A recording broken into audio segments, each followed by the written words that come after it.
Great. All right. Well, we're going to call this planning board meeting of April 2nd to order. We have two new planning board members. And I believe we're starting out by swearing them in. Does Mark need to get sworn in also? Oh, true enough. Mark is old but new again. I don't know. I'll leave that up to the attorney. That would be for Laurel to determine whether an extended term requires a swearing in or not. Yeah, the clerk's office emailed us your swearing in of oaths, so we'll probably do it to appease their office. Okay, Yeah, if that's okay with you. that's kind of like kids double swearing, right? Yeah, that's true. Now I'm not sure how this is normally done. Does the board secretary normally do oaths? I haven't done this yet before, so That's been the practice in the past, but not to say that it has to be that way. Actually, I can think of some times where Hella's done the swearing in as well. I believe when I came on, it was Hella that Yeah, I think she might have done the last round.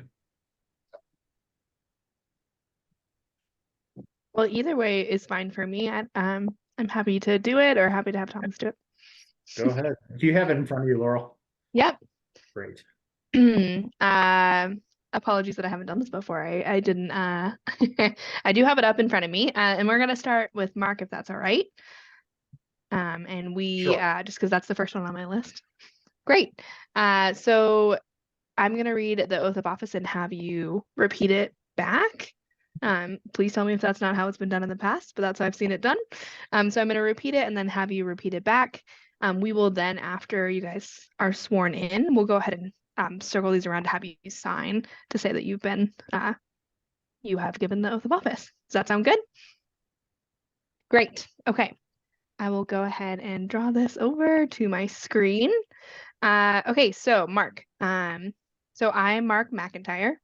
I'm Mark McIntyre, Do solemnly swear or affirm do solemnly swear or affirm that I will support the Constitution of the United States of America that I will support the Constitution of the United States of America and of the state of Colorado and the Charter and the state of Colorado and the Charter and the ordinances of the city of Boulder, and the ordinances of the city of Boulder, and faithfully perform the duties of the office and faithfully perform the duties of the office of a member of the planning board, which I am about to enter. as a member of the planning board of which I'm about to enter. Is that okay?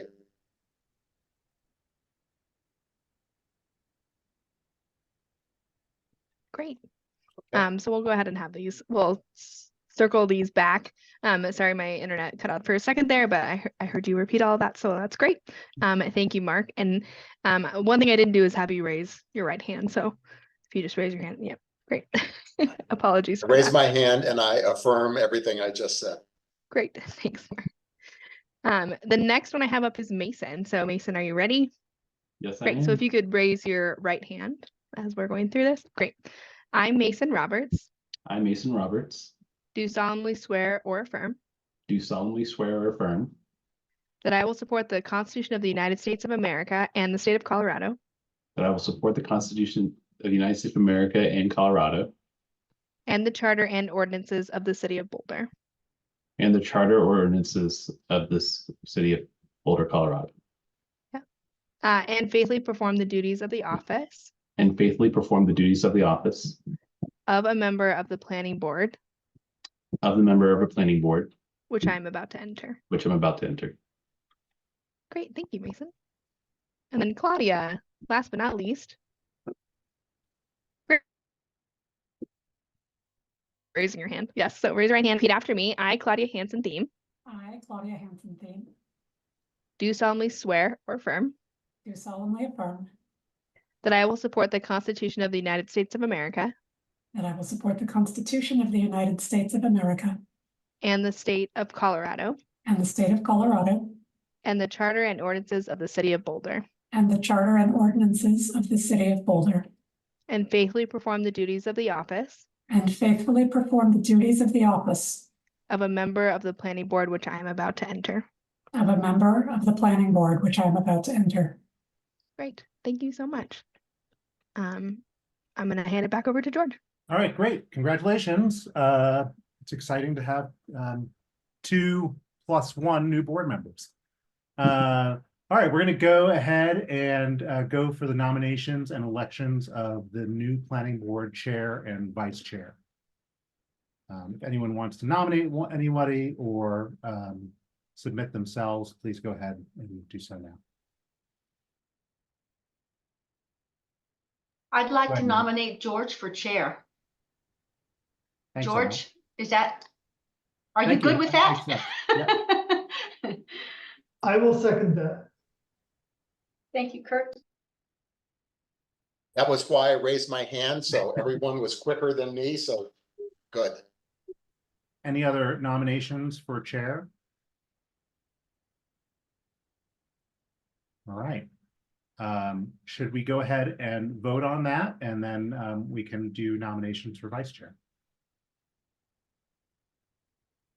I'll just call around. Mark, Yes. ML, Yes. Kurt, Yes. Mason, Yeah. Laura, Yes. and Claudia. Ooh, Claudia, I think your mic was off.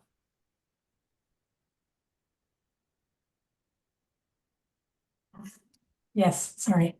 All right, well, that's great. I accept and will do my best. Let's go ahead and do nominations for vice chair. Kurt, I would like to nominate Mark. I'll second. Any other nominations? All right, well, this will be pretty easy and fast then. I'll go ahead and start. Yes for Mark. ML, Yes. Kurt, Yes. Mason, Yes. Laura, Yes. Claudia, Yes, and Mark, do you accept? Yes. All right, great. Congratulations. Lots of ceremony this evening, saying I do and I affirm and We should get married. We kind of are married, all of us together in a planning board. yes. All right, so far we're unanimous. It's a good start for a good meeting. All right, we have a pretty decent agenda, so I'm going to try to run a pretty tight meeting today. We're going to start off with public participation. The public will have, I believe it's 3 minutes each, and they're allowed to talk about anything except for the 2 projects that we have up for public hearing this evening. Correct, because the public will have an opportunity to speak on those topics later. So Thomas, I'll just pull up some slides and I'll just go through some norms and guidelines for the public participation. Thanks to everybody from the public for joining us tonight. My name is Vivian Castro-Wooldridge, and my role in these meetings is to help facilitate the public participation. So I'll just share a few things with you. First of all, we want you to know that the city engaged with community members to co-create a vision for public participation in meetings such as the planning board to have productive, meaningful, and inclusive civic conversations. And this vision that was co-developed with community supports physical and emotional safety for community members, staff, and board commission members, as well as democracy for people of all ages, identities, lived experiences, and political perspectives. And we have more information about this vision on our website. You can see the link there. Next slide, please, Thomas. And I'll just read some examples of rules of decorum that are found in the Boulder Revised Code and other guidelines that support this vision, and these will be upheld during this meeting. First, all remarks and testimony shall be limited to matters related to city business. Second, no participant shall make threats or use other forms of intimidation against any person. Third, obscenity, racial epithets, and other speech and behavior that disrupts or otherwise impedes the ability to conduct the meeting are prohibited. And fourth, participants are required to identify themselves using first and last name. And for online only audio testimony is permitted for security reasons. So if you would like to speak either in this open comment section part of the meeting that we'll have shortly and later for public hearing, you can raise your virtual hand. You should see it at the bottom of your screen. I don't see anybody joining us by phone tonight, but I'll monitor and explain those rules later if needed. And you can find the hand at the bottom of your screen, or next slide. You can also click on reactions and find it that way. So now I would ask for anybody who wants to speak for this part of the meeting at open comment, please go ahead and raise your virtual hand and I'll call on you on the order. Did I see hands raised? Again, there'll be an opportunity later for the 2 public hearing items. So it looks like we have lots of people with us tonight, but probably here for the public hearing items. Oh, we have 1 hand. Okay. Macon Coles, you can introduce yourself again, and you have 3 minutes. Please go ahead. Yes, this is Macon Coles. I live at 1726 Mapleton Avenue. I just want to wish this planning board the best of the success in dealing with the planning issues that will be before you during the next year as we move toward the 2025 major update to the Boulder Valley Comprehensive Plan, something that we do once every 10 years. But Mason Roberts and Claudia Hansen theme, what a joy to have you join the other 5. And Mark, welcome back to you, getting a full 5-year term now. You're gonna have served for, I don't know, 6 or 7 years on the planning board, and it's hard service. I have to say that including my 8 years on council, my 5 years on the planning board was the most interesting and most exciting work that I have done of a public nature in the city. It is just so interesting to be working on architecture and planning issues and to discover that you're in a whole tradition of people that have tried to make good places of the cities that they have lived in and that they're part of. One of the really interesting books that I've read in architecture and planning, and one of the reasons it's such a great field is because the books about architecture and planning are graphically rich with great pictures and great images. But a woman from University of Pennsylvania in architecture wrote, "Why Paris Became Paris." It's a beautiful book about a beautiful city, and it makes you realize that the way in which cities have become beautiful and created great places for people to live is something that has been done by the deliberate planning and decisions of people like you 7 over a long period of time. So I just want to welcome you to this public space and to just wish you all the luck and the empathy that citizens can give to you as you embark on this very hard work. When I was on planning board 5 years and 2 years as chair, it averaged about 34 hours a month. It's a heavy lift. But thank you, Mason. Thank you, Claudia. Thank you, Mark. Thank the rest of you, the other of you 4 who've been here for longer, for stepping forward and doing this. We really appreciate your service and wish you a very satisfying term. Thanks a lot. Bye-bye. Thank you. Thank you for joining us and sharing that. Okay, no other hands raised. Over to you, Chair. Great. Thank you. And we'll jump to the approval of minutes. We've got 2 sets of minutes to approve. Does anyone have any comments or anything relative to the first set of minutes on February 20th, 2024? Or would anyone like to make a motion to approve them?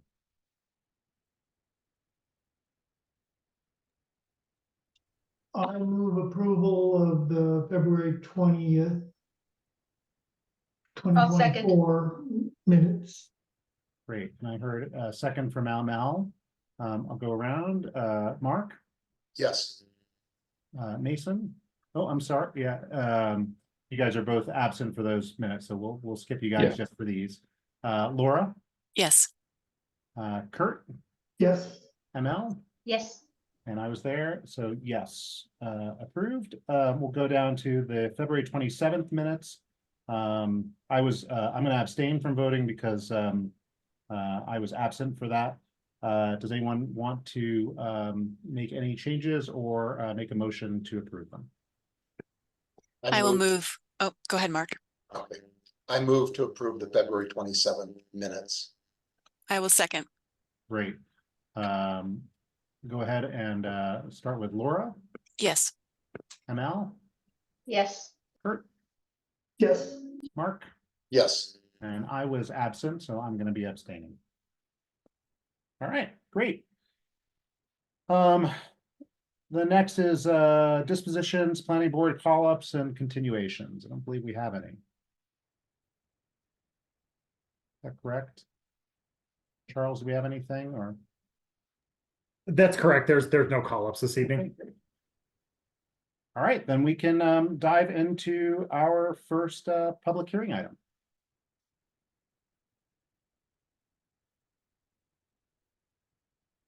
I just need to be allowed to share, Vivian. While Chandler is sharing, Chair, we usually have the chair read the item that's being open for public absolutely. hearing for the record. Thanks. Absolutely. Okay. The public hearing item, tonight's first public hearing item is public hearing and consideration of site review request for redevelopment of 2206 Pearl Street as a mixed-use development with approximately 2,021 square feet of first floor commercial space and 45 efficiency living units, along with associated amenity spaces, including a second level community deck, common lounge area, secure bike storage, and an at-grade parking garage containing 18 spaces where 45 are required, parentheses, 60% parking reduction requested, reviewed under case number LUR 2023-00020. All right, thank you. Vivian, I still need permission to share screen, it seems.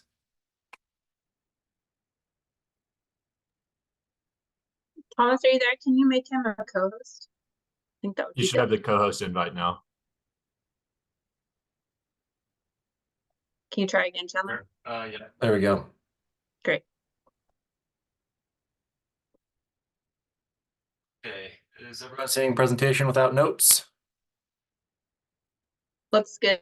Yep. Okay, all right. Thank you. Good evening, planning board members, and nice to meet the new members. I will be presenting on the site review for mixed-use development at 2206 Pearl Street.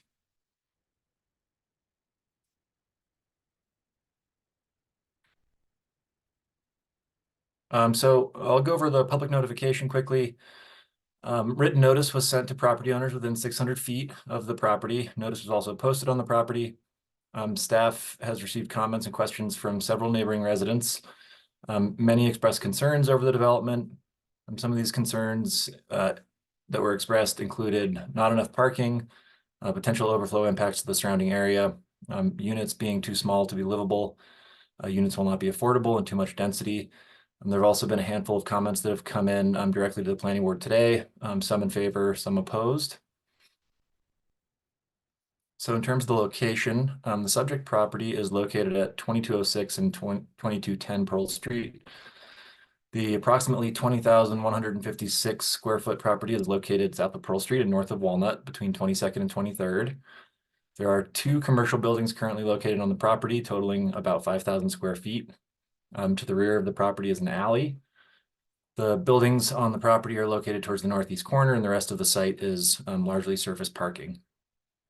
Along 22nd Street to the west of the property are on-street parking spaces. There are no known natural features on the site aside from views towards the west and south of the property. The Boulder Valley Comprehensive Plan land use designation for the site is high density residential, or HR. These are areas generally located in areas planned for transit-oriented redevelopment and near major corridors and services. The uses range from attached residential to apartments and uses that are complementary services. The intensity is anticipated at over 14 dwelling units per acre. In terms of the zoning, the site is zoned MU3 or mixed use 3, which is defined as business areas that are changing to a mixture of residential and complementary non-residential uses, generally located within the same building. Attached residential uses are permitted by right in this context. Density is determined by open space per dwelling unit with a relatively low open space requirement. The surrounding area is characterized by mixed use residential and commercial, as well as high density residential development. To the north of Pearl Street are the Whittier Square condominiums. To the south are 1- and 2-story residential homes, and to the east are commercial spaces. Immediately across 22nd Street, there's a residential building converted to office and a multifamily home. Greenleaf Park is located within a quarter mile of the site. These are some shots of the existing site. As I mentioned before, the site itself consists of 2 buildings and uses. Both of the uses are commercial art spaces. The site is located along the Hot bus line on Pearl Street. And is also within 2 blocks of 2 existing B-cycle stations.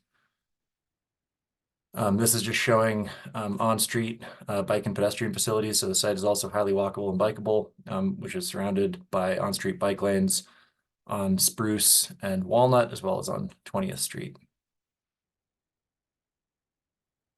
So in terms of the proposed project, the proposal is for a mixed-use development with approximately 2,021 square feet of first floor commercial space and 45 efficiency living units. These are just above or just below 300 square foot each. And the maximum occupancy for these units is set at 2. There's also associated amenity spaces, including a 2nd level community terrace, a common lounge area, secure bike storage, and at-grade parking garage containing 18 parking spaces where 45 are required.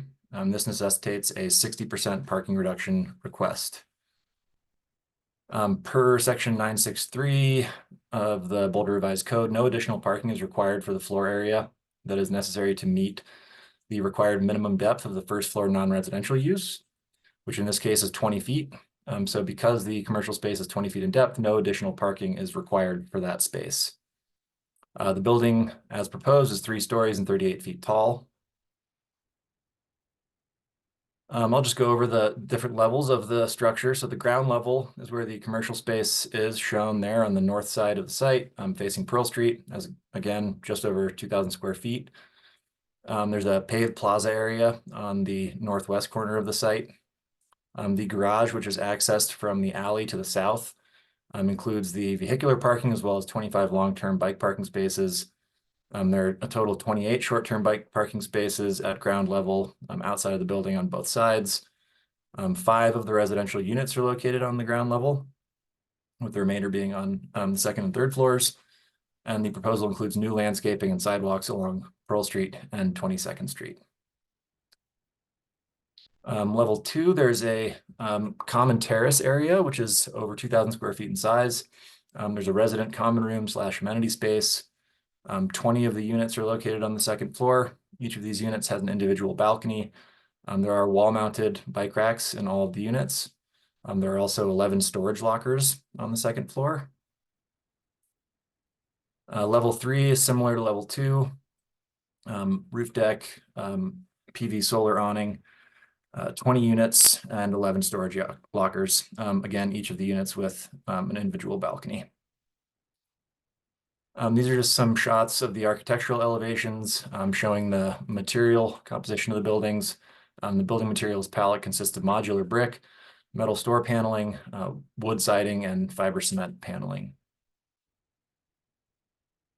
So just a bit of background. In February of 2023, the planning board held a hearing for concept review for this proposal. There were 10 members of the public who spoke at the hearing. 6 residents spoke in opposition, 4 spoke in favor. At that hearing, which was, I should mention, for a very similar proposal, planning board discussed 3 key issues. They generally found that the project was consistent with BVCP goals and policies. However, there were some concerns regarding affordability of the units. The board was kind of split on whether the parking reduction would be supportable, but there was agreement that robust TDM strategies or transportation demand management strategies would be necessary. The board also generally found the site design to be compatible with the surrounding area, but expressed key considerations, including architecture, landscaping, and open space programming. Following the concept review hearing, it was sent to City Council for call-up. The item was not called up by Council, but it was referred to DAB and TAB, or the Design Advisory Board and Transportation Advisory Board. July 10th, 2023 was the TAB hearing. TAB expressed strong support for the project and found that the TDM and parking management plans as proposed successfully met city transportation and TDM related goals as set forth in the Transportation Master Plan and the Boulder Valley Comp Plan. 2 days later, DAB held a hearing for the project. DAB discussed the project at length and provided a number of differing opinions regarding the building design and proposed uses. I will let the applicant dive into the changes that they have made and the feedback they received from DAB during part of their presentation. But the applicant has made several changes to the plans following the DAB hearing. So there are 2 key issues for discussion for the board tonight. Both of these are also included in the staff memorandum. Key issue 1 is whether the project is consistent with the site review criteria, including on balance with Boulder Valley Comprehensive Plan policies. And the second key issue is whether the proposed parking reduction is consistent with the parking reduction criteria in the land use code, as well as the applicable site review criteria. So I'll briefly go over these key issues and express the staff findings, and then I can open it up for questions. So key issue 1, again, is whether the project meets the site review criteria and on balance the Boulder Valley Comp Plan policies. Staff findings, and these are summarized but included in more detail in the memorandum. Staff finds that the project is consistent with several characteristics of the sustainable urban form definition. It provides 45 efficiency living units on a site designated for high density residential in the Boulder Valley Comp Plan that is within close walking distance to both Pearl Street Mall and 28th Street corridor and is well served by transit. This is consistent with several aspects of the definition I just mentioned. We also found that it meets several Boulder Valley Comp Plan goals and policies, specifically in Section 2, built environment, specifically sensitive infill and redevelopment and enhanced design for all projects. Section 4, energy, climate, and waste, energy efficient land use and energy efficient building design. Section 6, transportation, reduction of single occupancy auto trips and integrated transportation demand management programs. And Section 7, housing, mixture of housing types and balancing housing supply with employment base. Staff also found that the project incorporates site design techniques and infrastructure that support and encourage alternatives to single occupant vehicles. It provides for a balance of private and common open space areas. The landscaping includes a variety of plants, colors, and contrasts. Building and siting design are compatible with the character of the surrounding area. And the project successfully creates visual interest and a vibrant pedestrian experience with simple, human-scaled, and high-quality architecture. For key issue number 2, whether the proposal is consistent with the parking reduction criteria and the applicable site review criteria. As noted above, the project is requesting a 60% parking reduction to allow for 18 off-street parking spaces. This is 17 unbundled spaces for residents and 1 space which would be reserved for a subsidized car share vehicle. To be provided, where 45 are required by the land use code. It's worth noting that 8 additional tandem spaces are provided, but that these do not count towards the minimum required parking because they do not meet required backing distance as prescribed by the land use code. These tandem spaces effectively bring the total number of parking spaces to 26, which would equate to a 42% parking reduction if they were counted. So the first criterion for parking reductions is whether the probable number of motor vehicles to be owned by occupants of and visitors to dwelling units in the project will be adequately accommodated. Staff finds that they will be adequately accommodated primarily through the implementation of the TDM and parking management strategies proposed by the applicant. The TDM strategies include unbundled managed parking of the 26 spaces. Tandem spaces provide extra parking beyond what is counted by code.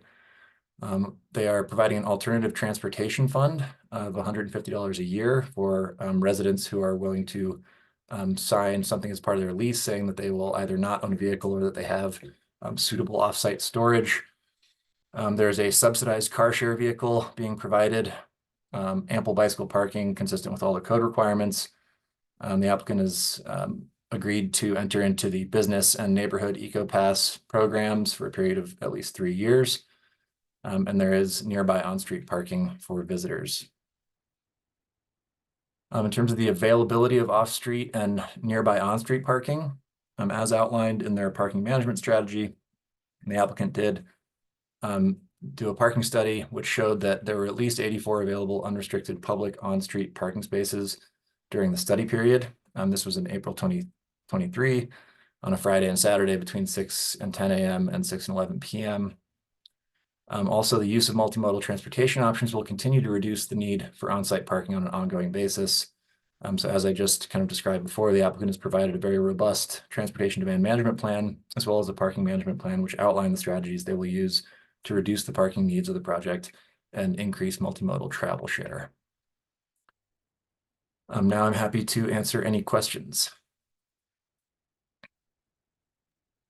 Does anyone have any questions for Chandler? Go ahead, Laura. Thank you. I have a couple. Chandler, thank you for that presentation done with your customary excellence and thoroughness. My first question, on page 85, the staff analysis of the criteria, it talks about having open space on both the east and west sides of the project on the ground floor. Can you talk about what is that open space at the east? Is it landscaping or is it something other than landscaping? On the east side, it's just landscaping, and it's really kind of only accessible by residents. They are proposing a fence separating that landscaped area from the bike parking in the street right there. So really to access that, you'd have to go either around the south side of the building or kind of through the parking garage. And there is a sidewalk that leads to that, but it's really just kind of turf. Okay, and what's the anticipated use of that open space on the east side? I don't know that there is much of an anticipated use. I think residents could hang out there and it could be passive recreation. But really, I think it's just kind of meeting the overall required open space as impermeable surface landscaped area. Okay, thank you. And then I have a couple questions about transportation. The tandem parking spaces, you noted that those are not counted towards the amount of parking that the project provides. Is there any plan to change that, how we count that in the future? I know we're doing an overhaul of our parking code. It seems weird that there is actually storage for cars that is not counted towards storage for cars. Right. Yeah, not to my knowledge, but I agree it's definitely something worth exploring. Yeah, I think we can definitely explore that as part of the upcoming parking code changes later this year. Okay, thank you. 2 more quick questions.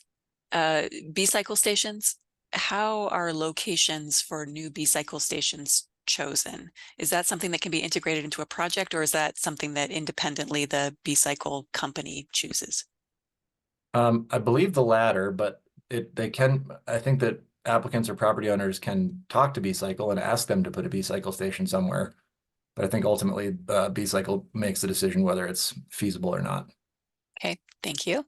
And lastly, some folks have suggested that this neighborhood might be ripe for a neighborhood parking permit program.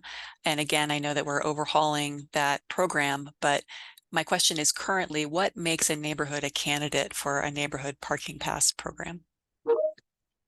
I believe if Charles, if you know better, please correct me, but I believe that a neighborhood has to fill out essentially a petition that they send to the transportation department, and then the transportation department does a study where they essentially determine if it's viable or not.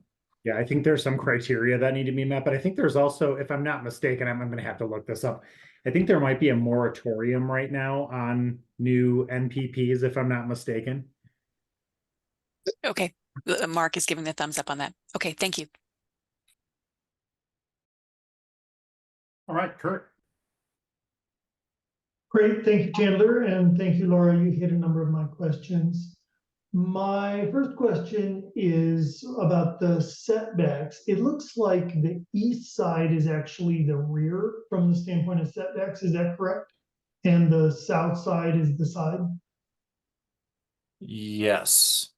Oh, actually, I have notes on this because it is not what you would anticipate. No, it's the east side is actually the front yard setback along 22nd Street.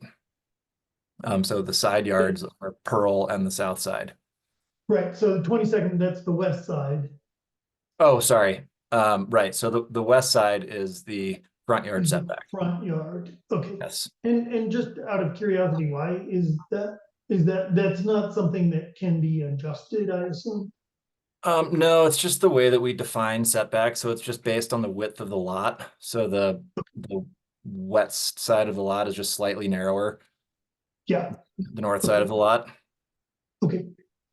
Sounds good. And then next question, on one of the, I think it was on an elevation, there was an indication of an access easement on the west side. Do you know what that is referring to? I don't, unless it's part of the sidewalk that's existing. Okay. It might have been related to the sidewalk, and I can ask the applicant about this. So great, Okay. thank you. And then the car share subsidy, the EcoPass is subsidized for 3 years. You didn't mention a time period for the car share subsidy. Is that time limited? That's not included in the TDM plan specifically, time limit, so I would defer to the applicant on that. Great, thank you. I think those are all my questions for now. Thanks, Kurt. Go ahead, ML. Thank you, George. So thank you for your presentation, Chandler. I always appreciate the hard work. I just have a few questions. So it's always a challenge for me when projects were applied for and the standards have changed the code, right? We've done updates and stuff. So this may be one of those, but here's my question. Am I to understand that each of the dwelling units needs to have a minimum private open space? Yes, And so that's 60 square feet. correct. So what I don't see is that for the 5 ones on the ground floor, it's like there's a sidewalk right in front of the, and then there's some gardens. Yep. But I don't see anything that would be considered private open space associated with those 5 units that Yeah. are. So that was something that that came up that we discussed with the applicant.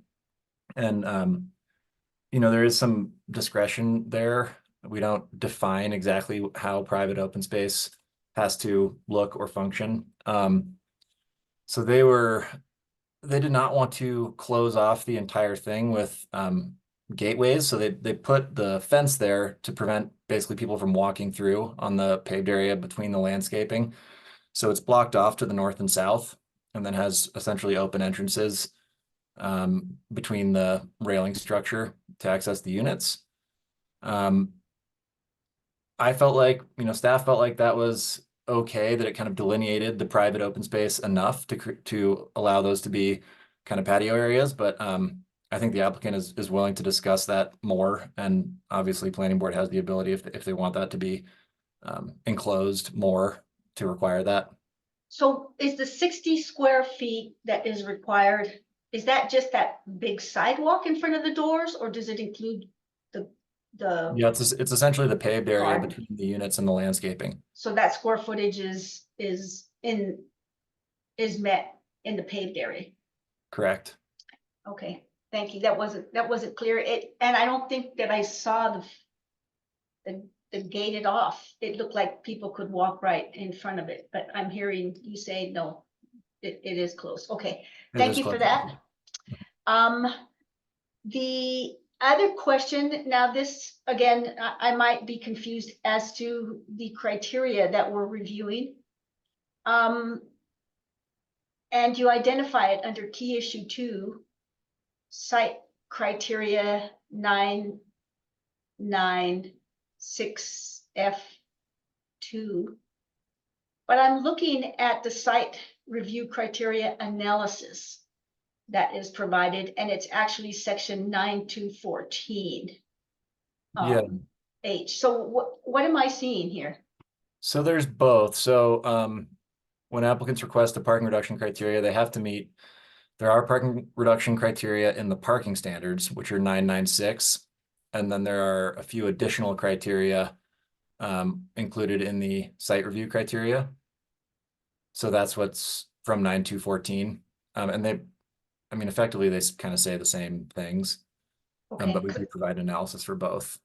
Now, okay, maybe that's my problem. I didn't find the analysis that was for 996. So it's in here somewhere. I just missed it. I hope it is. No worries. If they're essentially the same, I'm not gonna, I just was thinking, oh my gosh, am I missing something? But I'll hunt for it. Let me see, my No, last you're- question. Oh, You're right. It doesn't look like it was included in the attachment, which is my bad. But they are almost identical for what it's okay. worth. And it's in the memo, I think. Yeah. If you look up on page 12, Oh, yeah. there's some discussion of it in the memo, page 12 of this. Yeah. The packet? Oh, sorry, of the memo. I don't know what page it is on the packet, but it's in Chandler's memo. It's in the first part. Oh. Yeah, Yeah. they are in 2 different places. Thank you, Laurel. Okay, and my last question. I'm looking, I brought this up at the concept review, the notion of the commercial parking. And the criteria, it is K, Roman numeral 2. It talks about that the parking for the project is adequately accommodated. So there is 0 parking for the commercial. So my question is, what was the thinking? Is that a truth? Is that, do commercial spaces not need to have at least 1 parking area? Well, what's the thinking there?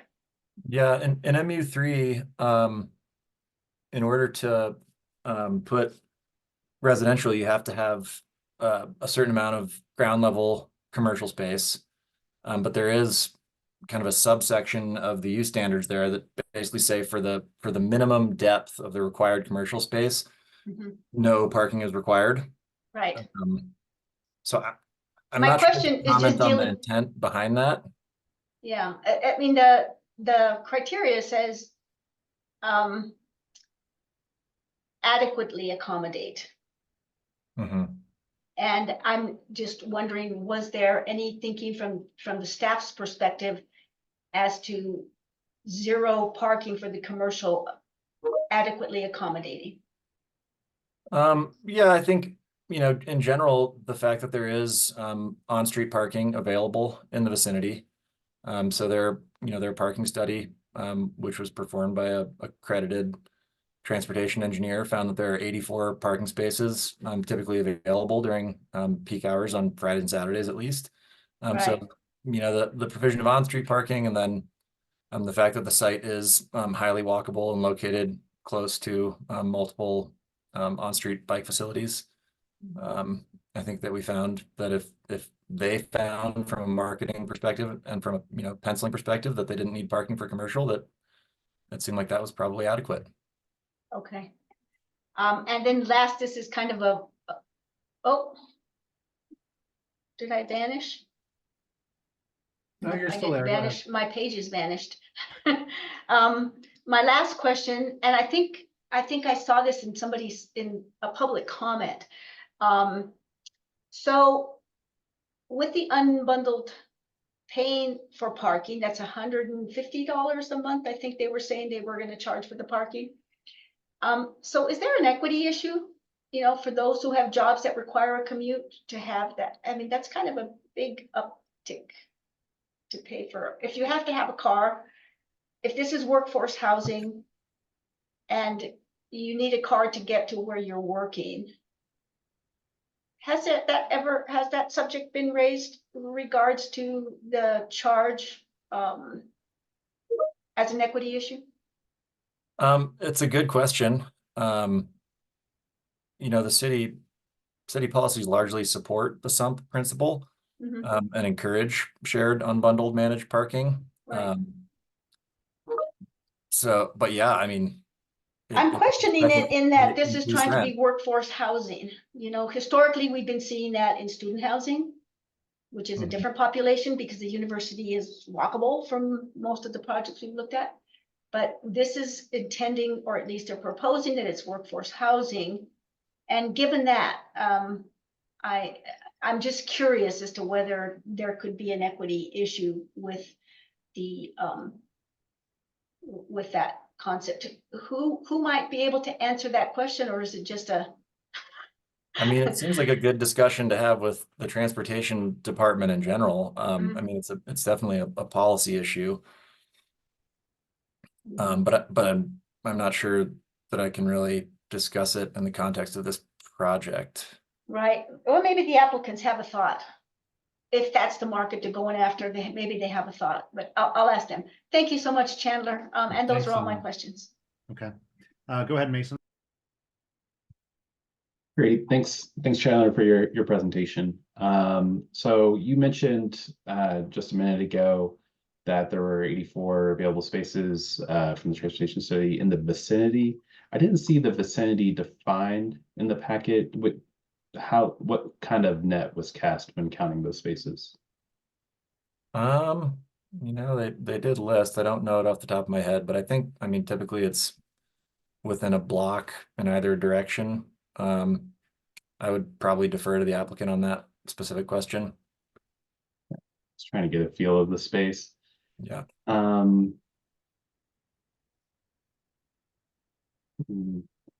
So who would be, as far as adding charging on the street in the area, I assume that wouldn't be the responsibility of the applicant, but where's the appropriate place to have that discussion to add charging to the street? Again, I would probably defer to someone in the transportation department. I'm not sure how we determine where charging stations go in right of way.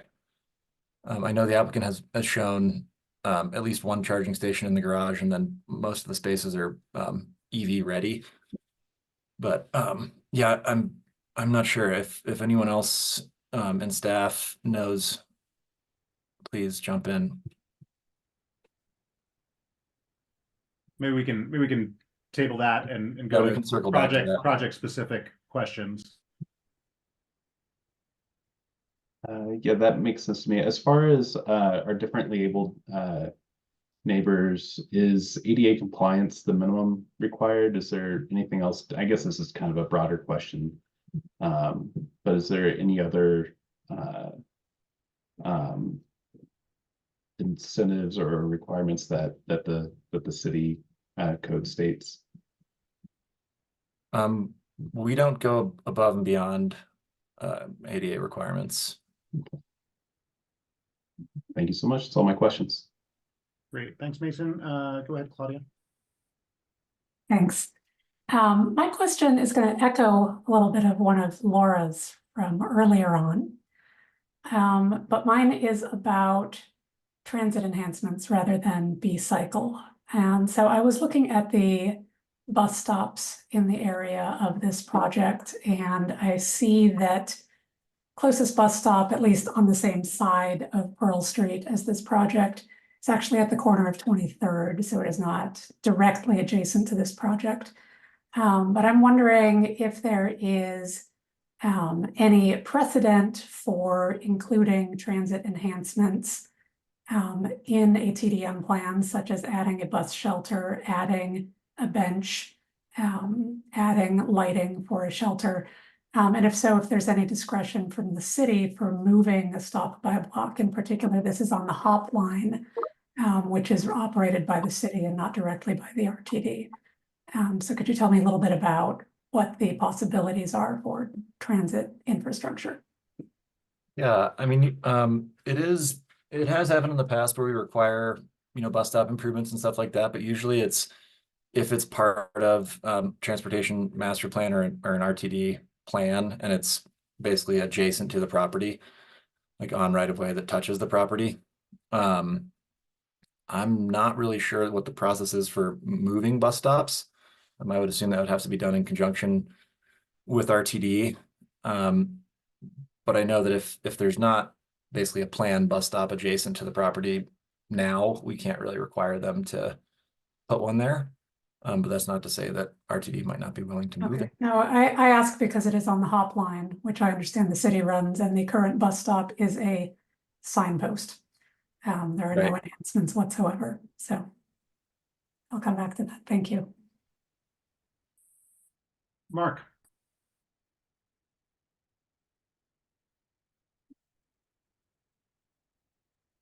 Thanks. I just wanted to take a quick second and respond to ML and Mason's questions with a quick perspective, and that is that I think the equity question is really valid and very important, but I think equity in this case can be a double-edged sword in the eye of the beholder, that I find it inequitable to hide the cost of car storage in rent and make rent less affordable for those that either can't afford a car or choose not to drive a car and store a car. And that by unbundling the parking, yes, there's a potential for something being. Hey, Mark, I'm sorry, I'm gonna cut you off a little bit. Could you direct questions to staff during this period, and then Okay, we can get to discussion when we get to discussion. all right.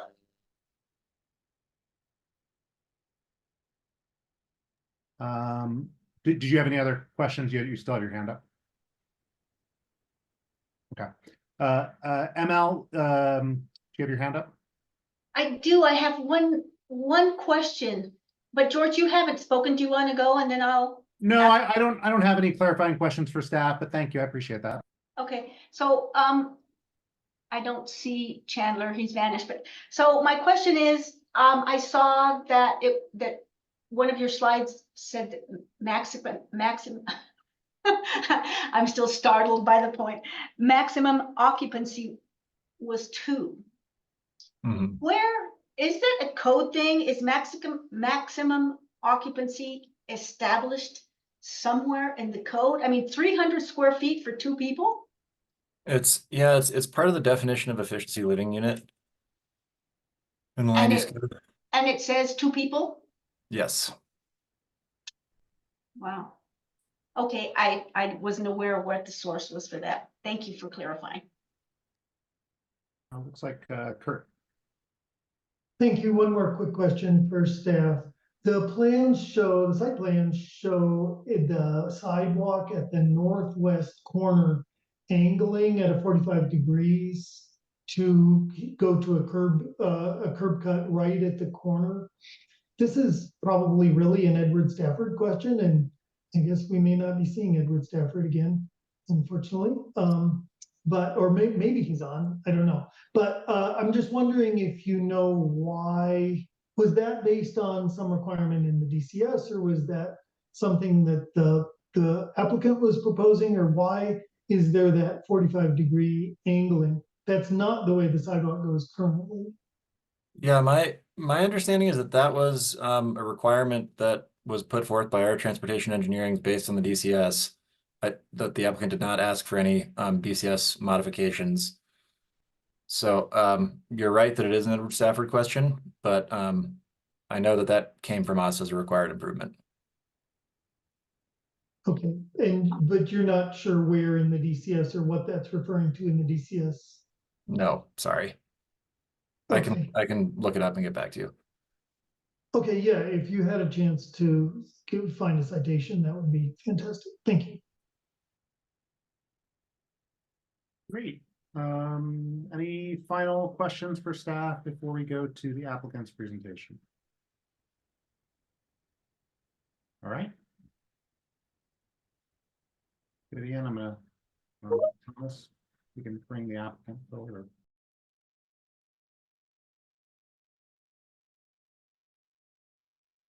Thank you. We may need Lee Payne to be able to share his screen as well. I believe you guys have up to 15 minutes. Great. Someone correct me if I'm wrong from staff.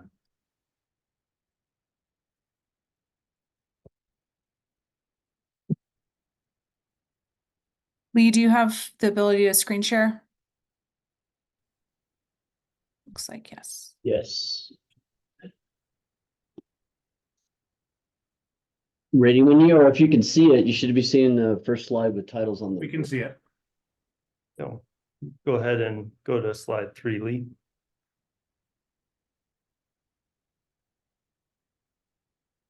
Thank you for the time tonight, and thank you for the extensive feedback we've received so far from staff, the advisory boards, the planning board, council. It's been great working with Chandler. Our hope tonight is that you see that we've listened to that feedback. I wanted to take the opportunity briefly to introduce ourselves to the new planning board members. Also welcome and thank you for your service.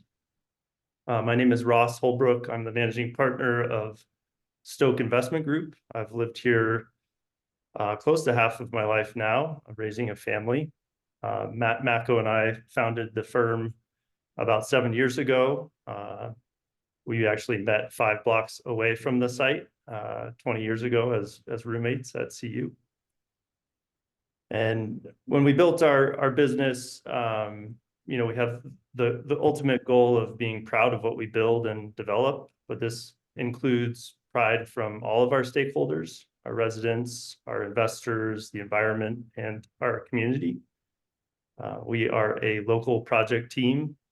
DTJ, Trestle, and JVA are all Boulder-based firms. Next slide. Our purpose is to help solve income inequality by developing attainable, healthy, and low-carbon communities.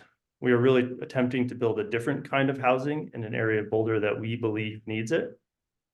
We have been thoughtful in our design and material choices, and our goal is to own the building long-term and create a durable design that withstands the test of time.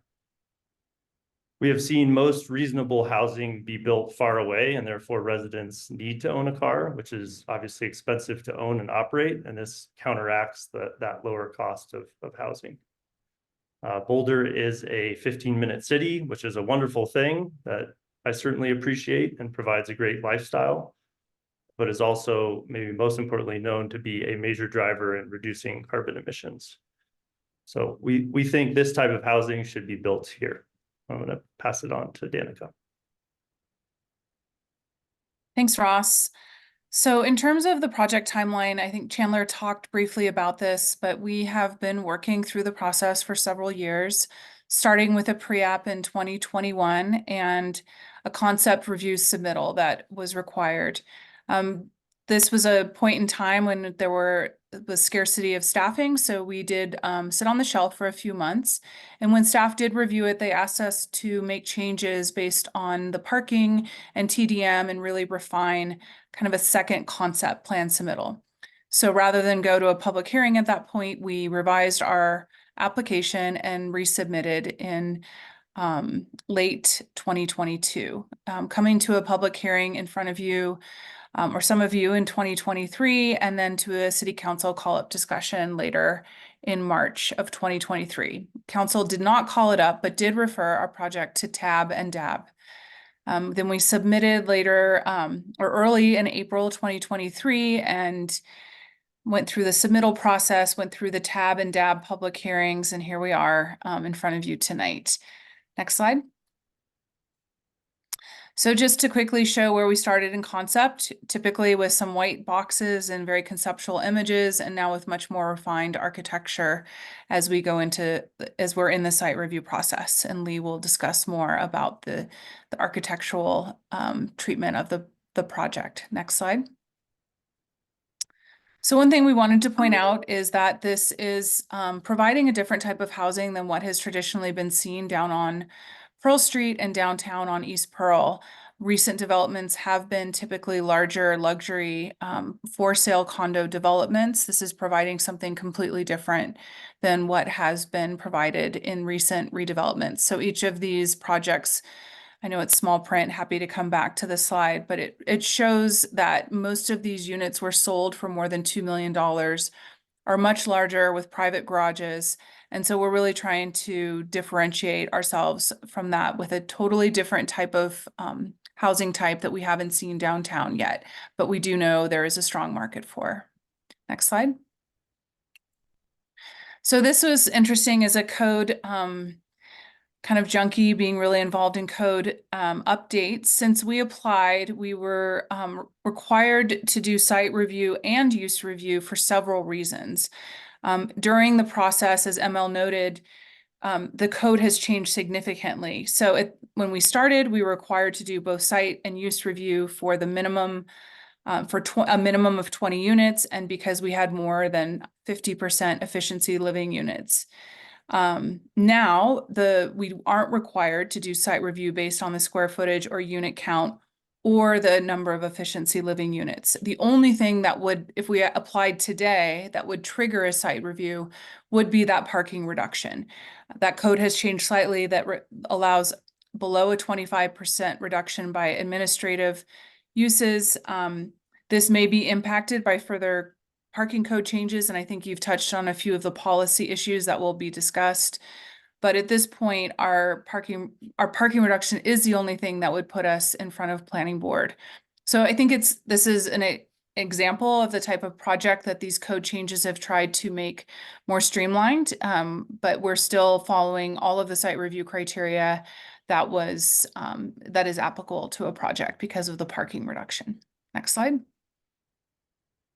I'm going to pass it off to Lee Payne with DTJ Design. Thank you, Danica. I'm Lee Payne, the Director of Architecture here at DTJ Design. We're very grateful to present this exciting project to the board, and thank you all for your time tonight. I'll try to keep my presentation brief. As someone noted, Chandler's was great, and it's a hard act to follow, but there are a couple of things I'd like to touch on briefly. In synopsis here, the data you can see, we're under the maximum allowable FAR even after part of the property is rededicated for right-of-way improvement along the alley. We're over on the open space requirements, and we're exceeding the minimum requirements for bike parking. We are requesting the 60% reduction in parking as has been noted, but as you see here, that's 42 with the tandem spaces that don't count. As has been noted, we did get strong encouragement along the way to really dive deep on our parking and TDM plans, which we did. We submitted to staff traffic impact analysis, parking studies, and management plans, along with a TDM, the highlights of which you can see here. I'm pretty sure those have been very well covered in your packets. I'm happy to come back to any of the specific questions that are needed here. We did not receive any actionable comments from our meeting with TAB, which is awesome. And I think that is due to the great guidance that we got from staff in planning along the way. And we were well prepared for that and did our homework and showed up. And there were not really any actionable items from that hearing, or from that meeting, excuse me. You can see the site improvements that are around the site here, as well as the dispersion of parking, EV parking, bike parking, and open space requirements. All edges of the property are effectively requiring some improvements. There are some noxious and invasive trees over on the east side that are being removed, but that space is really meant to kind of be shaded passive areas for residents, as has been noted. And I know there's a question earlier on about that. Street improvements along 22nd Street, along with sidewalks. There is an additional access easement that needs to be granted there because the sidewalk is required to be wider than the property line, and hopefully that addressed someone else's question there.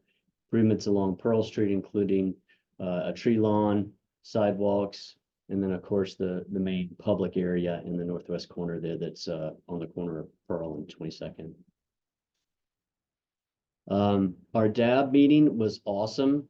I thought it was a very, very productive process, and I was very excited to have such a great, thoughtful discussion with them. We did receive 9 design comments during our DAB meeting. 2 were non-consensus. We addressed and incorporated those suggested revisions, all 9, in the design that you see before you. We think that those are substantial improvements to the project. They were really, really good comments. I won't belabor each of them itemized here. The comments effectively are rolled up together in the orange. Basically, they dealt with the corner of the building, which we opened up more towards the intersection of 22nd and Pearl. The material palette of the building feeling a little dark previously, and concrete patterning. There was some commentary around the roofs, which we studied and made some modifications for. The treatment along Pearl Street was a big thing that we talked about, both the delineation of individual balconies at the 3rd level, how we were treating the brick facades, and kind of the regular patterns that were appearing in the storefront, all of which we incorporated in the design, and we think we're making a really dynamic edge along Pearl Street now. And then finally, there were some concerns about the cantilever of the units out along 22nd over the sidewalk. We've pulled the building back in. We do still incorporate a cantilever deck there that we think provides some good weather protection on the sidewalk in that area. That's where our garage and some of the exits for residents and entrances for residents are. And our again, the palette of the building was significantly lightened, and that's what's being presented to you tonight. The railing that Chandler was talking about, I'm not sure if everyone could see my cursor, but the left image here at the ground level, you can see that enclosure for that private outdoor space of those units along 22nd Street. Again, we didn't want to take that to the sidewalk. It felt a little too private, I guess, for the units, for lack of a better term. We wanted to maintain that as public open space and have it more open to the sidewalk and not have the sidewalk feel so crowded by a railing like that. So that was the design thinking there, but the element picks up on the railing of the upper level decks. And I will turn it over to Matt Macko. Hello, everybody.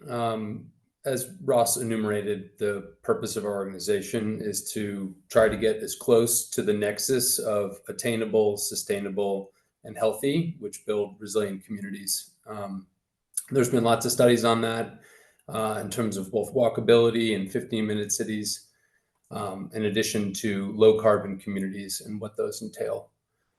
I think that was probably one of the reasons that Boulder, did such extensive transportation planning and creating even a walkable paseo on Pearl Street. And we really see this project connecting that walkability on Pearl Street with the newer development that's occurred farther down on 28th. Ideally being this nexus, this hub of that East Pearl side of the community. Next slide, please. So we really feel like we are aligning with the city's vision and code. We are trying our best to provide units that are at an affordable rate. Affordability is in our mission. And so ideally, these units will be affordable to the largest population of renters, which is the core between 80 and 100% of area median income.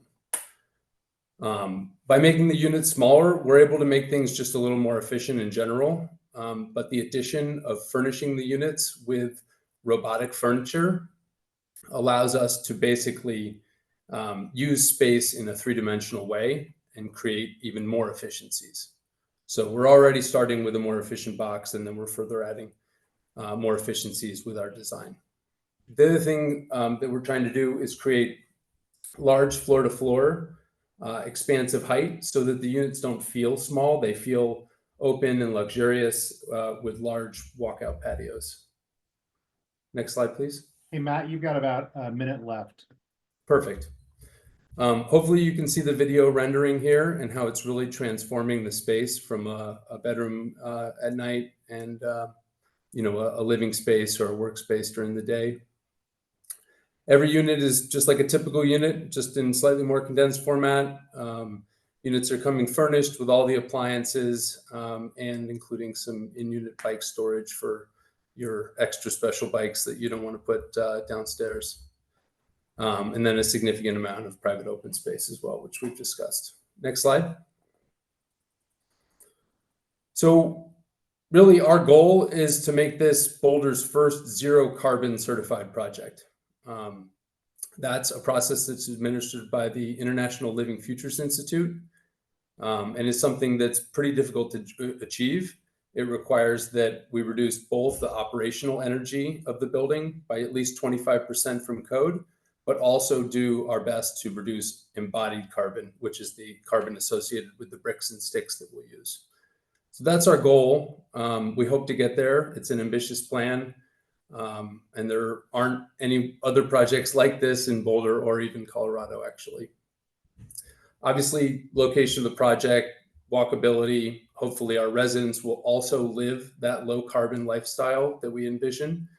And see the benefits of doing so with such an ideal proximity to everything. Last slide.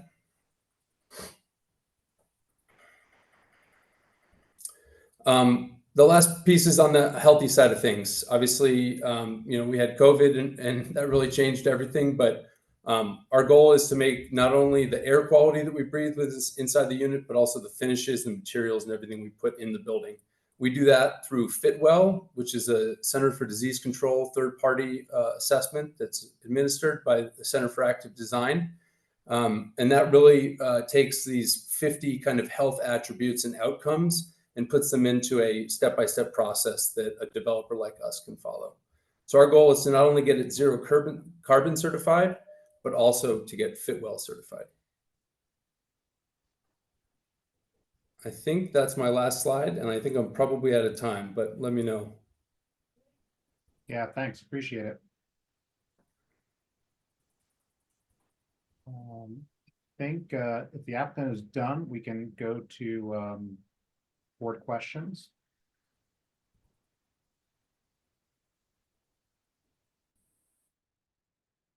Go ahead, Mason.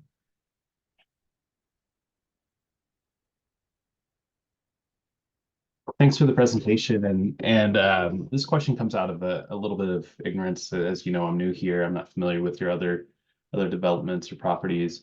I'm just wondering, do you have any experience working with a tenants association or unit?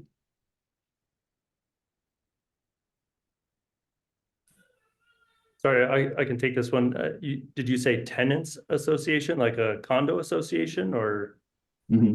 Or a union? I am not familiar with that in a apartment building. I'm certainly familiar with that in a condo or for sale community. Do you think that would be something you all would be opposed to should the tenants decide? Yeah, I don't think we're there in terms of saying one way or the other. I'm not familiar with it, so I apologize. Thank you. Anything else, Mason? No. Okay. Mark. Thank you. I find this project exciting from a TDM standpoint. My question is, have you started working with a car share vendor, or are you planning on doing the car share on your own? What's the status with the car share and how that would be managed and administered? Sure. Early days still, but I did have a conversation last year with the founder of the Colorado Car Share and understand kind of the structure and economics of that service that they offer, essentially. But something that I was, pretty excited about was just the cost structure in and of itself. I think it's like $12 a month and then roughly $10 an hour for 150 miles per day. You do that math compared to car ownership, and it's pretty attractive. Great, that was it. Thank you. Go ahead, Emma. Thank you. Yeah, thank you folks for your presentation. I appreciate you touched upon some of the questions that were asked earlier. So let me see here. I will start with, since you were talking about the way the units function with their furniture and that sort of thing, I'm guessing that's all electric? The bed coming up and down and so my question is, with the increased climate impacts of grid disruption, will your PV array or your ability to capture solar and store solar on site? I mean, imagine that you have your bed up in the ceiling and the power goes out. And I know I wasn't used to having power outages at my house here in Newlands, and I've had some this year. So I think that this grid disruption is very real. And I'm just wondering if you have some thoughts about how people who need electricity just to have their furniture available, Sure. Is there a plan? Yes, so Ori, which is the company we're working with, has thought through that. They get that question a lot, and the system is actually counterweighted. What you can't see kind of behind the headboard is a weight essentially, and so So it's not necessarily just electric, it's correct. mechanical. If the power goes out, it's relatively easy to lift or lower the bed accordingly. Perfect. I love that answer. So I will get into some of the parking, because that seemed to have been the biggest concerns from the public. I will ask again about so the criteria we look at talks about the parking needs of all uses in the project will be adequately accommodated. I'm concerned about the commercial parking. So if you had a small shop there, I don't know how many tenants you plan on having. And anyway, would you, is it feasible that people don't have a parking spot? Is that pretty common downtown or in this area? Are people to expect that, small shops, that they don't have a parking spot? Yeah, as I understand it, I'm not familiar with all the retail parking. I know as part of KJID, a lot of retailers probably don't have easily accessible parking. This project's obviously outside of that. But I think the parking study that we produced last year kind of showed that there was a fair amount of availability even during peak times. So I'm thinking from the commercial expectations.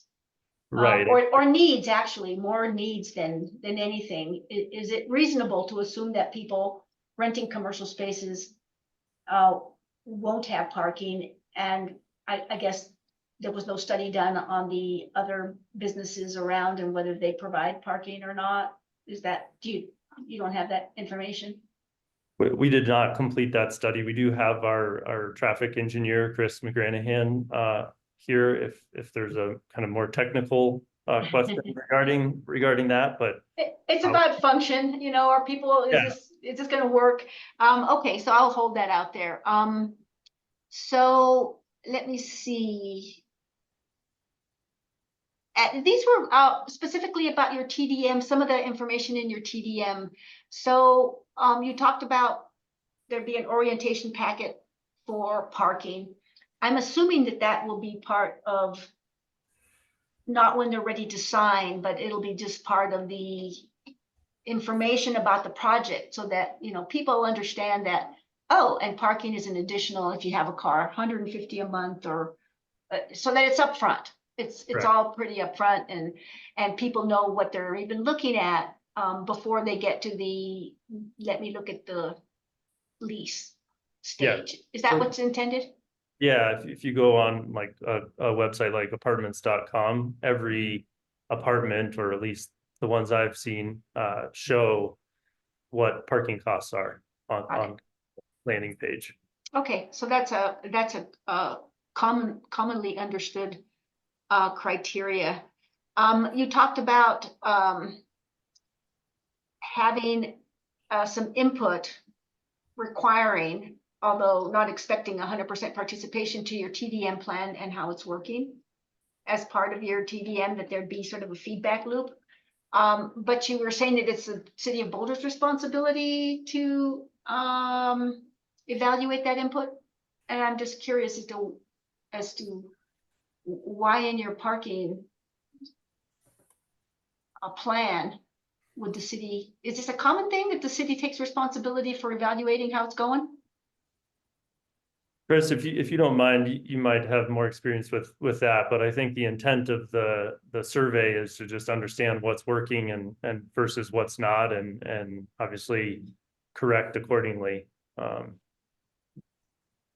Right, but Yes, that's, you're just putting it onto the city to be the one who evaluates that. Is that a common thing? That is the jurisdiction that, rather than, I mean, I'm Well, just curious as to, this is kind of a new thing in our city, right? To have that greater reduction and these small units, it's a new animal. And so I'm just trying to figure out is how do we get the feedback loop functioning so that we understand how this is actually working once it's. this is Chris with LSC. Can everyone hear me okay? Yeah, okay. So the travel demand management plans, or TDM plans, that LSC has done over the last several years have all included a statement that basically says the applicant will allow their residents to fill out surveys on the effectiveness of TDM measures. And we acknowledge that maybe only 15% of those will get returned. And so it's not necessarily about one specific thing. It's just saying that if the city sends out a survey, we're not going to say they'll prevent our residents from answering it. Got it. That's So the it's- intent. That's the intent, that we won't get in the way of the city Okay, polling our residents in the future. got it. So it's not your survey. Right. Yeah, it's just allowing our population to be surveyed and not get in the way of it. Got it. And I just would add, in talking with Chris Hagelin with the city, he's probably not on this call, but this 3-year pilot program is to determine the effectiveness, and often employers or property managers decide to continue it because it is something that people want to use and want to have. It is an attraction for people renting or being employed. So it's, I think, trying to address also the effectiveness. Some people live in great proximity to use their EcoPass, and some people don't, or some employees don't. So this is trying to figure out what is the best tool for that particular. EcoPass doesn't work for everybody, but in this location, it probably will be a very effective tool. I see what you're saying. I understand the thing. Now, EcoPasses are required for all new development, so that isn't necessarily developer initiated. That is a requirement. It's part of the TDM package. It's not a requirement. Some projects don't do that because they're far away from bus stops. So it's not a mandatory requirement. It's part of the package, the toolkit, if you will. And so our toolkit is car share, alternative transportation fund, EcoPass, NecoPass, and also you have to pay for parking as well. So that's kind of the highlights of our TDM. Last question. I looked at the parking, I guess, survey or study that was conducted Friday and a Saturday morning and evening, I think, were the times 6 to 10 and 6 to 10, I think, something like that.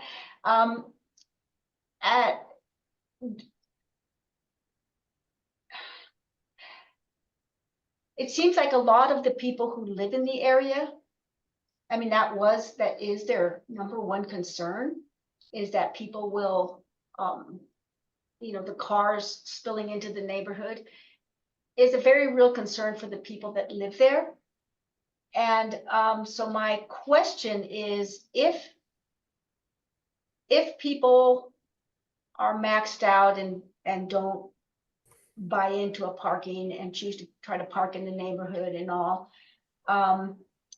I think I understand that there will be a part of a lease agreement that you don't have a car, or that if it's going to be stored, that it's stored someplace else. So as the project gets populated and people live there, do you have a feedback process with the neighbors to try to monitor how is it going? How is the parking situation? Did it not come to pass? It was all, all the fears didn't really happen and people really don't have cars. Do you have a feedback? I understand the survey we just talked about, but is there some other way, directly with the neighborhood, with the people who are impacted by this abundance of on-street parking that's available? Is there a way to get their continued feedback?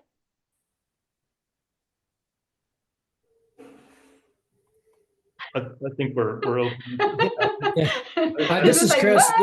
This is Chris with LSC. I don't. Yeah, I probably should. I don't really know what the way to get feedback, because it's hard to know whose car is whose when you're out in a public space. But I can comment that the parking inventory and utilization study that we did find at least 84 spaces available at any given time in the study area. And I'm looking at my map here. It's actually figure 3 in the parking study, but we showed up and down Walnut, up and down Pearl for a couple blocks in each direction, and then all the side streets between Pearl and Walnut. And I'll have to say that most of the occupied on-street spaces were along Walnut, and most of the unoccupied spaces were on the south side of Pearl. We did not look at the north side of Pearl because we don't want people crossing that street. So we looked at the south side of Pearl, which is where a number of the spaces were, and now likely it's adjacent to our project, so that helps.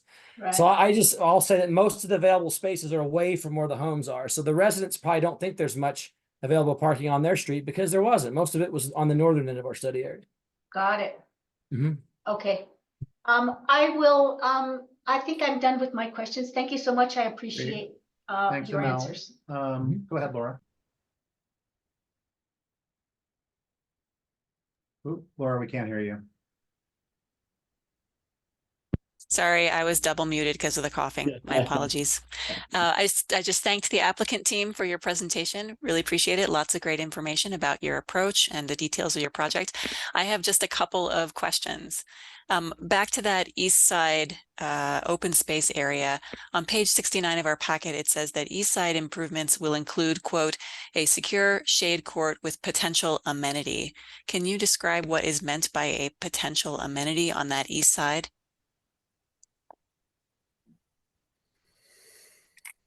I believe that was in the applicant's statement, but I could be wrong.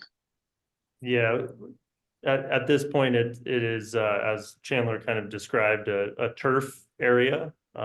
We have, I think, had previous conversations around potential for a dog relief area, though there's other areas nearby as well. I think part of why we tried to secure it was just to prevent people passing through there.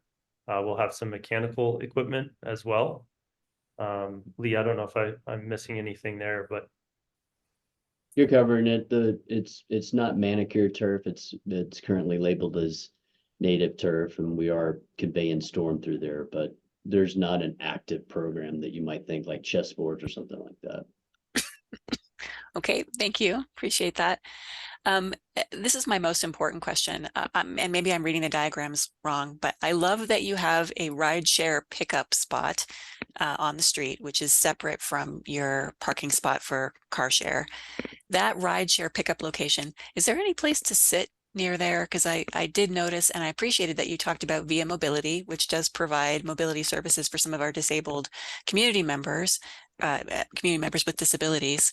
But that can take a 30-minute window for Via Mobility to arrive. So is there any place to sit near that rideshare location, or any thought that you could provide that?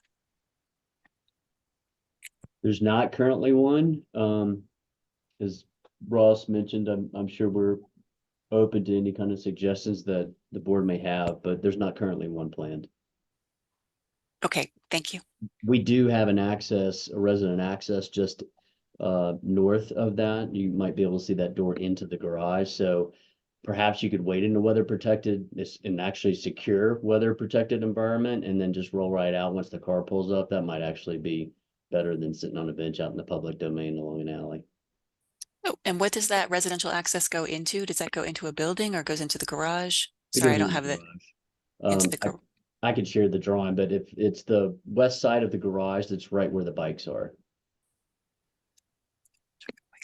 Okay, maybe something to think about. And I like the detail that you added of having like a weatherproof, like a structure over the head.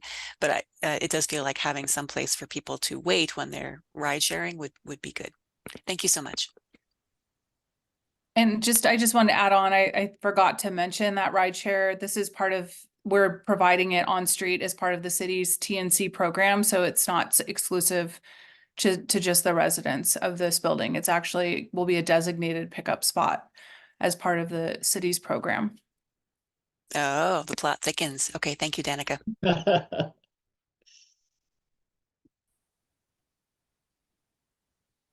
Go ahead, Kurt. And just a reminder to the board, this is really clarifying questions. We'll save our commentary for the applicant when we deliberate. Thanks.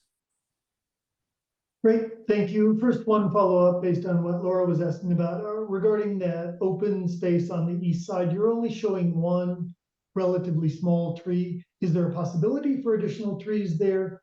Or is that restricted because of what's underground or that sort of thing?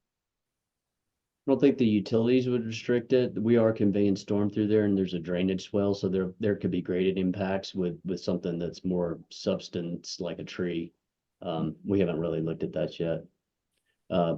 Like I said, that area contains a lot of noxious invasive trees, so I'm not really sure how suitable replanting in that area would be once they're removed, but there is a drainage swell over there along with a walk that's kind of attached to the garage area. Sorry if I'm jumping in, Ross. All good. Okay. Thank you. And then my second question is, I had asked earlier about the car share time period, and that's indefinite from your standpoint, right? You have an indefinite commitment to providing that car share space and some sort of a car share contract or something. Is that correct?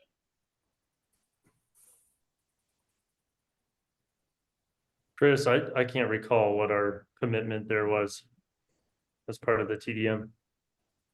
Yeah, I don't recall there being a sunset on that. Typically, the eco passes have a 3-year review period where they potentially go away, but I don't know that we had that in our TDM for that particular item.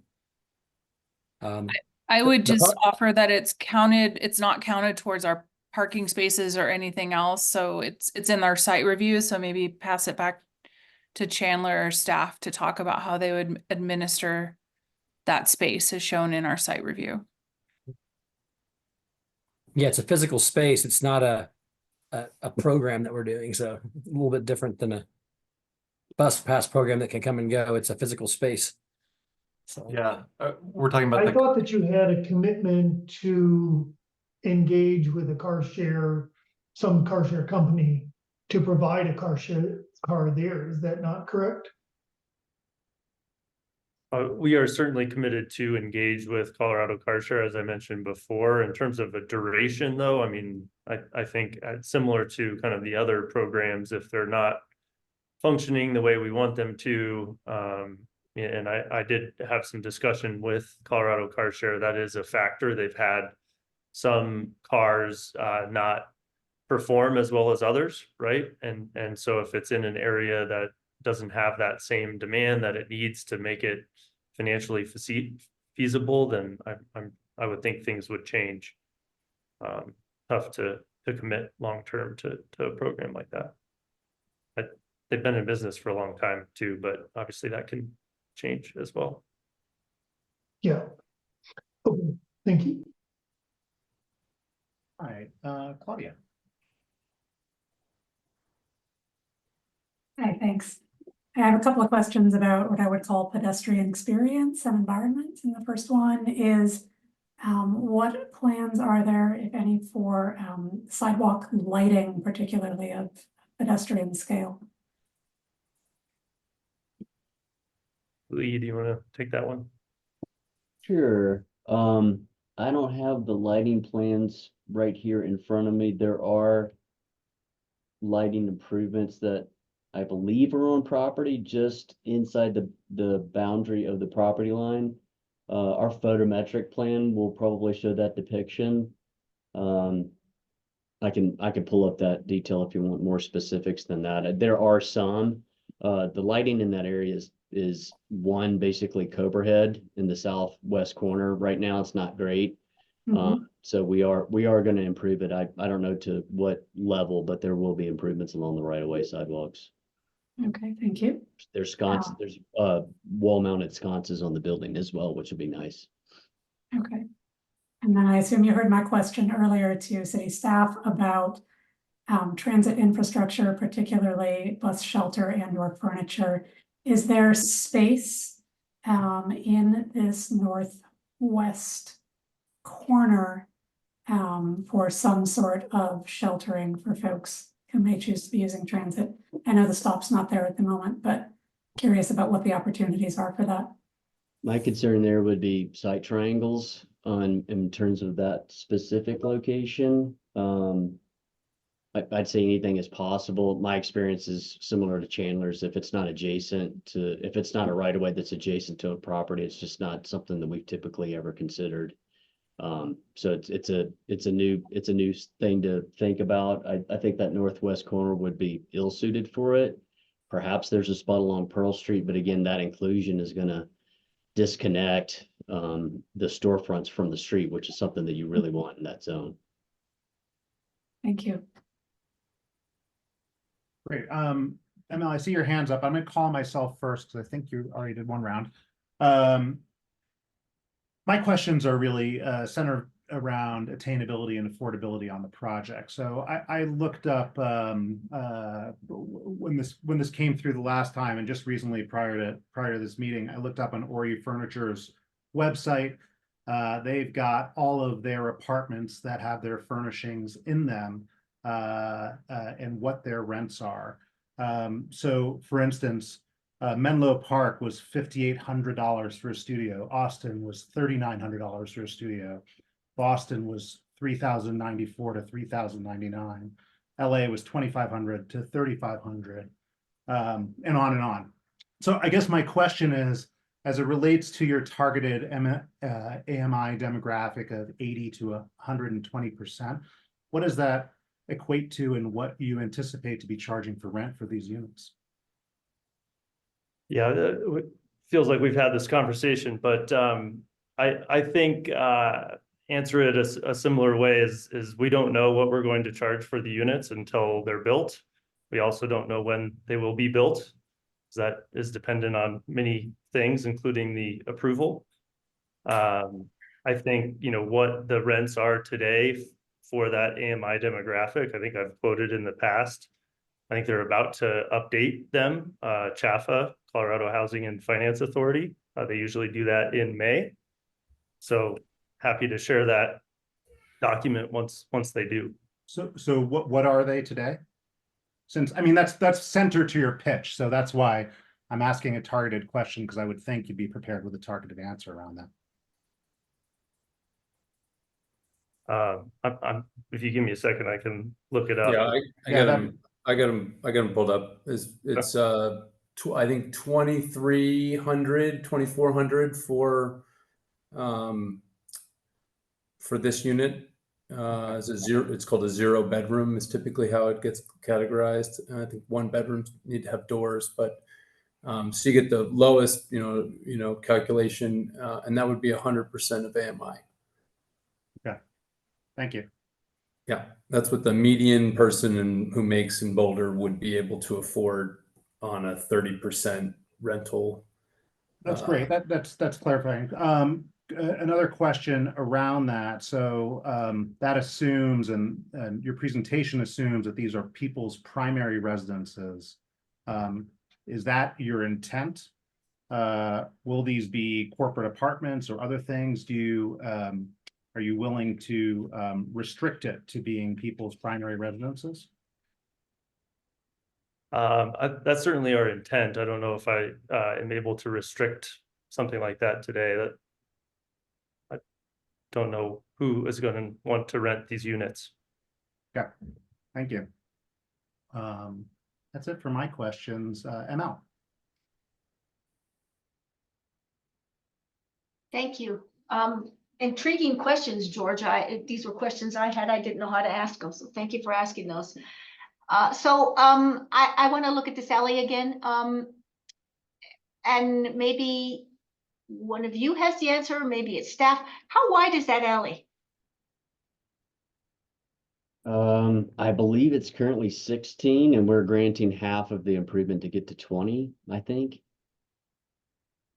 So in front of, I'm looking at the site plan.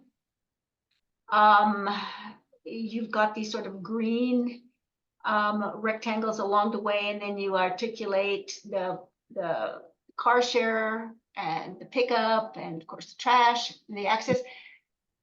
And I see the property line there. Mm-hmm. So beyond the property line, beyond those green spaces and those sort of defined areas for the alternative modes of transportation, there's 16 feet? Or did you give, is your property line to the 16-foot alley? I believe the current width is 16 and the city's goal is to get to 20. And as usual, we're granting half of that on our property. So it would be improved to 18. So as you see the site plan, I'm looking at your site plan that shows the pedestrian and the car, and it shows, are you saying that area so there's a property line?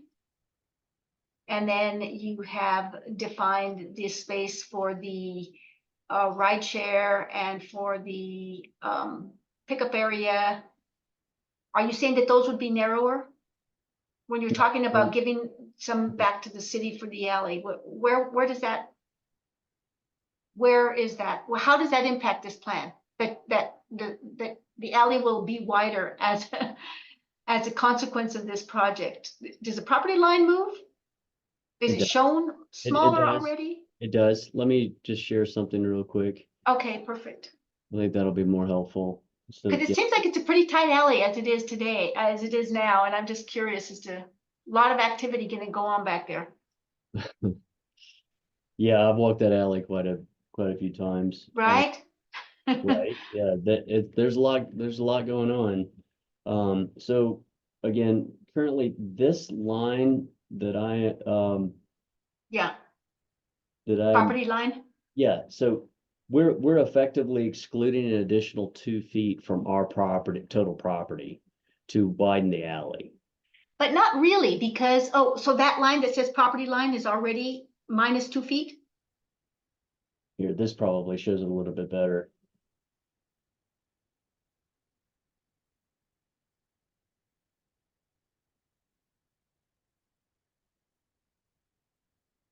And then this area in totality is somewhere in 300-400 square foot range that we're excluding from the allowable FAR for the project.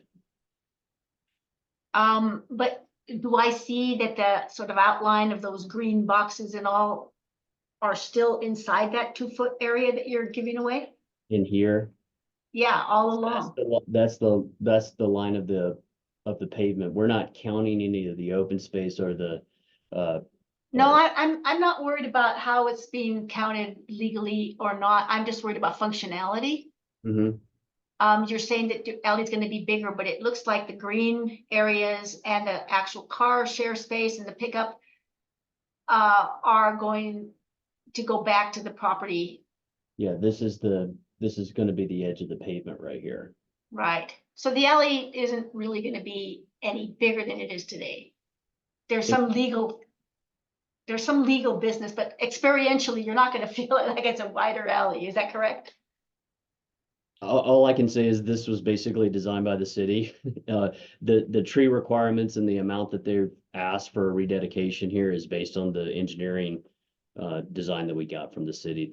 The specifics of where each part is landing or how much wider it is, I would have to just pull up some other technical drawings. And we worked pretty closely with the city for this improvement because noted it's substantially narrow. We can't recover all of the width that the city desires on our property. So as usual, as that right of way is improved, we'll grant our half of the improvement of the city's requested right of way width.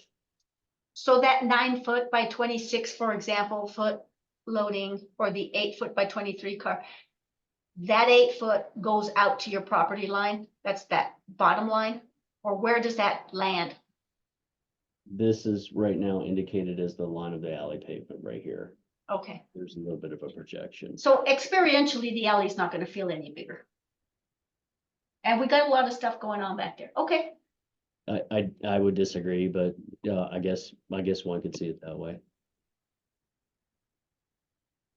We're a half hour into our questions. I'm going to ask just for any last questions. If not, like to go ahead and proceed with the public so that we can keep on track. sounds good. Thank you.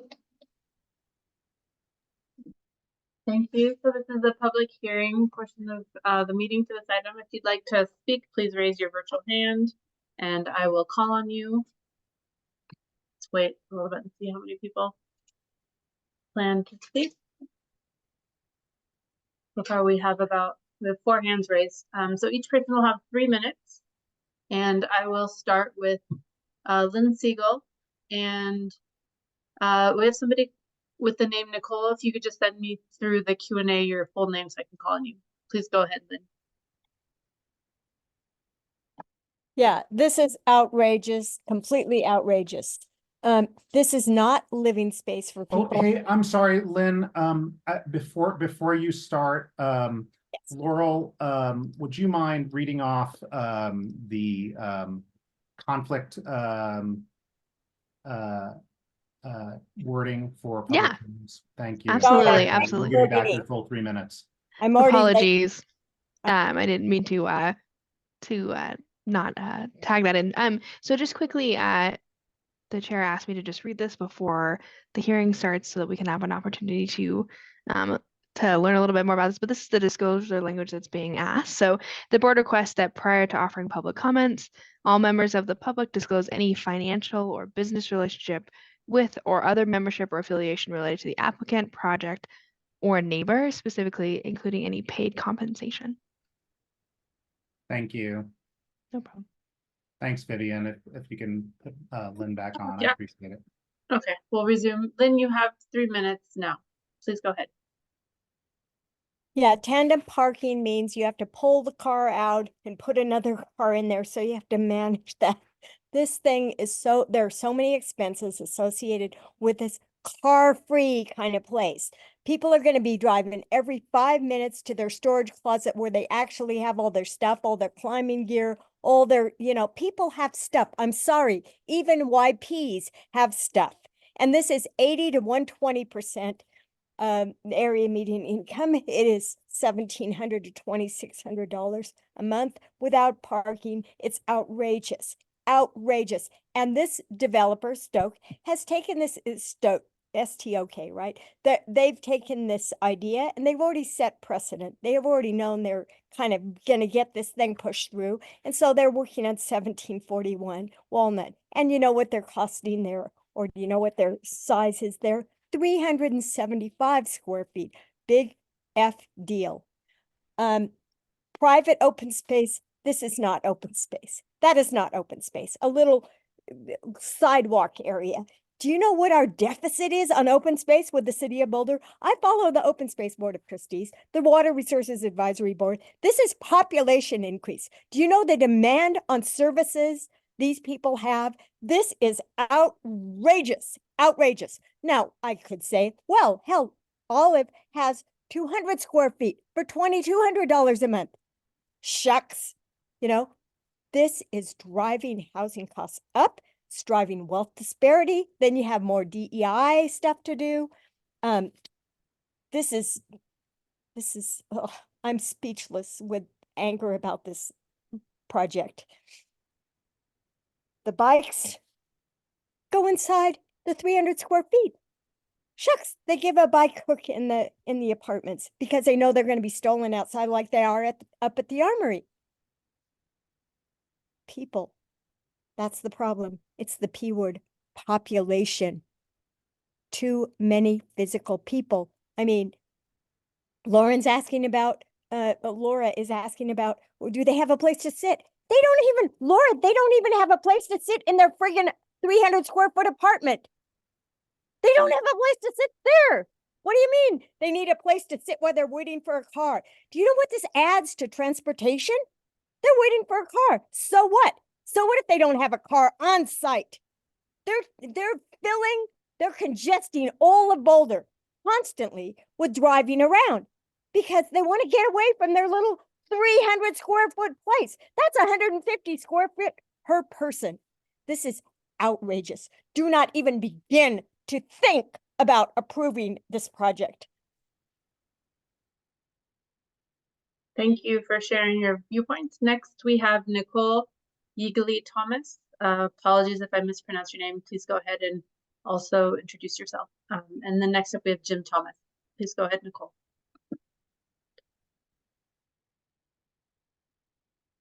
So I grew up on 21st and Pine. I went to Whittier. I spent time playing in Spruce Pool. My family owned 2226 Pearl Street restaurant called Matam Fez that was here in Boulder for 28 years. I went to the University of Colorado and lived on 23rd and Walnut. And I don't know if any of you live in that area or have spent time there, but it is my home, literally has been my home. And I am shocked at, I guess, the lack of maybe the blind spot that's showing up around the parking issue. It's not an easy place to get around. I don't know if you're familiar, if you've driven around that block, it's like the roads don't go all the way through, the alley's tight. It's a very difficult location. And so I think I'm concerned about parking. I am also really concerned about the direction that I know we're trying to move into a more sustainable future for Boulder, but having two people in 300 square feet and 45 units, we now have approximately, let's say, 80 people, if only some of them have two. I think it's unrealistic to actually think that people aren't going to have vehicles and need a place to park a car, even if they aren't using the car on a daily basis because they're downtown. It's really unrealistic to look at them not having a car to go up to the mountains or do something else that they may do once in a while. There needs to be parking. Across the street is, I think it's 2201 Pearl Street. It's an apartment or condo complex. Those units are very small. They're like 700 square feet. It's tight in there, but they have managed their parking fairly well. It is concerning to me. So I just hope that you would look at the reality of what it's like to live there and what it's like to just live and play in Boulder, because this is not really the sustainability that I believe we would want to see as we're growing our city. So I hope that you would not approve this project. That's all I have to say. Thank you, Nicole, for joining us tonight. Next, we have Jim Thomas, followed by Jill Adler-Grana. Please go ahead, Jim.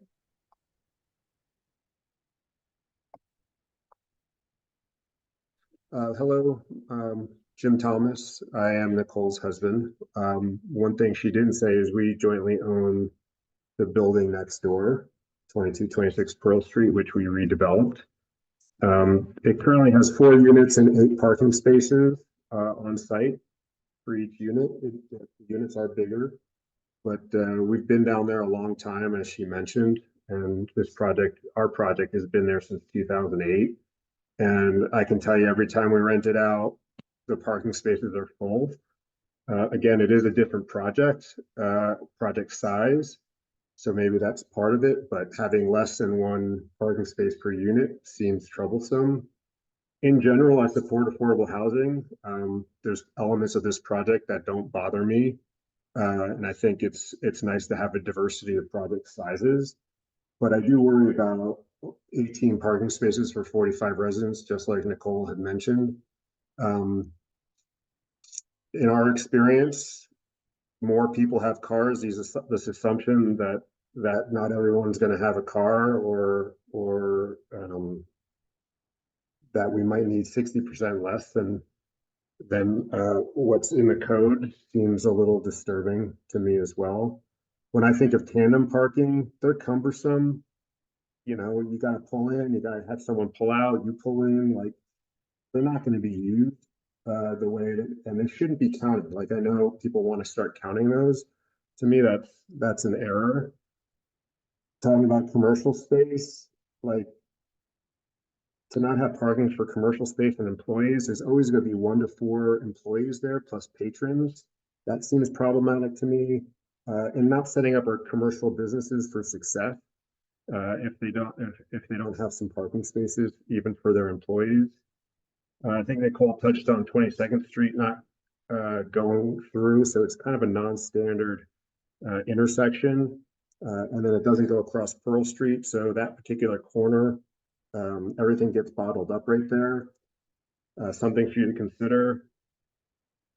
I personally think this project should get rid of the units 101 and through 105 and make it dedicated parking space and provide more access to those tandem spaces.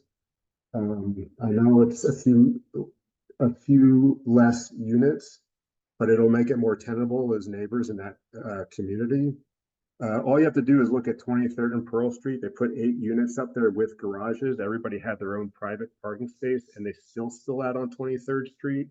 And so I know the parking study said that there's 85 units. They were there twice.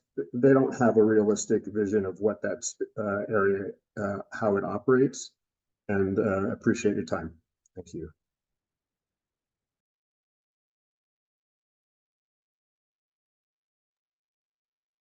Vivian, we can't hear you. Yeah.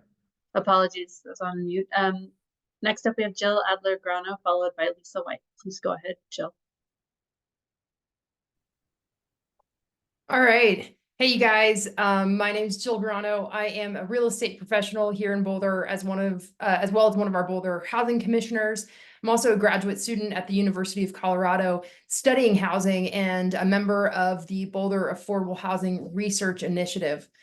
You know, I can see listening to tonight's comments that parking is a major pain point, but I want to implore you to prioritize people over vehicles. This city has prioritized vehicles over people for so long. And, you know, the way that we move about is changing. It will continue to change. There are ways to deal with vehicles that don't diminish our ability to build much needed housing. And this is a housing type that we desperately need. It doesn't exist in Boulder. Small apartments like this are for our workforce. These are small businesses on Pearl, you know, they're suffering. They have a hard time keeping employees. I served as the interim senior director of policy programs for the Chamber of Commerce. And we hear from them, the small businesses over and over and over that they need people to be able to live where they work. And this is exactly the type of product that we don't have and that will allow for that. I want to also make a note about the slide that Danica showed earlier about what has been built around this proposed apartment. I've done a sort of a micro study of these luxury townhomes that have been built all around Boulder. And, you know, it's 14 dwelling units per acre. It's our medium and mixed use zones that cap out at that density that equals $2.5 million townhomes, and they're everywhere. And so this study that I did looked at the ownership of these new luxury townhomes, and well over 30%, and every single one of them are owned by second, third, and fourth homeowners. These are people that don't contribute to our taxes, to our sales, to our vibrant city. And we have so much of that. We are, you have the opportunity to approve a really unique and much needed housing development that doesn't exist elsewhere. Please give this the go-ahead. You won't regret it. And if there are issues with vehicles later, deal with that, but don't punish the people. Thank you so much. Thank you, Jill, for joining us. Next, we have Lisa White, followed by Mark Newman. And just a reminder to others, if you'd like to speak, please raise your hand so that we know how many people are remaining to speak. Lisa, please go ahead.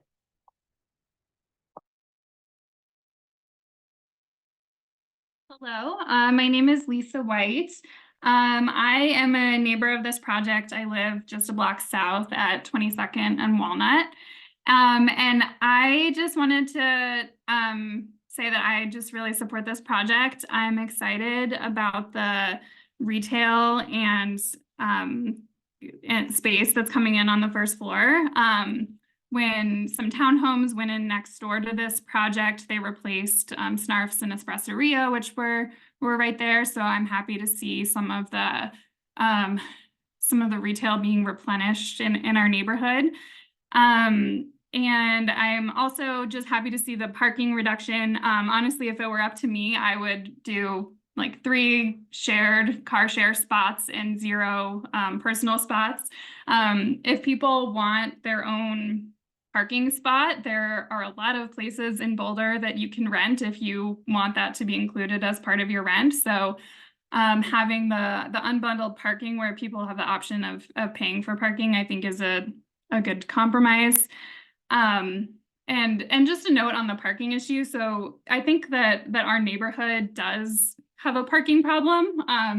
If you go on the north side of the Whittier neighborhood, they have neighborhood parking program on that side. Our side of Pearl does not. And I think there was a comment about it not really impacting the neighborhood because all the houses are north of Pearl, but those of us south of Pearl, you know, we live in a townhome, but we do have homes over here.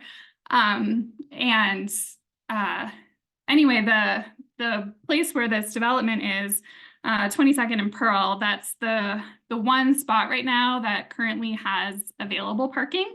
So I literally, if we have somebody come to our house to do something, I send them a map and I'm like, park here because this is where there's parking if they're taking a car. And so I don't think that we should solve this problem by giving everyone individual parking spots. But I think that the city should do a neighborhood parking program in our neighborhood and charge for parking so that there is available spots when people need it. And then I would like to see the city actually charge more than just enough to run the program, but actually enough to fund sustainable options for those of us in our neighborhood. And then the last thing I wanted to mention is 10 years ago, I lived in a development with a little bit bigger of a unit. I lived across the street from this development in the building that burned down a couple of years ago. It was a very small unit, but it was great. It was perfect for that stage of life that I was in. And I did end up buying a car and while I lived there, and part of the reason was that parking was included. So that encouraged me to buy a car because it was made easy for me. Thank you. Thank you for your contributions. Next we have Mark Newman, and I also just wanted to remind people that for each public hearing item, each person can only speak one time. Please go ahead, Mark, you have 3 minutes.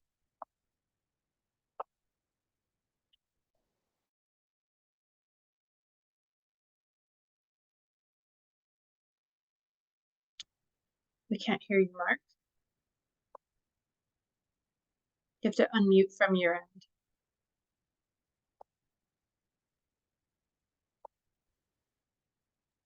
So sorry. My apologies. That's good. Yes. Anyway, Mark Newman with HOA president with Walnut Grove at 1850 22nd Street. I represent the 14 owners here for this meeting, and wanted to first say, we applaud the goal of a 0 carbon impact on building in the area. But I also want to say from a sustainability perspective, we're just wondering if density is really not the problem here. We keep just building and we keep stacking in downtown Boulder. We keep talking about being 0 carbon. We talk about all these things, But all we do is just keep building on top of building, on top of building, and keep creating density, which is what this project is. Again, if we really wanted to really impact carbon emissions, wouldn't we just have less units and less people? But then also we're really kind of curious about, I think there were some great points brought up about the current market rate, and some of the quotes that we just received and heard are rental rates that are equal or more than we have here right now for 1 and 2 bedroom places. So to me, this just seems like a lot of good conversation, but a good way to make some money, because it's more than we're actually getting in rent in some of the places in our area. So I'm just not sure this is at 80%, and it's really what I would consider quote unquote affordable. And then, what happens if the parking is truly an issue, which we really all believe it's going to be in this neighborhood? We actually do have problems with parking. I don't know what study was done or how it was done, or if it was done over a long period of time, but we have plenty of time in this neighborhood where you can't find parking on the street. So how is it that we're going to be guaranteed that all these residents don't just decide, I don't want to pay an extra $150, so I'm going to park over here and don't need to tell anybody, and then we absorb all that parking, and then the people who are now currently living here are going to be impacted, and we're all going to be driving around more looking for spaces and creating more carbon emissions. So I'm really concerned about that, and so are we all here as owners, and that impact on us and our ability to park and our ability to use our area, and just want to make sure that things are really on the up and up here, and some of this just doesn't sound right. In relation to what Mason asked earlier about, who manages the tenants basically in such a tight space on a daily basis? I mean, is there a provision for that? Is there a plan for that? There's no HOA. I get that you guys seem dumbfounded by that question, but this is like a hotel. This is not really like an apartment building. So who's going to manage the use of the space, the problems with noise, all the conflicts with parking, et cetera, et cetera? What's being done to manage the space? And is there in all your retail space, is there an office there where there's somebody there? Is there a manager on site? What's the plan for that? Mark, you've reached the end of your, Okay. your 3 minutes. Thank you very much. And I hope you guys just don't approve this, please.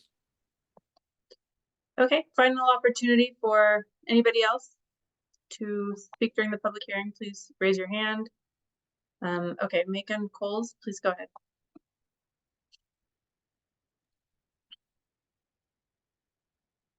Good You should evening. be- Board. yeah. This is Ethan Coles at 1726 Broadway. I have no financial or any other connection to the sponsor of this project. We need dense small units positioned along the central arteries, the central corridors, and the bus routes in our town. This is a good project for this site. 5 bus lines are within a few blocks of this place. For most of us, it is hard to imagine a life other than the suburban subdivisions that we grew up in. But the young people, the people of color, they're showing us a different way of living, smaller, tighter, more social, fewer carbon emissions. ML, you're usually concerned about the environment, but you spent 10 minutes of your time expressing a suburbanite's concern about parking and how cars would fit in the alley. If most of planning board discussion tonight is about parking cars, it'll be a lost opportunity. We can't create a future for our planet and our town that is worth living in if we cannot transcend a lifestyle that is locked in suburban forms with lots of parking and lots of cars. The neighbors have expressed vehement opposition to the parking reduction. Who's going to manage this? There's not enough parking. I won't be able to park in front of my house. Nobody really lives without a car. What kind of people would want to live like this? We're called to a different future by the melting glaciers, the crazy weather, the overheated planet, to enable people to live lightly in individual units and to provide places for people who want to live a sustainable life, small, efficient, using bikes and transit. To date in Boulder, we have turned our backs on these folks, providing no new housing for them. Are we going to really ask for 200 square feet of parking for every 300 square feet of living space for humans? That would be absurd. Do we value homes for cars more than homes for people? I support the 60% parking reduction requested at 22nd and Pearl. This is a 15-minute neighborhood, folks.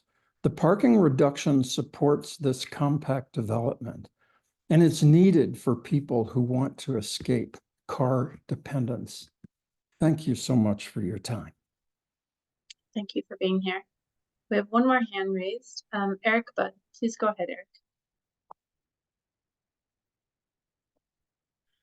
Hi there, Eric Budd. I live in Boulder.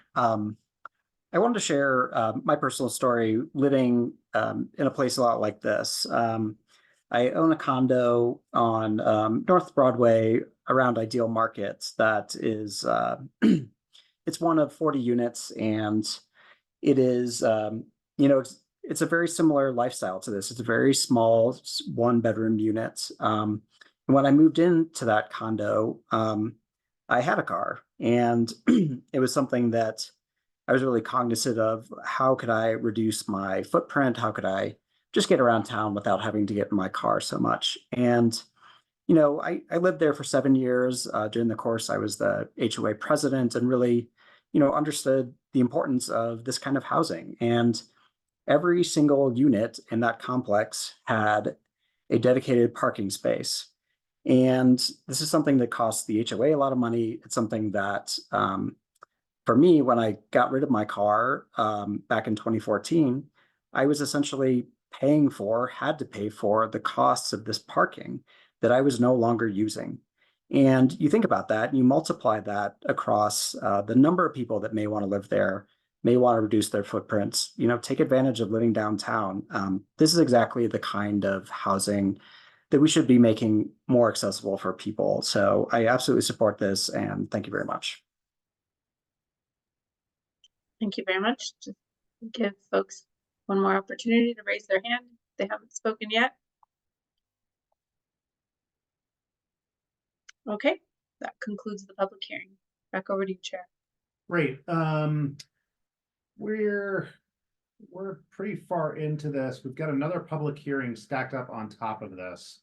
You guys want to take, we either go through this now, or we take a 5-minute bio break and then we keep pushing forward, as I'm concerned that we're going to start hitting some time issues. Is everyone okay with a 5-minute bio break and coming back? Yeah. All right. So it's 8:13, at least by my clock. We'll be back here at 8:18.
Hey, Vivian. Oh, she's on.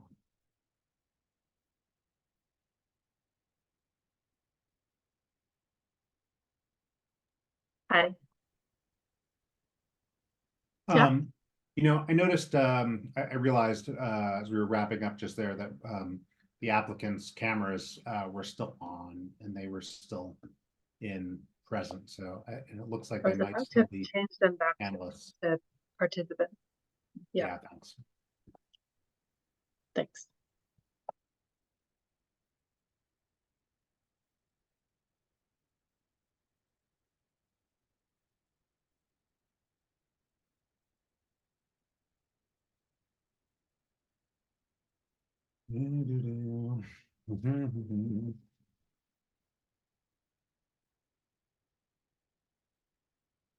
I don't think we've had a humming chair before.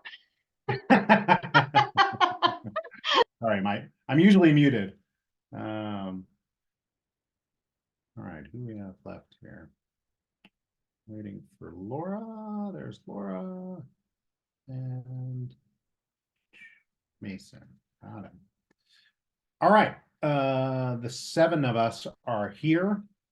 I think we can get into deliberations. Just before we start, just a request that everyone try to keep their commentary pretty tight, just because we got another public hearing this evening.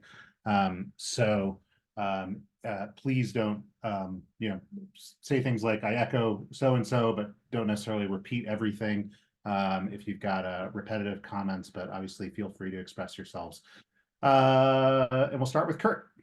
Well, I had a question. I wanted to follow up my question to staff about the angling of the sidewalk. Chandler, did you have a chance to look up anything and find out anything about that?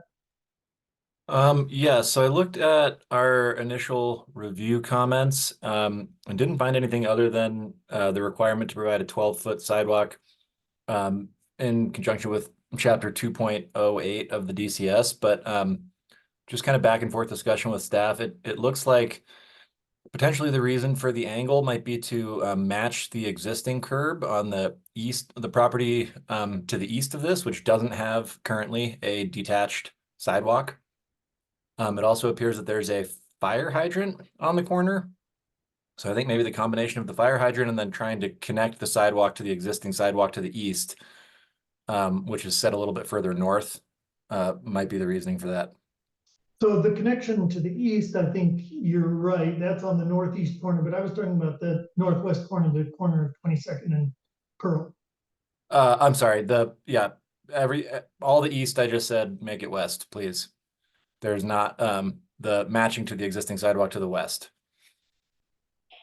Sorry, across the street, you're saying? Correct. Okay. Hey, thank you. Thomas, can we put up the or whoever has the screen share, can we put up the the 2 things that we're considering as planning board to help guide our discussion? Sure. Would you like me to put those up? Yeah, that'd be great. Thanks, Charles. Or Chandler. Sorry, Vivian, you need to re-enable me to screen share, please.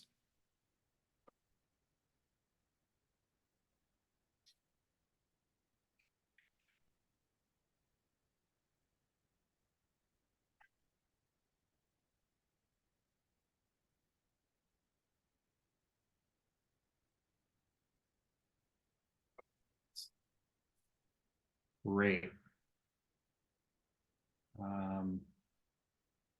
So what we've typically done is, I think we've taken these one at a time. I'm open to suggestions, given this is my first meeting chairing like this, but I just want to try to be efficient. Yeah, go ahead, Mark.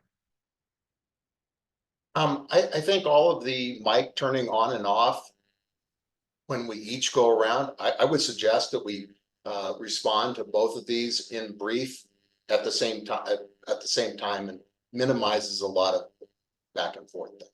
That's great. I think that's a great idea. Let's go ahead and do that. Does anyone want to start? I'm unmuted. In the name of efficiency, I'll go. I find this project consistent with the site review criteria and on balance, the BBC policies. I think it is emblematic of what the BBCP puts forth as some of our goals. And in regard to the parking reduction, I do find it consistent with the Land Use Code 996. Great. Efficient. Kurt. Thanks, Will. I'm very excited by this project. I think that this is exactly the direction that, one of the directions that we need to be going in. You know, this is, it's definitely a step towards a more sustainable way of living, which is lower carbon, less stuff, car free, car light, which is a transition for us. And transitions are exciting and scary and challenging and also a growth experience. But I think that absolutely that it's a transition that needs to happen, that we want to have happen, and that that this is taking the step towards. It also provides a form of housing, a form of living, a way of living that is almost unavailable in this city, certainly almost unavailable in this area. And so from the standpoint that it increases the diversity of housing and living opportunities, I think that it's great. So getting to the specific questions, I agree. I think that staff did a really good job of explaining, justifying why, and I agree with it, with staff, that the project is consistent with the site review criteria, with one exception, and I will provide a condition for that later. And I agree that it is consistent with the parking reduction in 996 staff. Thanks, Kurt. Sorry, it's a little distracting. I've got Danica's video on my screen. If we could just make sure that the applicants' videos are turned off.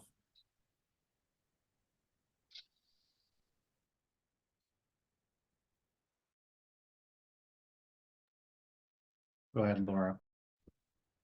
Thank you. I also am excited by this project and agree with Kurt's comments that it provides a form of living that we don't have enough of in Boulder.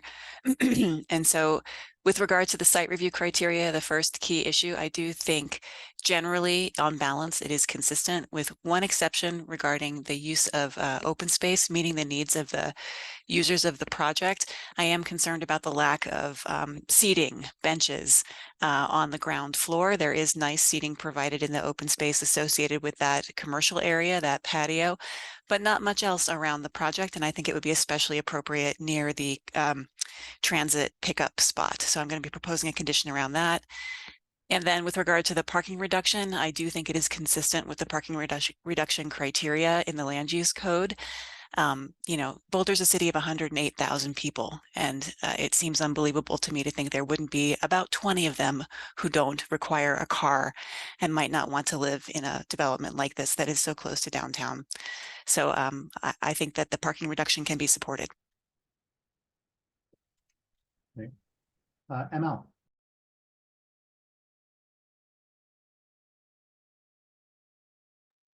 Thank you. Yeah, I find this project to be talking about a future that we should all be thinking about. You know, the idea of, I have a car, I drive it once every 10 days. I walk everywhere. I'm going to East Boulder, I'm walking 6 miles, I'm walking 8 miles, no second blink thinking about walking everywhere. This is a walkable city for people who are able to. So I love the idea of transitioning away from using valuable space. You know, decades ago, I converted my garage to a studio. So good real estate should not be invested in storing vehicles, but that's just me. All of my questions around parking, that's the main concern of the people that live in this neighborhood. So it was due diligence to go through a rigorous understanding of what are the impacts of the car, lack of car, and this project coming to this neighborhood. Regards to the key issue, I guess it'd be number 2 around parking. I think it meets the criteria. I don't have any concerns with that. I do have my concern with the parking would be, and I will propose, I think, a condition, hold the project accountable to continuing monitoring and communicating with the residential neighborhoods that potentially could be impacted. Because although this is a look into the future, I think we have to get to the future. And I think in order to get there, we may need to have some continued understanding of, okay, so what is it doing to the existing fabric of these neighborhoods? So that is my one issue. The main issue I have is as we looked at, and thank you, George, for pressing this, what is the cost? What is going to be the rent on these? And I think that eventually the applicant put out $2,400 a month. So that's 30% of about 100,000 a year. Who the target market of workforce? Which target market? Which workforce is making 100 grand a year and is willing to live in 300 square feet? So I am very challenged by the price point that this will need to command in order to be feasible, I'm guessing, to the developer. If this project is what it is, and they were renting for $1,200 a month, all in, 1,000 times in, that would be workforce housing. People who are working in the neighborhood, the people who are working in the shops would afford to live there. But who's making 100 grand and going to live in 300 square feet? I mean, so to me, that's the real challenge of this. And I think that's the issue that comes ahead more than anything. And that speaks to a BVCP concern of affordability and missing middle housing. I applaud the developers having a vision, but I don't see somebody earning that income level choosing to live in a 300 square foot unit when, as one of the people who has managed an HOA across the street says, you can get a 2-bedroom apartment for that. So that's my biggest concern. And I don't know if we can condition our way through that, because it's a BVCP policy, and it is a piece of the policy, but it isn't necessarily, you can find an on balance by looking away from that. So those are my concerns with it. But I do think that a developer bringing this project onto the table is incredibly appropriate. I think we have to be thinking on how the car kind of moves out of our reality. However, I'm not sure that the target market makes any sense. I don't see this being workforce housing, and that's really unfortunate, because I do think that's what we need. And at this size, people aren't going. This is not long-term housing.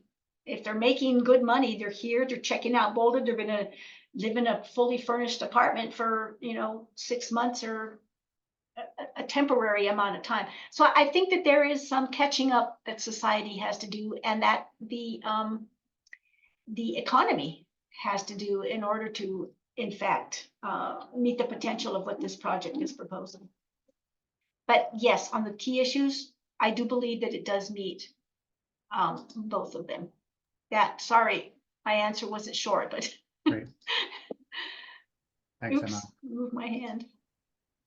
Someone want to speak next?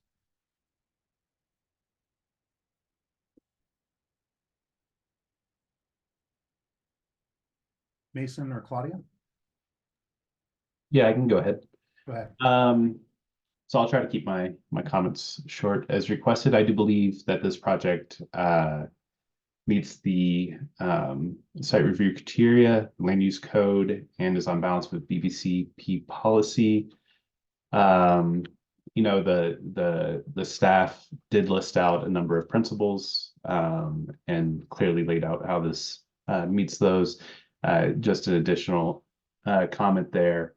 I really appreciate the goal of this project to be net zero embodied and operational carbon emissions. You know, I do find myself hoping that this helps address our deficit that we have in terms of housing and its impact on the, you know, 60,000 people that commute every day in to Boulder. I also do believe that it is consistent with the parking reduction criteria. The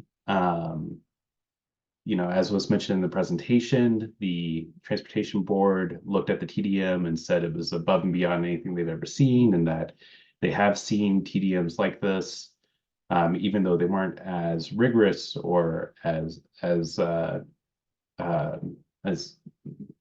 it does impact behavior. So I do expect that we will see people opting into a car-free lifestyle here, and I really hope for that. I do share concerns that we heard from the public and other folks on the board. You know, my main concern is just ensuring that the TDM and affordability remains intact into the future, regardless of ownership. I'm not really sure, as was mentioned, that we can, you know, work our way into that spot, but I would propose that a tenant association or a union be put into place to represent the tenants, not only to resolve conflicts with parking or open space use, as a caller mentioned, but also to negotiate with the owners and to ensure that some of these provisions remain intact regardless of who owns the building. It's not completely unheard of for an owner to initiate a tenant association, so I really hope they do so. Yeah, that's all my comments. Great. Claudia? I'll be incredibly brief. I think in answer to question one, the project is absolutely consistent with site review criteria and land use code. I am particularly grateful for this addition to diverse housing types in the city of Boulder. This is something that we do not have. This is a place to do it in the downtown area, and I welcome the opportunities for car-free living in that area.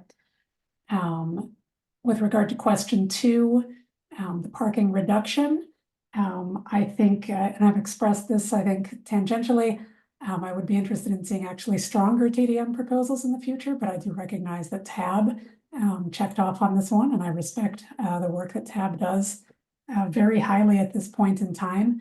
I think there are some issues raised this evening in terms of just design features of a project that can actually make some of those TDM principles and tools go even farther, be more attractive to people to use. And I hope that folks will look at those in the future, but I think this goes far enough for the parking reduction at this point in time. Great. To everybody, I'm gonna call on myself. My main concerns stem with similar to ML as it relates to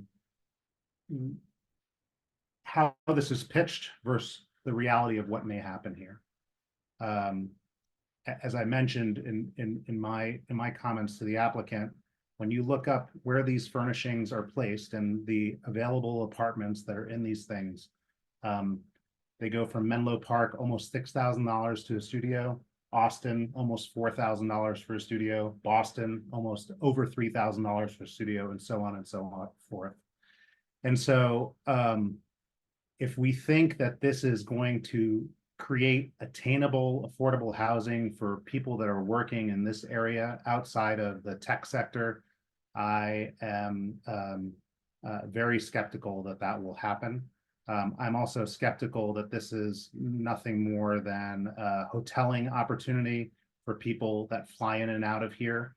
and have an opportunity to stay, because to the point of people making over $100,000, which is where these people will likely be coming from, it will likely be not a primary residence for someone staying in 300. Not saying that everyone will be like that, but I have a strong suspicion that that will be the case.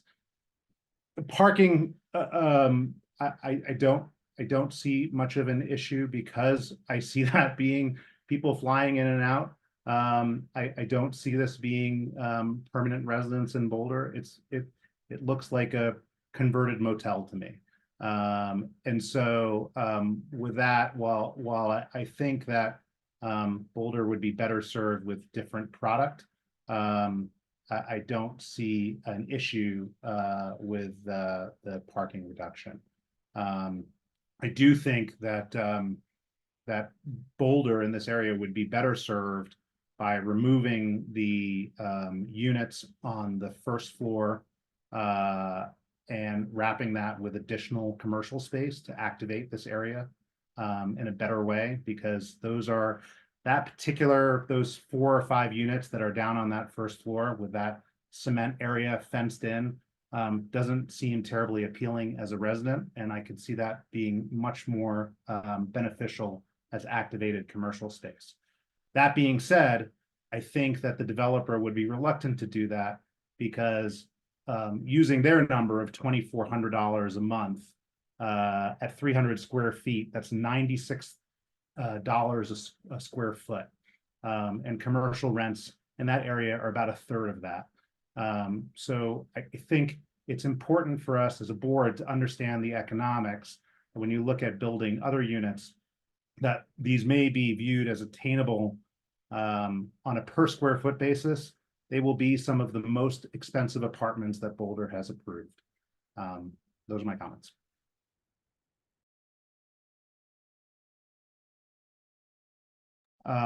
That being said, Kurt, I think you had oh, sorry, Mark, do you have something to say?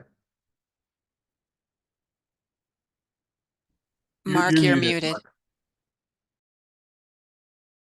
I was, since we had all gone around, I was just going to offer to the chair that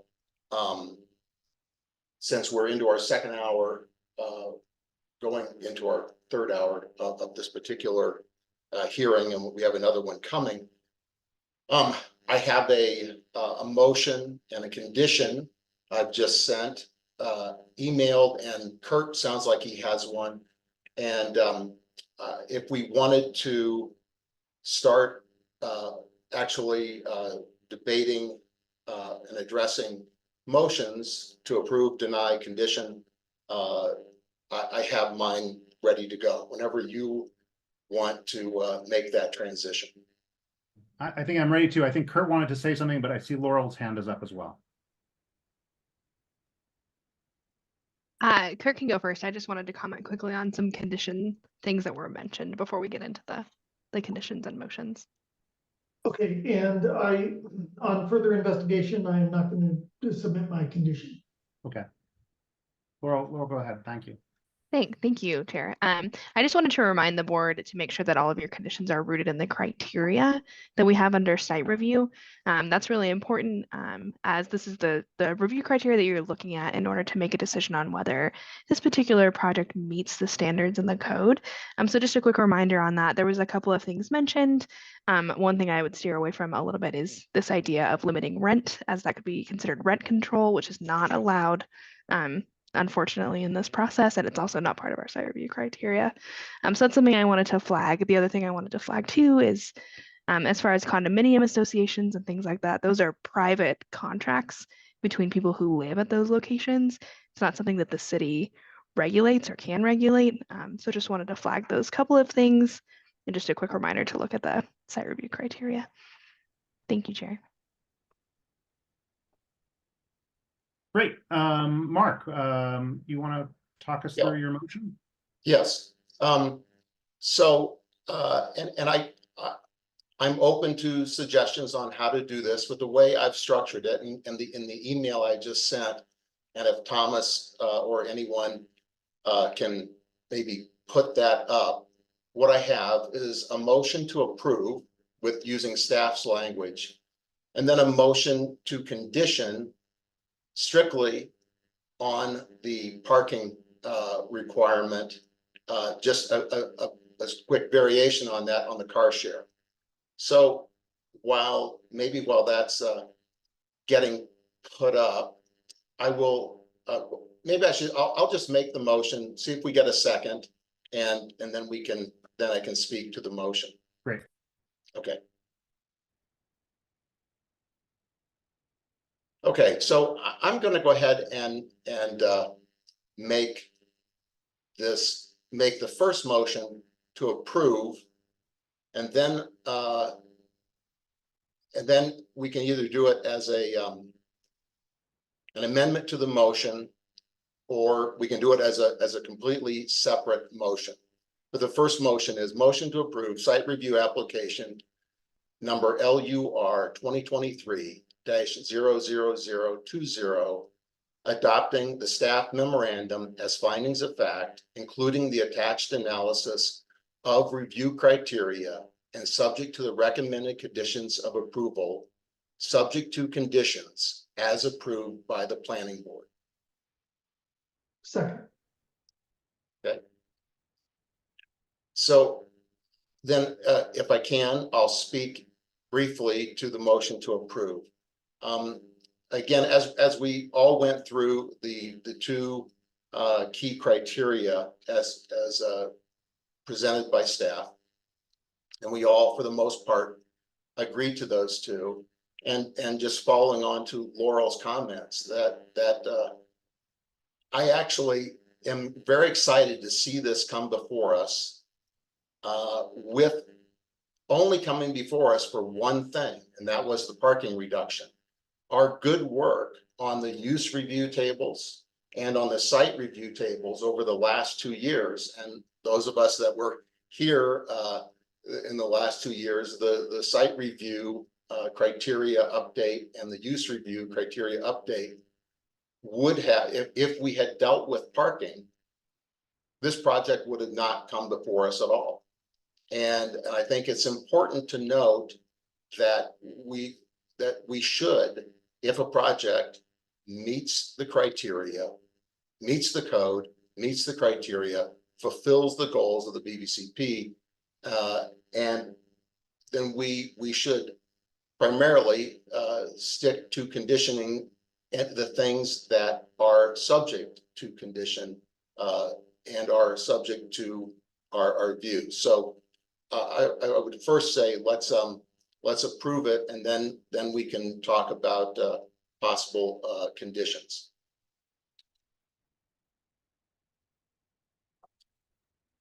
Okay. Go ahead, Laura. I'm happy to go ahead and approve the main motion and then talk about possible conditions. I just want to note that I also had a possible condition that I have put into the webinar chat. Great. Why don't we go ahead and with the first motion then, and then do some conditions and see if they go up and down.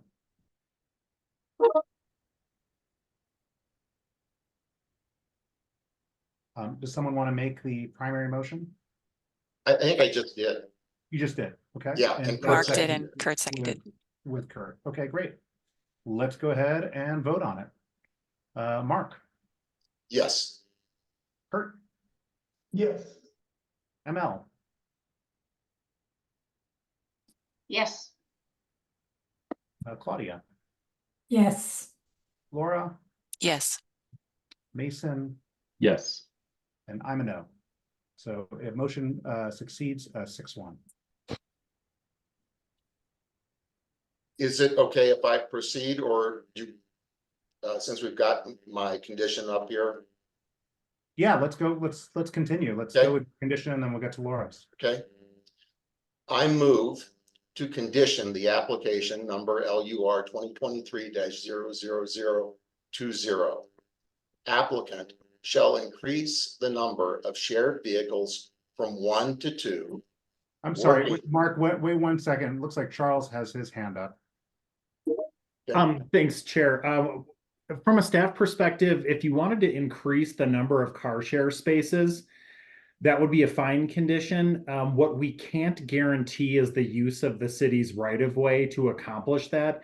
That's something that we could certainly explore with the applicant as part of the subsequent processes that they'll need to undergo, but we wouldn't be able to guarantee that. We haven't studied it. We don't have anybody from transportation on the call here, so we'd want to make sure that we weren't creating a condition that was impossible to implement. So thank you. And this was one, so as there's a further complication though, and that is if we created 2 car share spaces not in the public right of way within the site, does that change the whole application to actually an additional parking reduction? And is that? No, it wouldn't change the parking reduction. It would just reduce the amount of private vehicle storage. I mean, they could repurpose one of the parking spaces for an additional car share space and not affect the overall reduction. Only if they started redesigning the interior of the parking garage would that become an issue.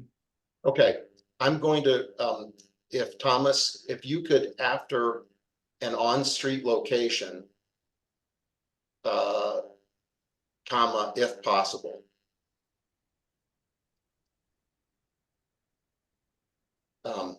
So that, anyway, so let me continue with the motion. I appreciate Charles.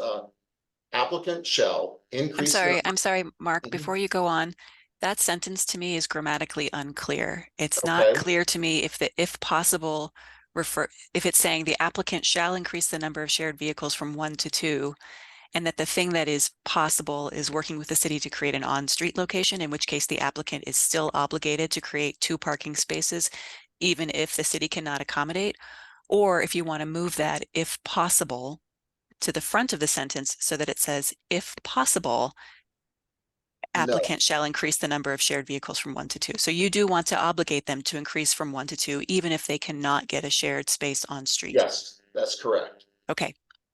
So, but go ahead and put that back. So, Laura, is it clear just by leaving the if possible into you that working with the city, if possible, to create an on-street location, period? Would that? I would want to know how staff would interpret that, because when I read that, I think it is clear that you want to increase the number of shared vehicles from 1 to 2, regardless of whether there can be an on-street location, but I don't know how staff would read that. I see Brad has his hand up. Yes, thank you. I'm gonna use this opportunity to finally, after many years, use my English degree and suggest that if you just take the comma away, it says working with the city to create a on-street location if possible. I think you just want to remove the Elegant. I there love we it. go. That's super. And you know what? I have been comma happy lately. So yeah, let's get rid of that comma. English major for the win. Okay. So I'll just start over with this motion to condition.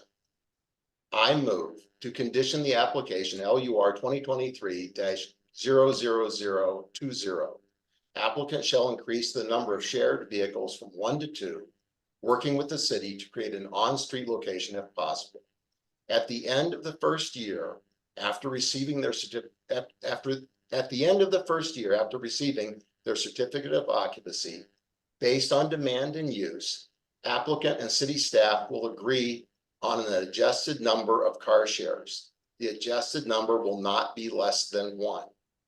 Car share subsidy shall continue for a minimum of 5 years. Mark, can I ask you a question? Oh, we need a second, or. Well, just for clarity, there's a redundancy right here. On the one hand, you want to increase it from 1 to 2, and on the other hand, you're saying it can go down to as little as 1. After the adjustment period, yes. So would it make After- sense to have the adjustment period first? No, it would be after, so it starts off at 2. And I'll talk about that why once we get a second. But Got it it. starts off as 2. After 1 year, it will get evaluated by the owners and city staff, and it can be adjusted up or down, but it can't go less than 1. Got it. Thank you for that. Can I ask a clarifying question before we look for a second?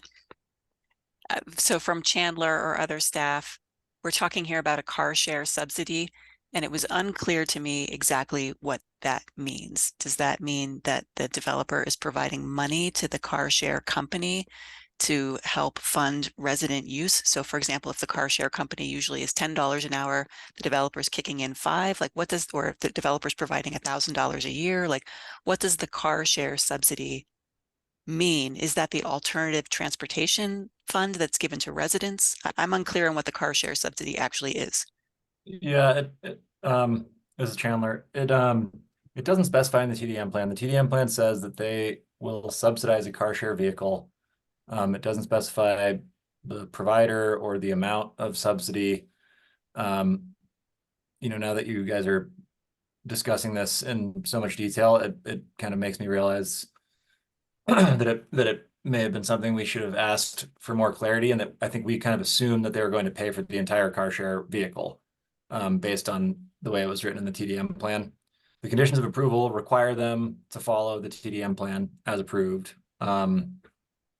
So yeah, that didn't really answer your question. But essentially they're required to provide a subsidized car share vehicle, but we don't really know what level of subsidy that represents. Right, the way that I read that is that they're on the hook to provide a car share as part of their TDM. So whether or not it says that they're it's a supplement, or I think the way that we interpret the TDM is that they're providing a car share vehicle as part of their TDM. So I'd like to clarify, I spent some time doing a little research and discussion today, not about this specific project, but about car shares. And so my understanding is that this is a negotiated thing between the car share provider and the property owners.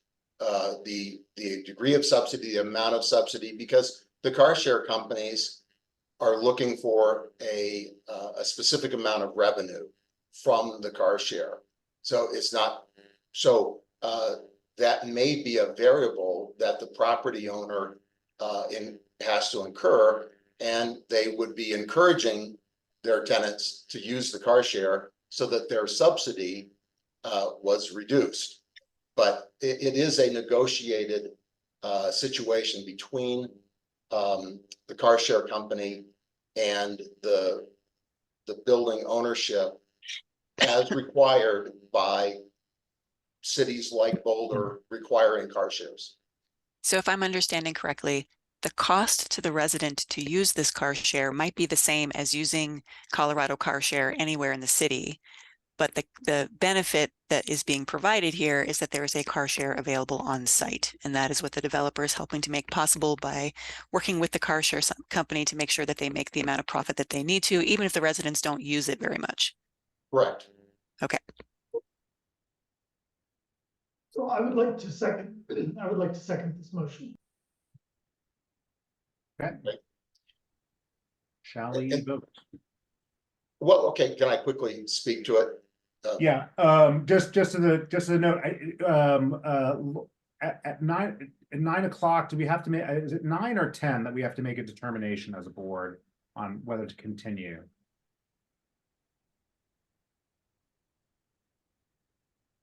A new item.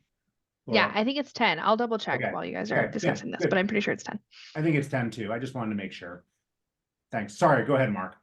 Okay, I just wanna say that a car share is effective when it's available. So the right number for a car share is having a car available when a tenant needs to use it. And when you have only one with a building with 45 residents, that builds a situation where likely the car will not be available when someone needs it. And so to me, 2 is a minimum. And there's a mathematical calculation that goes into that, again, from my car share research. So most car share companies and research seems to show that 1 car share replaces somewhere between 9 to 14 vehicles, privately owned vehicles. And because our cars spend so much time not being driven, they spend so much time being parked, that's actually a calculable and verifiable number. So if we take the number of, let's say, 12, and we have 2 car shares, that's 24 plus the 18. So if you look at the 18, not including the tandem spaces, that is 40.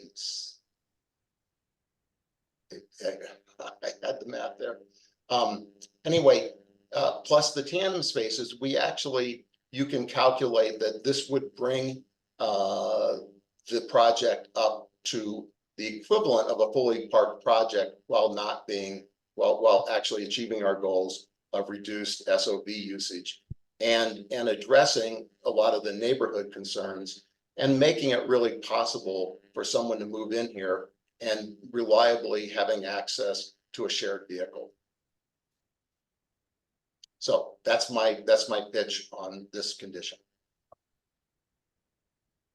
All right, should we go ahead and take a vote? ML.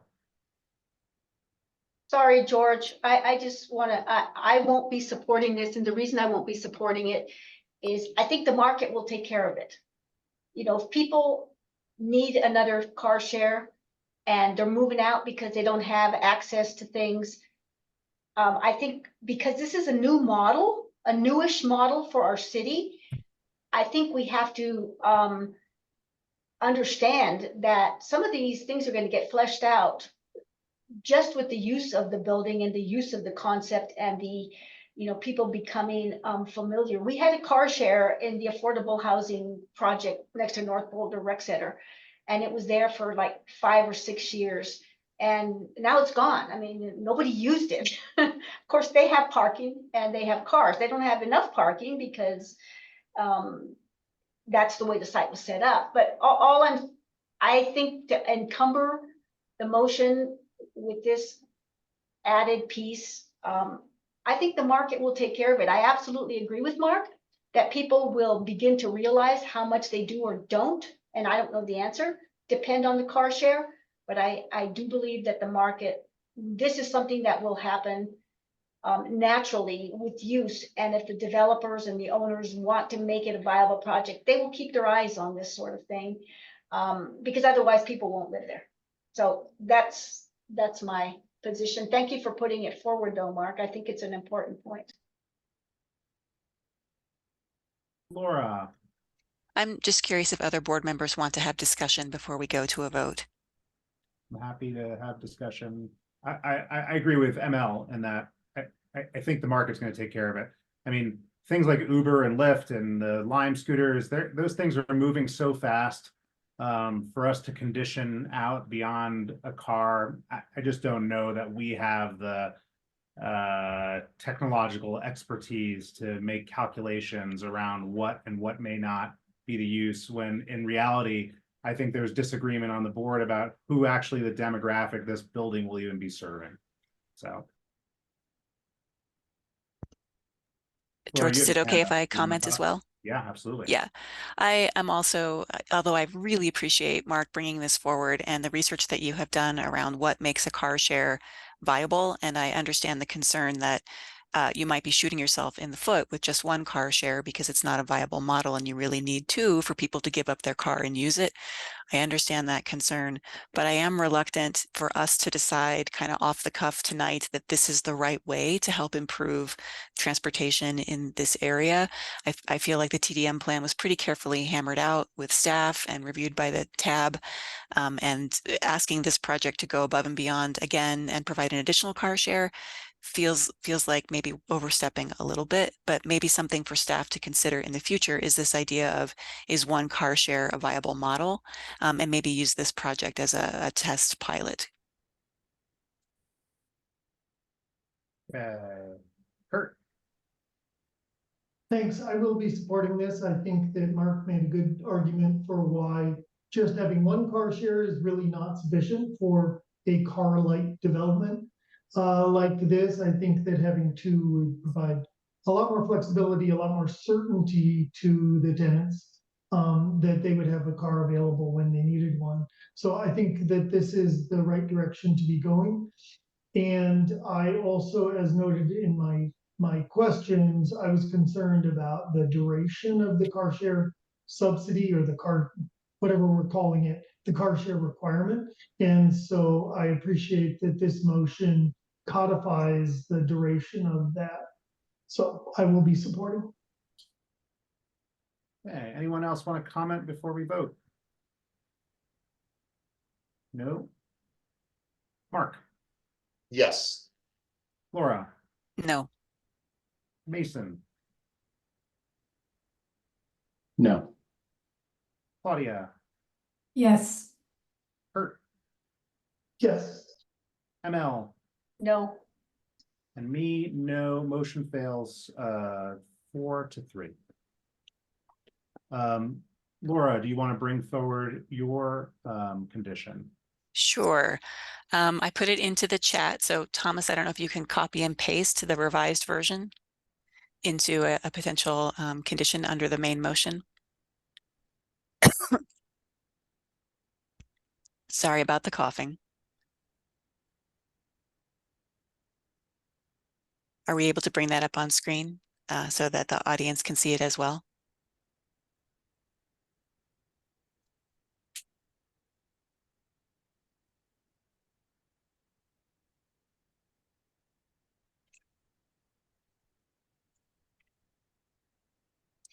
Thank you, Thomas. So this is a motion to condition the application so that ground level open space better meets the needs of the users, which is in the Boulder Revised Code. That's part of our site review criteria, that the open space has to meet the needs of users, and better accomplishes the intended outcomes of the TDM plan. The applicant will add an outdoor covered seating area associated with the rideshare pickup spot. And I specified outdoor because if it's indoors, it would not be available to people who are not residents of the building. That's my motion. Happy to discuss more if it gets a second. Kurt? I'm raising my hand saying I'll second it, Laura.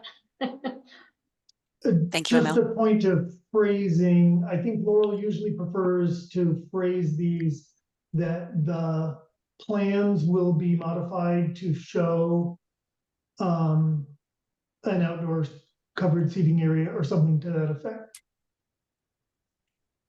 I am totally fine with that friendly amendment. Thomas, can you, if ML is also okay with that, can we modify it so that instead of saying the applicant will add, it would, so delete the applicant will and add the site plan will be modified to add. Thank you. Good catch, Kurt. Yeah, nice. Should it just say, and rather than add, include? That's fine. Oh. We can change add to include.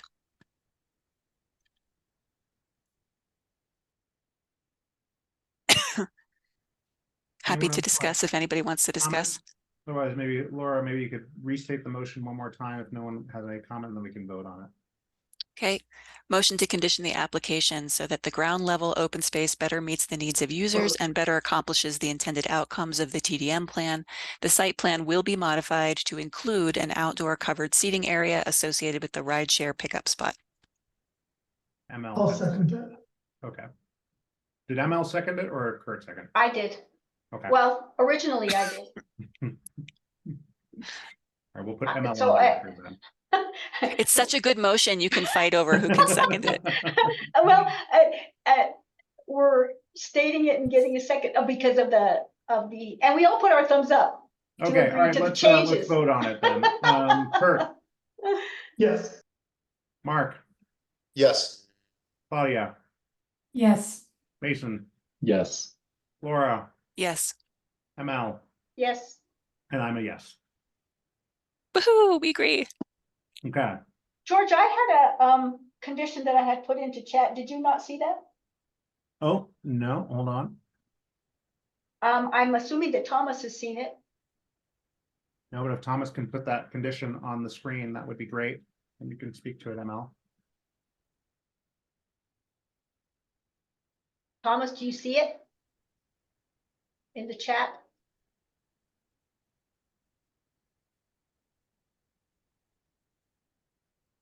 Is this the full language here? I believe it is.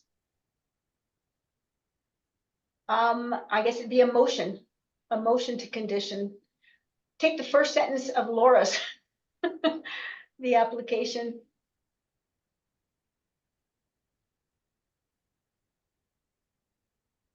To adequately accommodate the commercial use, and that is one of the criteria, adequately accommodate the uses.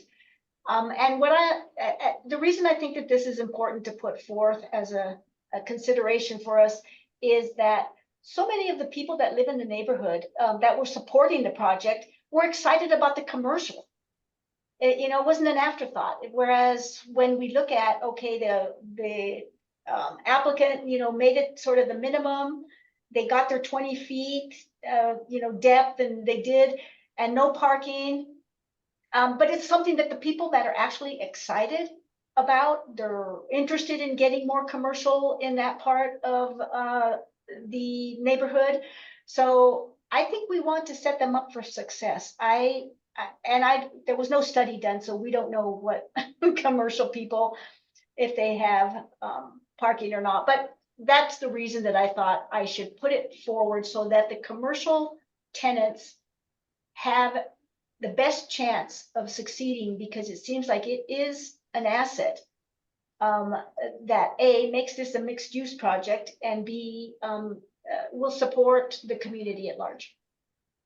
So I move to condition the application to adequately accommodate the commercial use with one dedicated parking space per commercial tenant. And I'm looking for a second. Mason, Do we do comments after the second? Correct. Okay, I'll do comment later. I'll second it. Can I go ahead and comment? Yeah. Although I appreciate where you're coming from, ML, I won't be supporting this motion. I think the study showed that there were sufficient space to allow for people to park for the commercial use on the public areas. And I think there's also, as we've harped on a lot, there's other modes of transportation to get here. So I think that this is above and beyond what should be asked of for this applicant. Thanks, Mason. I'll comment on it since I was a second on it. I don't know, and maybe staff can maybe Chandler, maybe you can answer this. Is there a loading area programmed for the commercial or for this space on the street?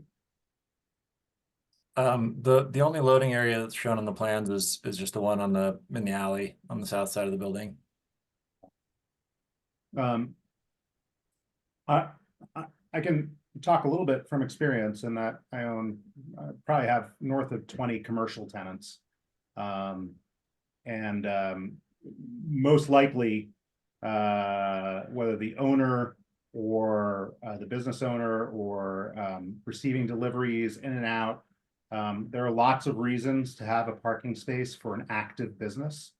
Not all active businesses necessarily need parking spaces, but to ML's point on the greatest chance for viability, this is an interesting concept in the sump principles to the opposite, in that you're going to have a business owner that's going to get charged one rent one way or the other, and having a bundled parking spot in with the business could be very beneficial for them to operate.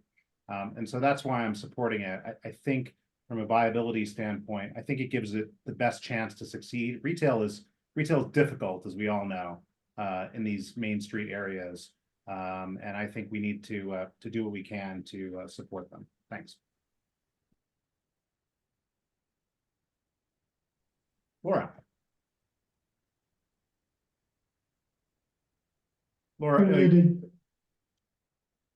Thank you. So even though I understand the arguments from ML and from George about why this might be beneficial to the commercial tenants, I'm hesitant to put a motion on an application that contradicts the zoning, right? In this MU zone, this commercial space is not required to have parking for the retail. And I don't know how we do that for this project and not for every other MU project. Or I think it's MU3 is the zoning on this one. Sorry, I don't have my packet in front of me.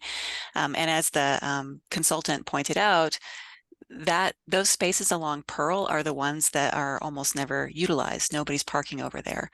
And that's right where these commercial buildings are. So, or these commercial spaces would be. So but I'm mostly reluctant to put a condition that contradicts our zoning. Okay, Kurt. Thanks, Laura, that's a good point. I'll also point out that there are all kinds of commercial spaces on the Pearl Street Mall, on East Pearl, on West Pearl, that are older, that don't have dedicated parking, and they function just fine. In fact, they are extremely successful in a lot of cases. And so I don't think that this is necessary. I think it would be moving us in the wrong direction, so I won't be supporting it. Thanks, Kurt. Other comments? Shall we vote? Start with Kurt. No. Claudia. No. ML. Yes. Laura. No. Mason. No. Mark. No. And I'm a yes. The motion fails 5-2. Any other conditions that people want to put forward to the motions? No? All right. I think that concludes this public hearing for this item. Laurel? Yeah, the only last thing I was gonna say is usually we have the chair according to our rules, reread the motion. I know that Laura reread her section, but I think it would be helpful just to read it one more time for the record. And are we rereading the entire motion with the approved condition? Is that what you want? The main motion, I think. The main motion. Where? Apologies, it's in our rules, so just trying to. Can you put it up on the screen? No, I'm happy to reread the main motion.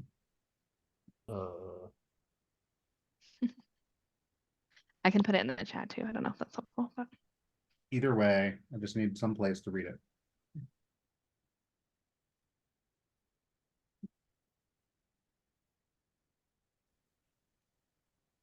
Yeah, Laurel, if you could put it in the chat, I'll put it up on the screen for everybody. Great. So thank you. Apologies to slow us down a little bit there. But yeah, no problem. Motion to approve site review application LUR 2023-0020, adopting the staff memorandum as findings of fact, including the attached analysis of the review criteria and subject to the recommended conditions of approval, subject to the conditions as approved by the planning board. Is that it? Oh, you're muted. You're muted, Laurel. Sorry about that. I think I put it in there. And then I added Laura's one condition that you guys added. And motion to condition the application LUR 2023-00020 so that the ground level open space better meets the needs of users and better accomplishes the intended outcomes of the TDM plan. The site plan will be modified to include an outdoor covered seating area associated with the ride share pickup spot. We're good? Yes, thank you. All right, great. If everyone's okay, I think we should push forward and into the next public hearing right away? Yeah, good. Okay. Do you want me to read the next public hearing? Yeah, item? yeah, and just so you know, Sure. to go back to your question about adjournment, anything that starts after 10 p.m. has to have a vote. Perfect. So since we're Perfect. before 10 p.m., you're good. But yes, if you Great. could read the agenda to start the. Great. Public hearing and consideration of the use review to allow residential uses on the ground floor facing a street in an industrial service 1 zone district located at 4725 Broadway. The proposal includes the redevelopment of the existing site with 2 new residential buildings containing 21 3-story townhouse units with private garages, reviewed under case number LUR 2022-00032. All right. Take it away. George, Yeah. I'm sorry, I need to make a little announcement in regard to this project before we continue. Sure. Okay. Ex parte communications are discouraged and must be disclosed. And so I am, I don't think I'm in a gray area, but I think other people could interpret some communication I've had as potentially ex parte communication in regard to this use review. Matt North, who is a tenant in one of the buildings, is a friend of my son's, and I have done some business with him. He owns a van conversion company. And so Matt, in this case, the planning board did not call up this project. Matt called this project up and did so without me being involved. But once he had called it up, he contacted me. I discussed with Matt nothing about the project, but I discussed with him planning board procedures and how we operate and those sorts of things. I did not discuss any merits or anything about the use review that we're about to embark on. But I want to be clear with everyone that I did have a discussion with the person that called this up about procedure. Just to follow up with that, one of the things that we ask board members is whether or not they think they can still be fair and impartial. And this is for quasi judicial matters. One of the tenets for board members is that they can be fair and impartial when deciding or reviewing a project for them. So I just want to check in with Mark to let us know for us and the record if you think you can be fair and impartial in observing this and overviewing this project. Yes, I think I can be fair and impartial in regard to this use review and the subject before us. Okay. Any other comments before Allison steps in? Nope. Okay, take it away. Thanks, Mark. Okay, can everyone see this? Yes, okay. Well, I'll just go ahead and get started. Good evening, Planning Board, and welcome to our 2 newest members. My name is Allison Blaine, Senior Planner. And this presentation is for a use review to allow for residential uses at 4725 Broadway. In tonight's presentation, I will briefly cover the information that was provided in the staff memo, including the purpose of the use review and process, the existing site conditions and surrounding context, a description of the proposal for the site, and a key issue for discussion. This type of use review is typically a staff decision subject to call-up. This item was appealed by the public on February 7th, following planning board meeting on February 6th. As such, approval of the application is now required at a public hearing. Staff is recommending approval of the use review application, finding that the proposal is consistent with the criteria found in section 9.2.15E and subject to the recommended conditions of approval. Another note, this is a bit of a unique use review. While that is proposing development of residential, it is not a site review. So we're just looking at the use and the subsequent impacts. The project completed the necessary notice requirements per the code. Written notice was sent to property owners within 600 feet and public notice was posted on the property. During the initial review, staff did receive feedback from several neighbors in opposition. One neighbor in opposition, one neighbor had questions about the scope and process, and a third neighbor supported the development but had further questions. Following the meeting on February 6th, staff formally received the appeal as well as additional neighbor feedback that was included in the packet. Since then, additional feedback has been submitted directly to planning board. The subject site is approximately 2.3 acres and located in North Boulder on the western side of Broadway, just south of Lee Hill Road. The site is zoned IS1, definition is there on the slide. And you can see the site is surrounded by a variety of zoning districts, including IS 1 and 2 to the north and the south, BT 1 and 2 immediately to the north, lower density residential to the west, as well as mixed use zones and mixed density zones to the east. Like the zoning district map, the surrounding context of this area is made up of a variety of uses, including residential, commercial, and industrial. Single-family residential is located west of the site along Zamia, and further north of Lee Hill Road. There are mixed density residential developments nearby, including the Armory, which is just across the street along Broadway.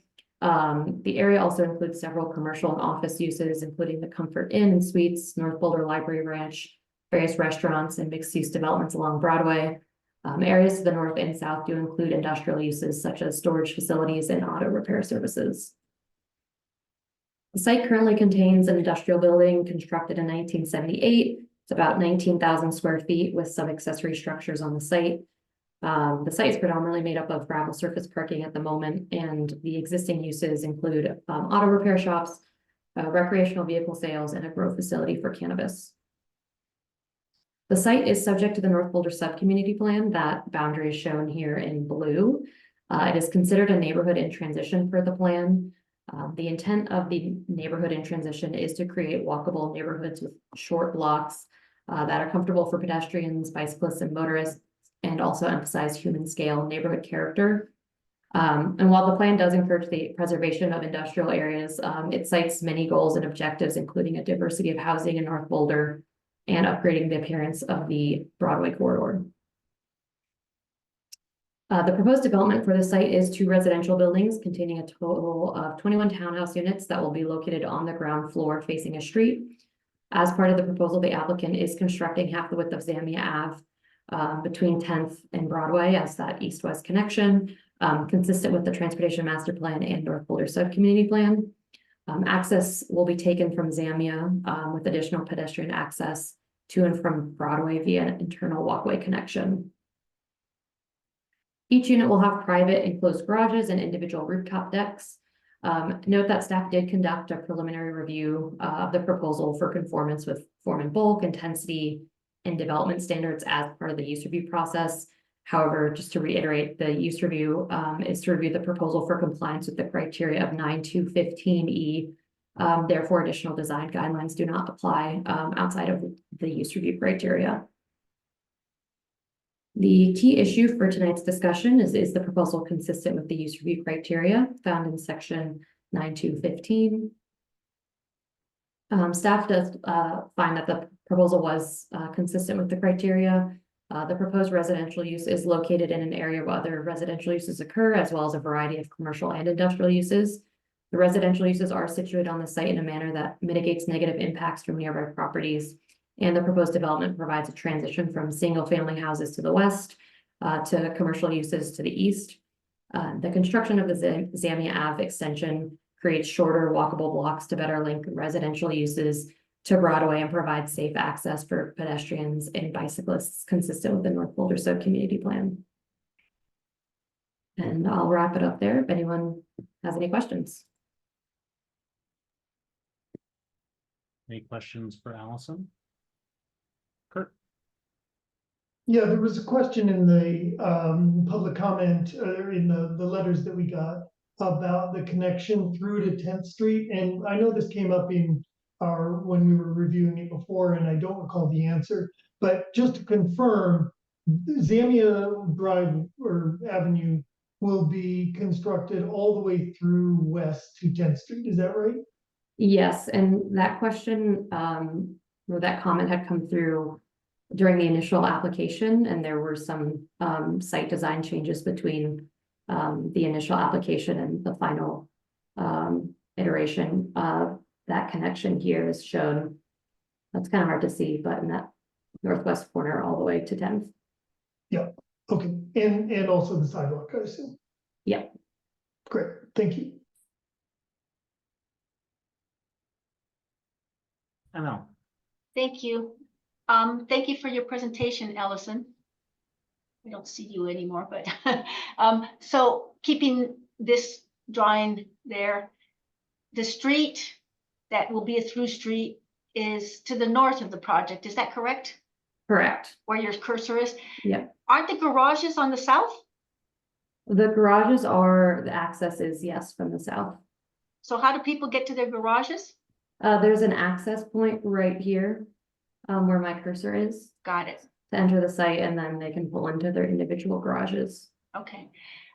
So I have a couple of questions on criteria, the rationale criteria. So criteria number B talks about providing compatible transition between higher intensity and lower intensity uses. So immediately adjacent north of the property is a hotel and the city transportation department facility. And immediately to the south is industrial, a parking lot with lots of cars and all. So how does a two buildings with rows of townhouses create a transition between those two uses? I mean, I think the applicant might speak to that in some of their presentation. I think they look at some of the surrounding context and why the site was picked for the development. I think a lot of that analysis was specifically looking at connecting the. Sorry to interrupt you, Allison. Andrew, I see your applicant. Can you wait to turn on your camera until we're done with staff questions? Thank you. Oh, I was just going to say that a lot of that rationale and analysis came from looking at the single family residential to the west and those commercial higher intensity uses to the east along Broadway.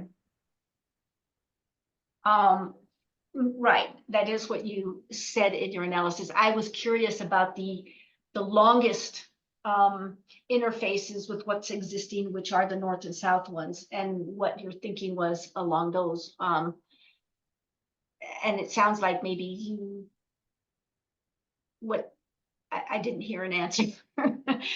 How do these buildings serve as a transition between the uses to the north and the uses to the south, which is the longest relationship that this project establishes with what's existing? Sure, I just said that I think the applicant is going to address more of that in their presentation and their analysis of the surrounding area. Okay, so my second question to you is number 5 of the criteria talks about the character of the area and that it should be it should take into consideration the adopted design guidelines and obviously the BVCP. So the BVCP identifies this as community industrial.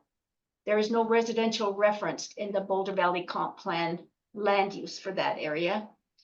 The Boulder Sub-Community Plan it's part of a big swath of transitional neighborhoods. And in that definition, it talks about the transitional neighborhoods that each are unique, and the specific recommendations are listed on the following pages. The specific recommendation for this site in the North Boulder Sub-Community Plan in its future growth is industrial. So I am curious as to how this project meets that number 5, given that the Boulder Valley Comp Plan identifies it as community industrial, and the future growth proposed in that area under the North Boulder Sub-Community Plan is industrial. How does a residential project meet those two governing guidelines and plans? Sure, and so I can, you know, that number 5 criteria is looking at the character of the surrounding area, as well as character of, established by adopted design guidelines. It does not specifically call out the BVCP. You know, I think, other staff can chime in, but it's not typically, criteria that is looked at through a use review as far as the BVCP policies. But in looking at, you know, the entire criteria, which does look at the entire character of the area, not just in the North Boulder sub-community plan. We do see a variety of different uses. And then going to the North Boulder sub-community plan, there are some design guidelines that are intended for all residential projects. And that includes, you know, some of what we see with the front porch features, and really having that neighborhood feel. But the North Boulder sub-community plan does cite many goals and objectives for the area. So it's proposed future growth in this area, identifying that as an industrial, you're saying is outweighed by some different,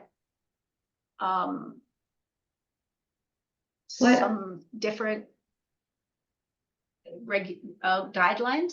Is that what I'm understanding? ML, I'm having trouble understanding your question. If it's about how it transitions to a residential zone, you know, I think our thinking was, you know, the North Boulder sub-community plan, especially for this area, champions a walkable neighborhood with better connections. There's a variety of uses that can develop under the industrial zone district. And I think it's reasonable to assume that the uses that will develop in the future will be less intense, you know, than the heavier industrial uses that exist there today, just because that's what we're seeing being redeveloped in Boulder. And then, you know, there is the fundamental question of the property right. I mean, the city council allowed residential development in industrial zone districts to help offset the jobs housing balance. So, you know, that fundamental property right, you know, in that bundle of rights is still something that an applicant can request, assuming that they can demonstrate consistency with the criteria to develop residential and industrial. So I think our thinking also was, you know, hotel uses are in the business of selling sleep. They're usually pretty you know, they're usually pretty you know, less intense type uses. So that interface where the front doors are seems to make a lot of sense. And then designing the site so that the landscape and the access drive, you know, and the garages loading toward the existing residential right now, we know, which will, you know, redevelop at some point, was a design construct that made a lot of sense as far as transition goes. Right, I was asking about the North Boulder sub-community plan at this point, there were 2 questions I had. That was my second question, was it identified it future growth as being industrial, and I was just curious as to that piece. But I hear what you're saying about the first question. Thank you for reminding that hotels are in the business of sleep. That's a great point. Thank you. Any other questions for staff before we get to the applicant? Thanks, Allison. We can now hear from the applicant. You have up to 15 minutes for your presentation. Thank you very much. I believe Paul is going to share his screen, and I will start off by speaking, and then Paul. Yeah, and I think I need it to be enabled for me.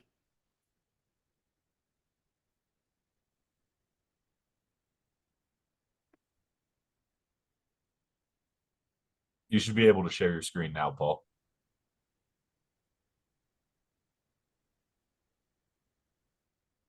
So this project's 12 years in the making and it's almost 10 p.m. So I'm going to stick to my script for the sake of everyone. My name is Andrew Gadimi. I'm a North Boulder native. Paul, you can actually change the next 2 slides. There you go. That's the site. This is me. I was raised on the corner of Broadway and Violet. My father was an immigrant who began managing and eventually owning industrial properties in North Boulder beginning in 1973, over 50 years ago. He arrived during a time when the neighborhood was known as Dogpatch. What drew him here is what initially draws just about everyone, its affordability.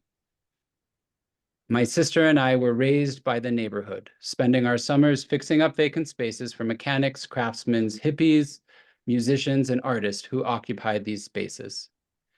Dogpatch, informal and on the fringe, was a haven for outcasts. Being gay and from an immigrant family, I felt more accepted here than anywhere else. I left North Boulder for 15 years to pursue my studies in architecture and urban planning. I spent a decade in Europe, specializing in affordable housing, master planning, and cultural work. I've worked on projects all across the world. Next slide. Since my return, I worked as an organizer for the Nobo Bid, collaborated with Nobo Arts to expand First Fridays, and led design studios focused on North Boulder's future with CU's School of Environmental Design. Additionally, I served on the Library Foundation Board and contributed to various local arts groups and neighborhood centers to ensure their long-term sustainability. Recently, I worked with BMoCA to conduct extensive community outreach. Next slide. The required upgrades to maintain the existing building and use for the future are tremendous. Redevelopment is inevitable, but I would like to ensure that we do this thoughtfully and with the community. We recognize that developing this site will displace current tenants. To mitigate this, we prioritized openness and given advanced warning by publishing our pre-application notice in 2019. All tenant leases expire before construction is intended to begin. Tenants were informed of development plans while signing their lease, and a development clause is included in all leases. If approved, demolition is at least 12 months away, and we are offering current leaseholders similar light industrial space in our properties in Boulder. In my outreach to the community regarding feedback on the proposed development, it emerged that 2 tenants appealed the planning board's use review decision. Our subsequent communications revealed that these tenants, who I believe will be speaking today, are using the use review process for personal gain in separate legal matters unrelated to the proposed project, diverting attention from its merits within the community. To my knowledge, at least 6 tenants and neighbors have submitted letters of support to the city. I'd like to note that today we sent evidence of our communications to Hella to share with the planning board. After encountering numerous obstacles such as the pandemic, staffing challenges, and difficulty in applying code and sub-community plan to the constrained site, we've arrived at a plan that both our development team and staff can be proud of. We are truly grateful for staff's assistance and support. Next slide. Our significant presence within the community has instilled a responsibility to not only maintain what makes this neighborhood so lively, but also to envision a more diverse and inclusive future. I believe in not just thinking about who is here, but also who isn't. I value preserving the neighborhood's history and social fabric, but I recognize its inequities. Currently, less than 30% of our roughly 500 tenants in Boulder live outside, 30% live within Boulder County, meaning 70% live outside. 4725 Broadway is among several potential North Boulder projects. I too advocate for preserving affordable light industrial space within the neighborhood, However, we must also balance this with the necessary housing to minimize commutes and support its businesses. We have the chance to consider this project within a holistic scope of 5 sites we're developing on Broadway between Violet and Dakota Ridge. Per the subcommunity plan, we do not consider 4725 as an appropriate use for light industrial along Zamia. We intend to place the equivalent space elsewhere. The North Boulder Creative Campus, which includes BMoCA, will comprise of nearly 20,000 square feet of light industrial space. We are working with the city to annex Emerald City's 105,000 square feet of light industrial, aiming to preserve its vibrant community by linking it to city utilities for long-term sustainability. Next slide. The site currently hosts 18,500 square feet of light industrial buildings for 4 tenants, including an auto repair, luxury camper dealership, and marijuana grows. We propose a project that will house over 120 people, adding multimodal access, pathways, and a park along Broadway. The project is designed to accommodate multi-generational family structures and to be priced below the median sales price. Over the years, the neighborhood has struggled with the industrial uses at this property, as it is directly adjacent to a single-family home and park. Regular sheriff and fire department visits stem from noise, smell, traffic complaints, and excess parked vehicle, as well as illicit activities. In 2018, a lawsuit was filed by the adjacent neighborhood over the odor disturbances. Next slide. We aim to build monumental and enduring structures that showcase a variety of architectural designs, particularly ones that resonate with the uniqueness of this community. We have the chance to work on various projects within the same neighborhood, enabling us to embrace a mix of materials and design on an urban scale. Each project we will put forward in the years to come will create a distinct visual interest as you proceed along Broadway. Paul?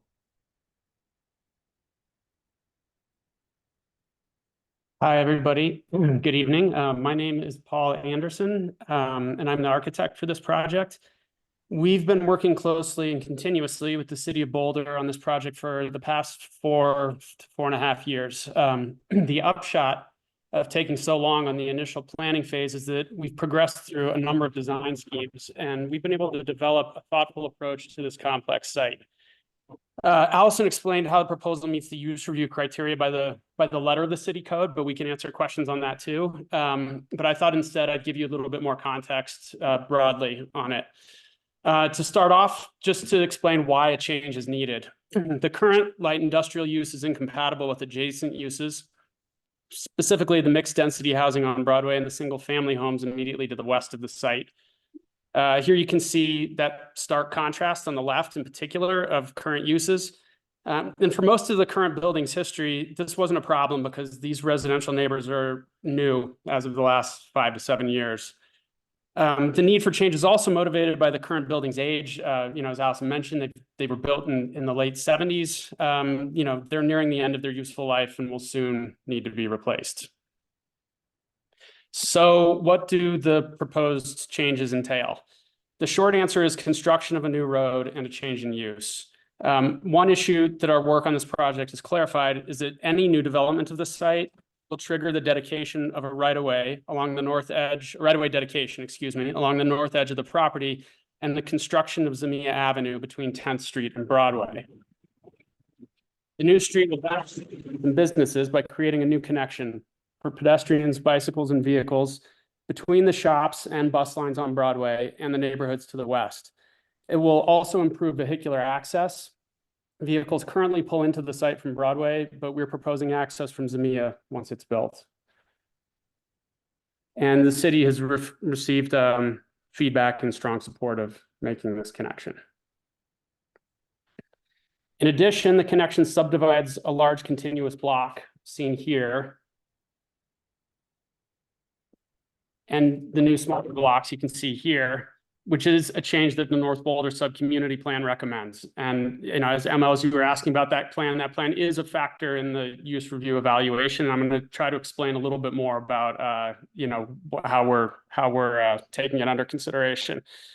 The plan calls for smaller pedestrian-friendly blocks, particularly between residential neighborhoods and the businesses on Broadway.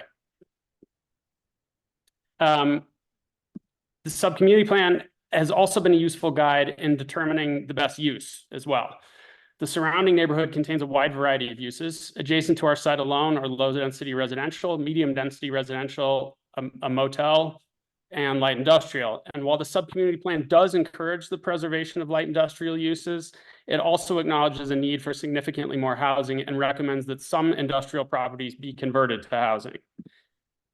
This project is a prime candidate for such a conversion, and it is so for two reasons. First, the project can act as a transitional space between the mixed density housing on Broadway and the lower density homes to the west. This has been a successful approach for other projects in this part of North Boulder, and these are just some of the examples, some of the recent examples.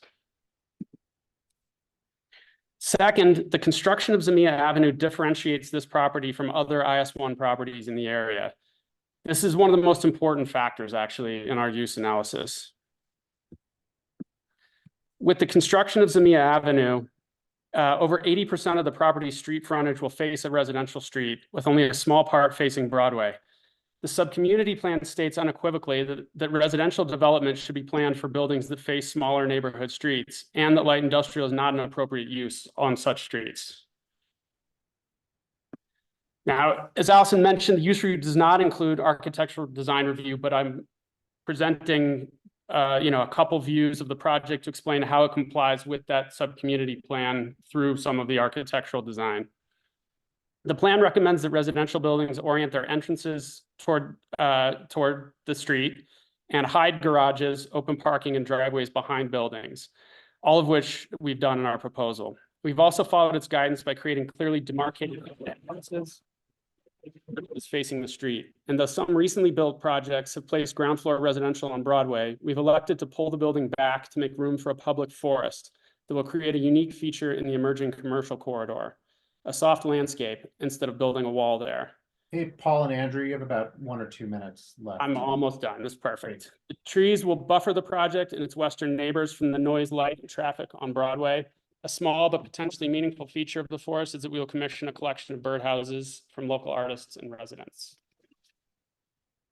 And just to wrap up, thank you for staying so late and taking the time to hear about these plans. We are, I believe, available for questions now. Yeah, we'll do questions for the applicant from the board. Anybody have any questions? Okay. I have a quick question, actually. Yeah, go ahead, Mason. I just noticed the power lines that are on the north side. This might be a question more for our staff rather than for the applicant, so let me know if I'm out of line. Are we gonna bury those lines if that street's built? There's power lines along the north side of this property. I mean, I'll take a stab at. I don't actually know for sure, Mason. But I do believe that was part of our. We actually went through a tech doc submittal already before we came back to use review, and I believe in that we all of that was buried. Yeah. There's a whole new Excel station and of transformers and stuff on the south east corner of the property, and I think everything runs through there now.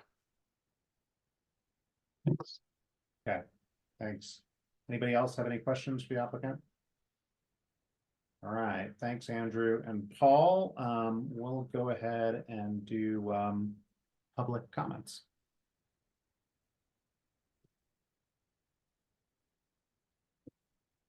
And Laurel, if you wouldn't mind just reading off that disclaimer before the public, anyone from the public speaks. Absolutely. I was going to ask if you wanted it here as well. So this again is just a disclosure request for anyone who speaks for public comment.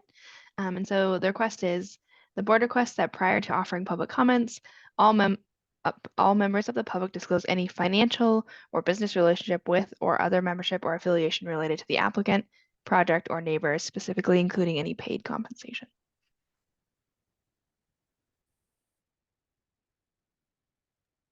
So I'll hand it over to Vivian, I think. Great, thank you. Okay, so this is public hearing for this item. Please raise your virtual hand and I'll call on you. First off, we have Matt North. Please go ahead, you have 3 minutes. Andrew, if you wouldn't mind just turning off your video, that'd be great. Thank you. Is my video on? No. Matt, you just have to unmute from your. I'm unmuted. Please go Can you hear ahead. me? Yeah. Okay, great. You have 3 minutes. My name is Matt North. I'm the owner and founder of Titan Vans. I'm currently a tenant at the 4725 property and have been renting here for over 4 years. We are an RV manufacturer employing 28 people.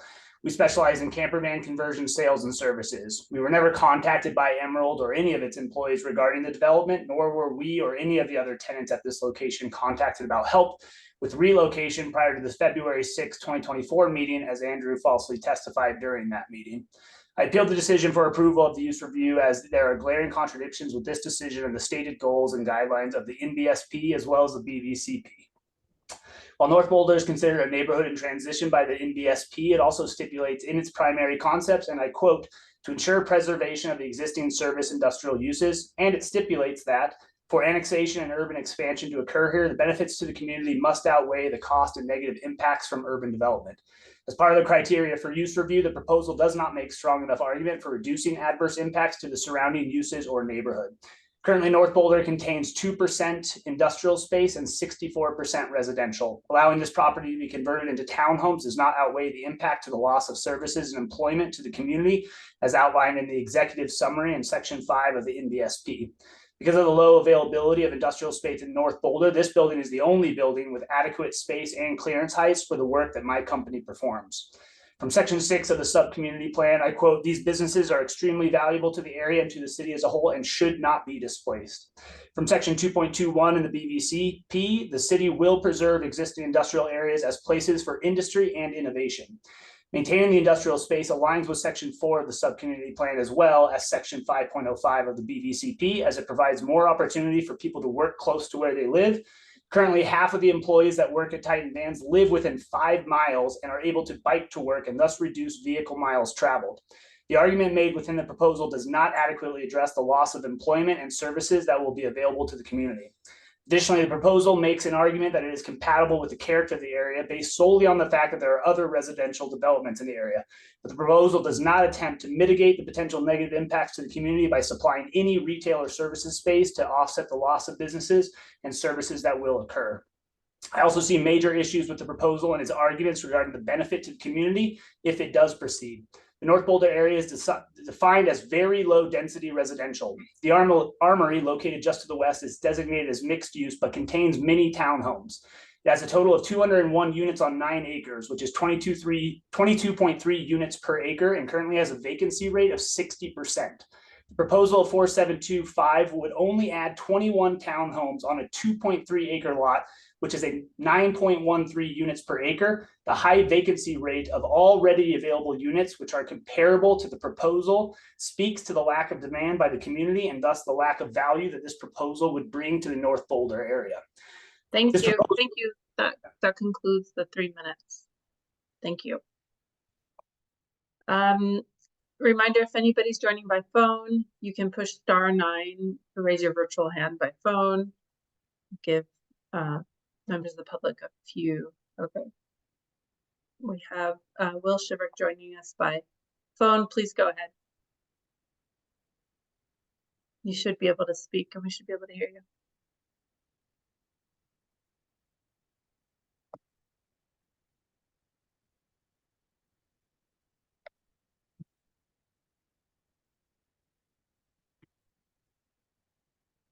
I think you might have to unmute from your end. Anybody else from the public? Let's come back to you. Lynn Siegel, you have 3 minutes.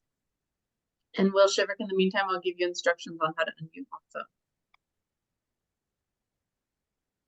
Please go ahead, Lynn. Yeah, I have no conflict of interest. I'd rather not see my name staring at me. I'd rather see the board. Can you produce that?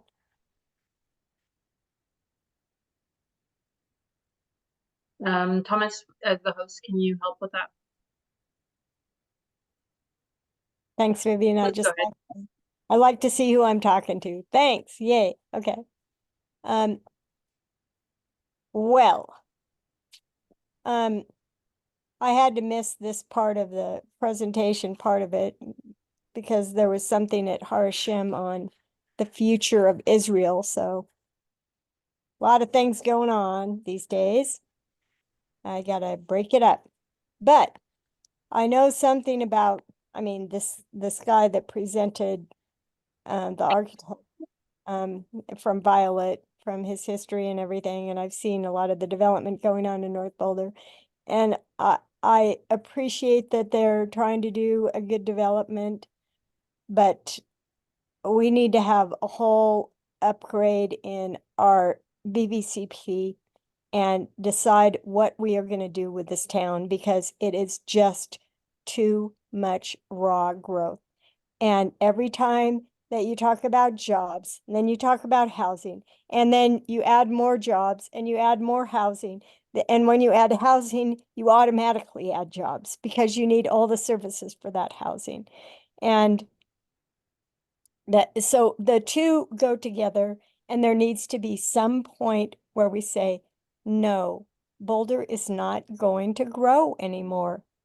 There is the big P word that nobody wants to say, and it's called population, overpopulation.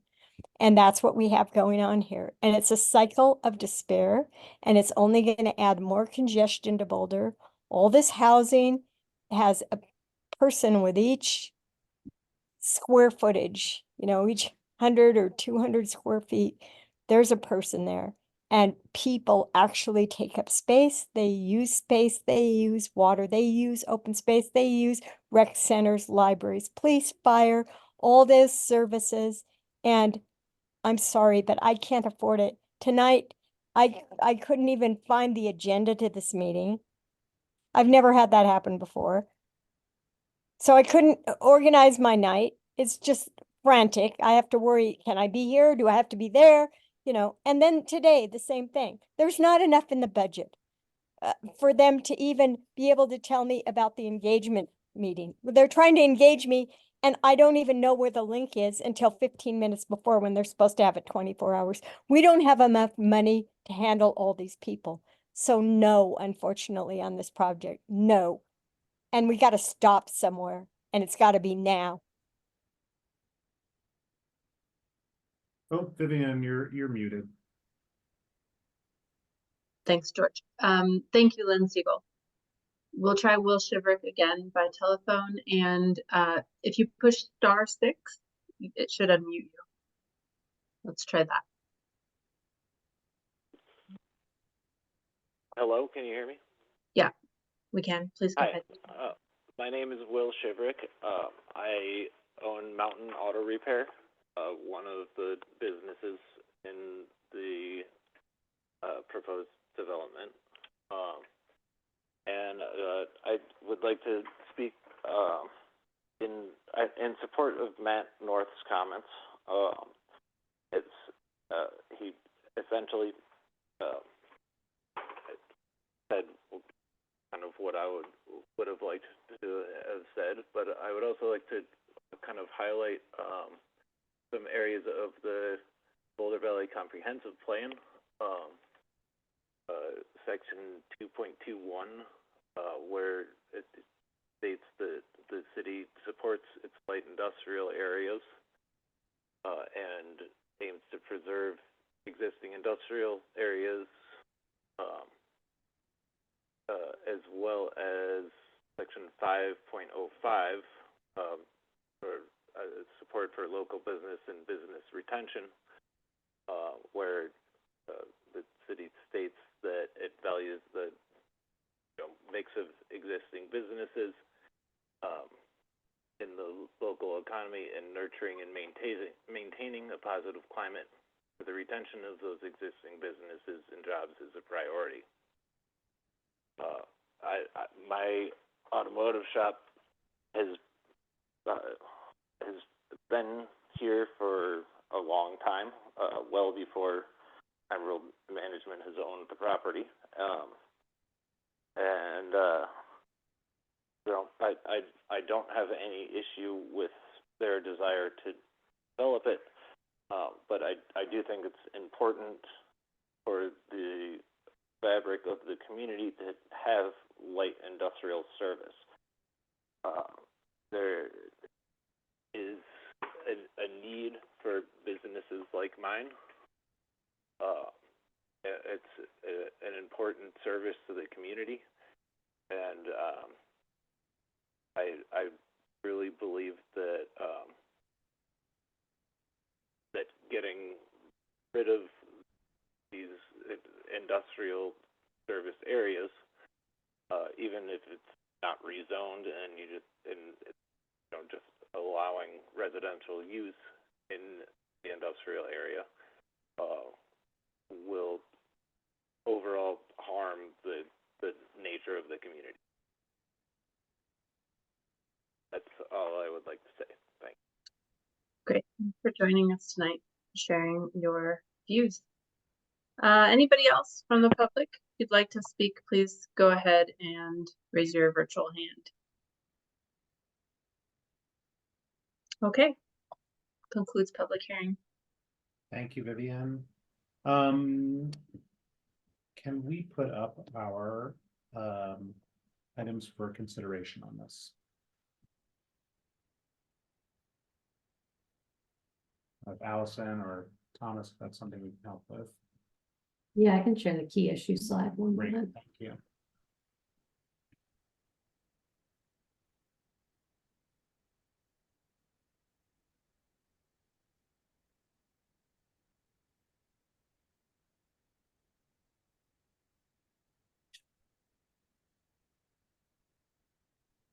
Great.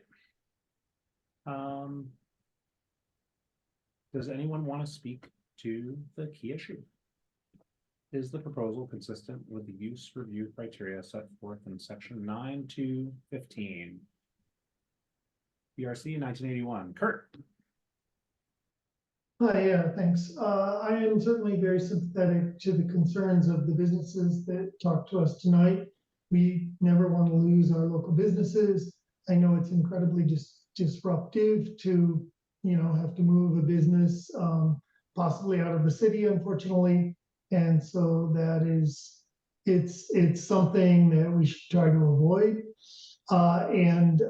They did cite elements of the BVCP, which argue in favor of, protecting that kind of small business. That all being said, that is not the way we're reviewing this tonight. We have to abide by our set rules, the way the code is written, and the code is written that if the proposal meets the use review criteria in 9(2)(15)E, then we need to approve it, and I think that it does meet those criteria. Thanks, Kurt. Anybody else want to speak? Mark. Yeah, I concur with Kurt, and just going through this review has made me think about, I've often thought about the East Coast of the United States, where you can very well find residences above auto repair shops, above light manufacturing, sometimes above heavy manufacturing, and you can be in the Bronx or Philadelphia, or these cities that were built on industrial and manufacturing uses. And yes, many times some of the coolest spaces can be those spaces above industrial areas. So my only point is, and to ML's point about transitions, well, one way to transition is to incorporate those, that we can have different uses other than retail and restaurants and coffee shops on the first floor, and those can be significant parts of the community. So you transition by incorporating both in this, and this would be a site to do that. However, as Kurt said, we are confronted with a use review and a decision based on the criteria set forth in 9.2.15. So I'm going to be reluctantly supporting this use review. Great. Thanks, Mark. Claudia. So repeating some of what Kurt and Mark have already said, I think the speakers tonight really do highlight the real tension that we have in Boulder, and not just in this region of Boulder, between housing and industrial uses. We've seen this playing out in East Boulder as well. And yet we do have a code that allows for conversion to residential uses in industrial zones, and that is part of what we're looking at here tonight in our criteria. I would also say that for the use review criteria, there's been a lot of work that has gone into creating neighborhood and community in North Boulder, particularly north of Violet. And one of the criteria that we are looking at for use review has to do with reducing adverse impacts. And obviously the definition of that changes over time, and what that's in reference to changes over time.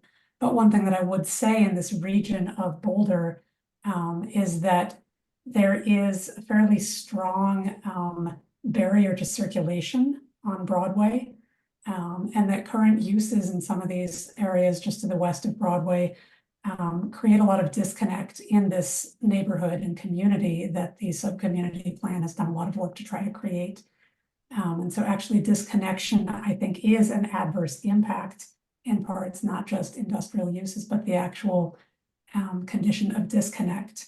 And so starting to recreate some of those connections in the neighborhood, I think eliminates some of that. And I think that's an important aspect of this use review. Thanks, Claudia. Mason.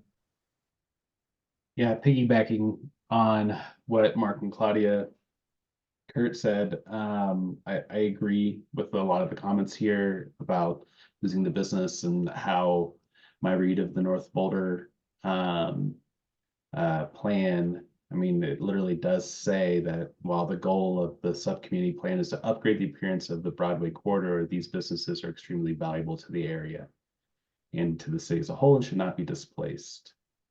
So I mean, it feels pretty clear, but again, back to Kurt's point, I still think that this passes the use review criteria.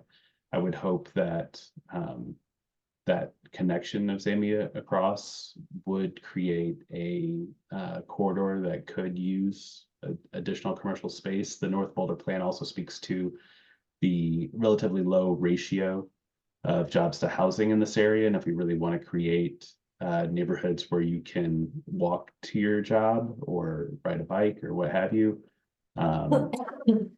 we need businesses in this space. But also North Boulder plan also speaks to the size of townhomes in this area being larger on average than the rest of town. And I think this is a relatively large townhome as well. So, I mean, I think perhaps this plan could take some inspiration from what, you know, the community is asking for in the plan. But again, I do believe it, as stated, passes the use review criteria. Okay. Thanks, Mason. ML. Well, darn, this project brings up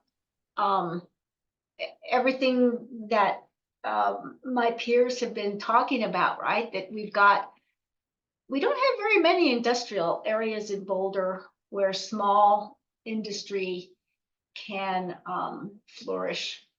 And I think that this part of town has had that. That's its history. And one would hope that that would be part of the future. I will cite again the criteria for review. It's number 5, that it's under character of area. The use will not change the predominant character of the surrounding area or the character established by adopted design guidelines or plans for the area. You know, the North Boulder Subcommunity Plan is a very comprehensive and thoughtful document that looked at the area as it was in the moment, and it looked at the potential vision for it, the desire. And it also went so far as to put future growth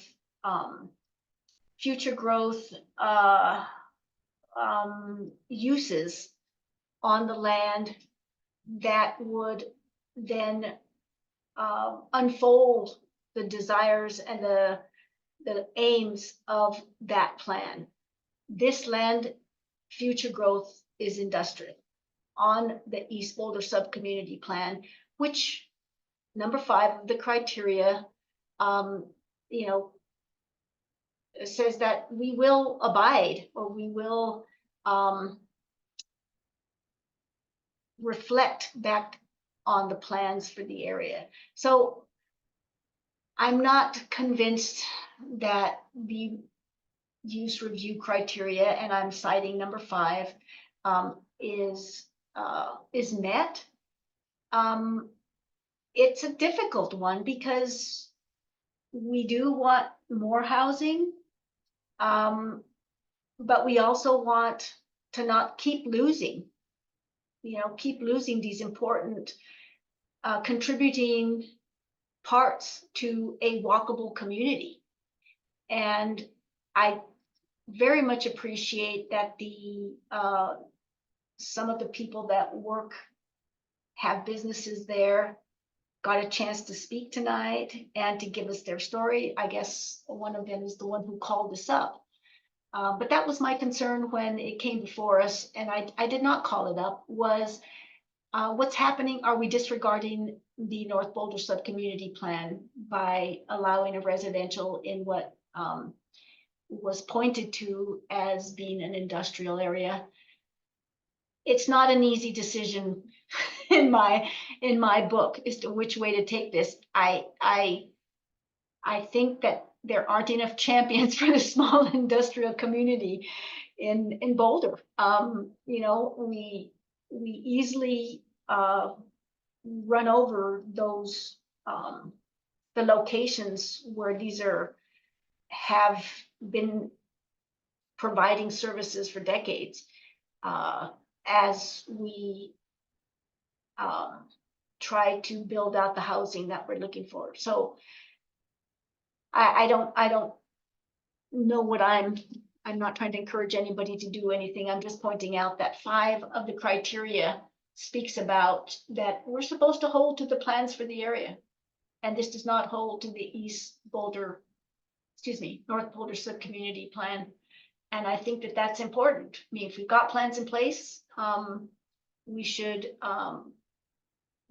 hold ourselves to that. Thank you. Laura, did you have anything to say? Oh, you're muted. I think you were double muted. I apologize. I'll just say briefly, everything that my colleagues have said, is well founded, and I'm reminded of, that saying about the Bible, that you can find everything that you want to find in the Bible. You can find turn the other cheek, and you can find vengeance is mine, saith the Lord, right? And that's kind of what we're finding in the looking at the North Boulder Subcommunity Plan and trying to compare that against the code and the standards for the use review. You can make a good argument in either way. And so I think this is one of the more difficult projects that has come before us because of that. But, I have to go back to the code. I have to look at the code. And in the staff memo, it's on page 160 of our packet. It talks about what are the standards that apply to this project with regard to residential uses in industrial zones. And it said, according to the standards that this project is to be judged by, approval of a use review is required for residential uses on the ground floor facing a street in the IS1 zone district. So clearly the Industrial 1 zoning district anticipated that there could be ground floor residential uses. That is one of the things that is allowed in industrial, even though it doesn't fit our notion of what an industrial zone might look like just by the word industrial. So given that it is allowed, if it meets the use review criteria, you know, I've listened to hear what are the arguments that might be of why it does not meet the use review criteria, because I want to be open to hearing my colleagues' analysis. And the one, ML, that you pointed out, does it change the predominant character? And I think staff and the applicant have made a good argument that it does not change the predominant character. This area will remain industrial. And in fact, there has since been a code change that prohibits townhouses in this zone, even though this project came in under the previous code, and that's what we have to judge it by. So it sounds like the industrial uses around it are not going to change much, although as staff have mentioned, they are likely to become less heavy industrial uses. They might become more like artist spaces or maker spaces, or the kinds of things that we're anticipating around the Boulder Junction area for some of those industrial uses. So is the predominant character going to change? I don't think so. I think it's going to stay predominantly industrial, specifically because of that code change. And I do think that there's a good argument to be made that it does provide that compatible transition between the residential to the west and the mixed use to the east across Broadway. And I do love that it creates that connection on Zamia, which is primarily a residential street. So it's basically carrying that residential character through the industrial zone, but it doesn't change that predominantly industrial zone. So I'm going to say I think it is compatible with the use review criteria. And I'll just speak briefly. I agree with my colleagues. I think this is a good project. I think the connections make sense. I think it fits, is consistent with the zoning. That being said, I think it sucks, right? I think that we're contributing to gentrifying this area and losing the weirdness and coolness about that area in Boulder. And while I will side with the zoning, it's funny, it was an anecdote, like last storm 2 weeks ago, my car got hit with a branch, and luckily it was nothing more than a dent that needed to be repaired by a PDR guy, which happens to be not in this development, but in one right adjacent to it, the Golden Hammer. And I went there the other day and I'm looking around and saying, oh man, this is just going to get wiped out. And I'm going to have to go 45 minutes drive out. And so we talk about 15-minute neighborhoods and we talk about all those things. We forget constantly how important light industrial is to our community. And maker spaces and artist spaces, that's fine, but that doesn't necessarily satisfy the need that we have as residents for these types of things that are going on in these spaces. And those spaces are getting pushed out. When we talk about carbon emissions and things like that, I just think we need to balance this stuff. To Mark's point, right? This doesn't all need to be cafes and restaurants. The problem is that this light industrial type of use is a 12 to 20 buck a square foot type of use. And so it doesn't make sense to build it, right? And so we need to understand that if when we lose it for good, because the guy who's building the vans and the guy who has his auto shop and the guy who's doing PDR isn't going to be able to afford newly built light industrial as much as we would like it to be, unless it's somehow codified in a way where it has to be built and it has to be used for those services are going to disappear from our community. And we're going to look at ourselves 10 years from now and we're going to say, what have we done? All we've done is gentrify Boulder and made it less affordable for everybody. And by the way, we haven't done anything for carbon emissions because we're all driving out to get these services to Louisville and Longmont and other places. So that's my tirade and my soapbox, but I do believe it fits with the zoning. So that's where I land. Thanks.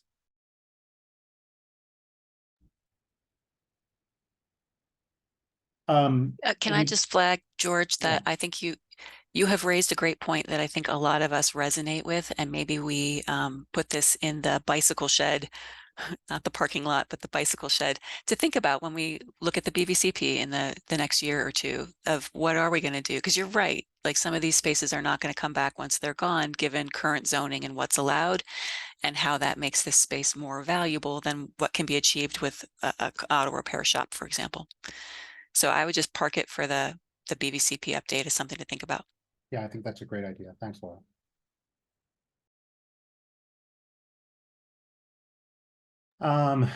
Anybody else have any comments, or are we ready to make a motion? Kurt?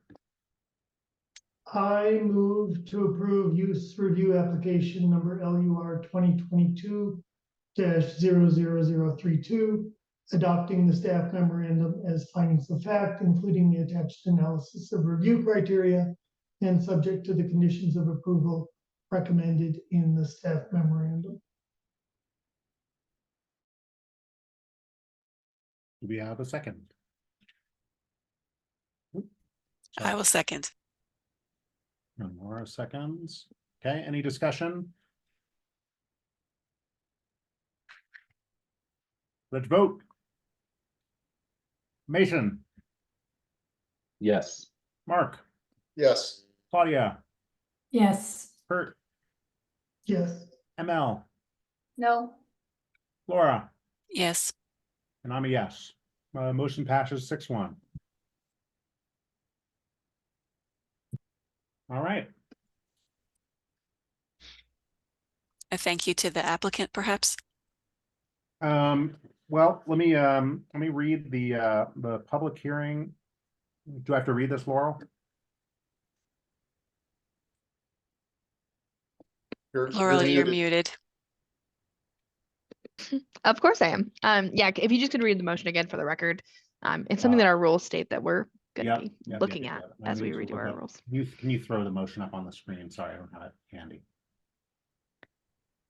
Yeah.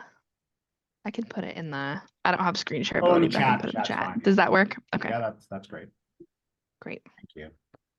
Okay, motion to approve use review application LUR 2022-00032, adopting the staff memorandum as findings of fact, including the attached analysis of review criteria and subject to the conditions of approval recommended in the staff memorandum. All right. Thank you. Thank you. That concludes the public hearing.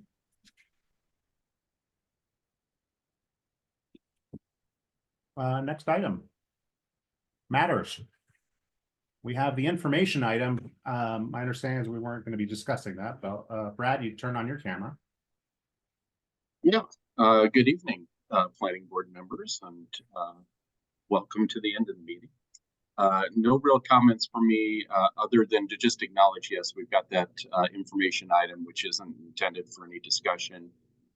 If there are follow-up questions, Kurt, I know you had one, but if others do, please reach out to the team here. Edward probably in particular is the sponsor, and we'll be happy to clarify any issues or follow up on any kind of suggestions for tweaking. We are full steam into the year, as we reflected on with, actually we had an all staff meeting today. We're quarter of the way into the year and lots more to come. So appreciate your work on getting through these items. And I would be remiss if I didn't say, as I try to often remind you, that we very much appreciate and recognize your time and energy and volunteering your time and energy to this. So thank you for what you're doing, and happy to answer any questions you might have. Thanks, Brad. Mark, your hand's up. Yeah, I just had a question for Brad, and that was in looking at summer travel schedules, etc. Is there ever a possibility, and we've just gone through this council chamber remodel, etc. Can the planning board and staff ever agree to do a virtual meeting instead of a hybrid meeting, based on it being easier to chair, easier to manage sometimes than the hybrid model? And so as we get more members traveling and stuff. So my question is, can we just say, if we wanted to, hey, we're going to have a virtual meeting this next week or this time? Yeah. I'm happy to follow up on that. You're very quiet, Brad. Sorry, I'm happy to follow up on that.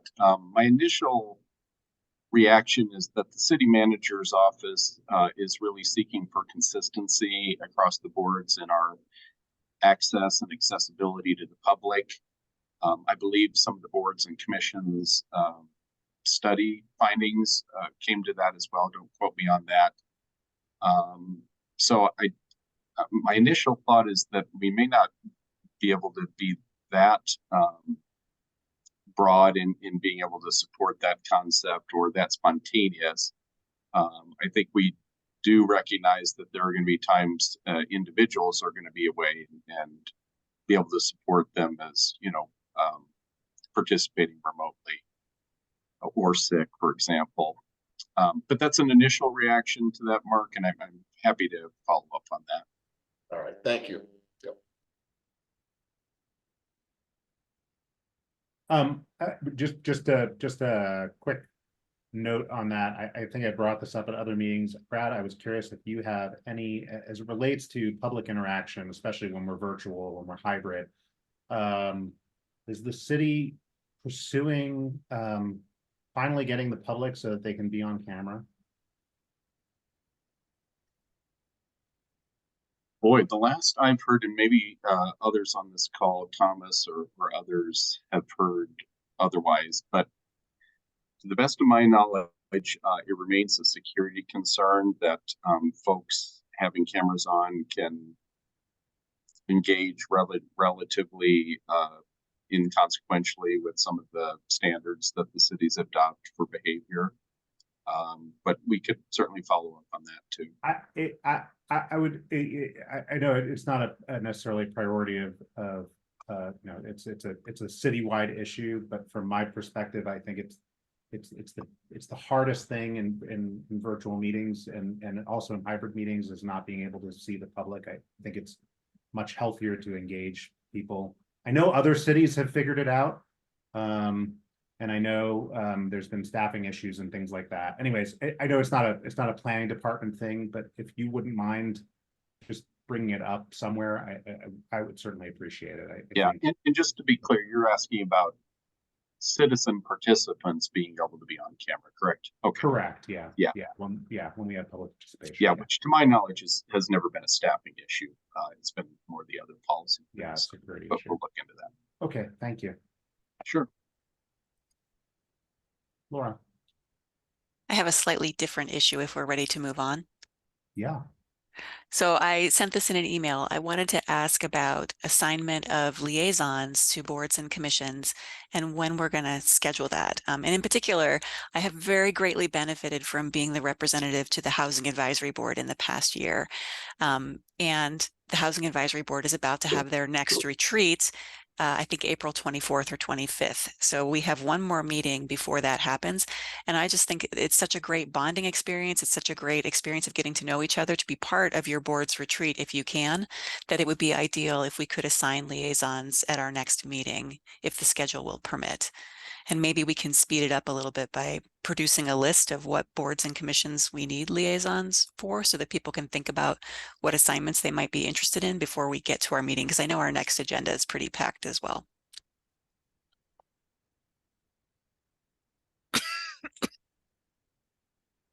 Yeah, I don't know, Thomas or others, do you know a timeline for that? And is it tied more to the other board's needs, or do we have some of that on a cycle? Or do we have some kind of annual cycle, but I'm not sure when we do it. Yeah. Or do we Yeah, I'm not sure exactly, but I can certainly follow up with you on that, Laura. That'd be great. Yeah, I would love it if we could do that at our next meeting, if there's space in the agenda, just so that people can start getting settled into their assignments. Absolutely. Thank you. Amel. If I could, there you are, Thomas.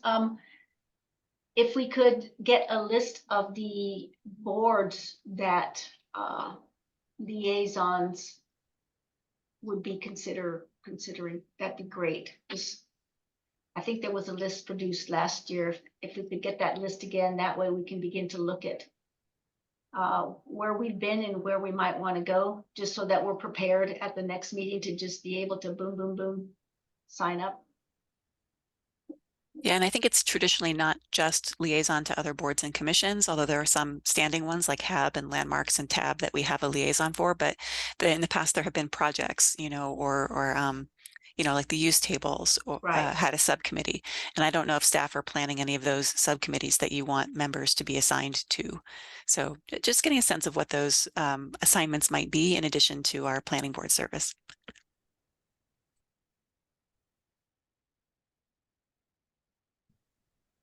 Yeah, Thomas, maybe as you check into that, one option would be to send an email. This is administrative, so it could just be an email to the planning board members in advance, so we know whether that is something we could or would be voting on in the future. Great. I'm sorry, Brad, I couldn't hear the second part of what you were saying there. Just suggesting that since that is kind of an administrative matter, you could look into that and send it as a email follow-up to the planning board members, all of them, and then that would give them a heads up about whether we could or couldn't plan to vote on the next or future meeting. Okay, that sounds good. I can take care of that. Excuse me. Well, one last thing, Mr. Chair, that I'll mention is just congratulations and welcome again to Claudia and Mason and Mark as well. That's not new, and certainly again very, very happy to have you join us, and congratulations on, I guess, almost making it through your first meeting. Not quite done. And Laurel, Charles, or Thomas might have some comments too. So.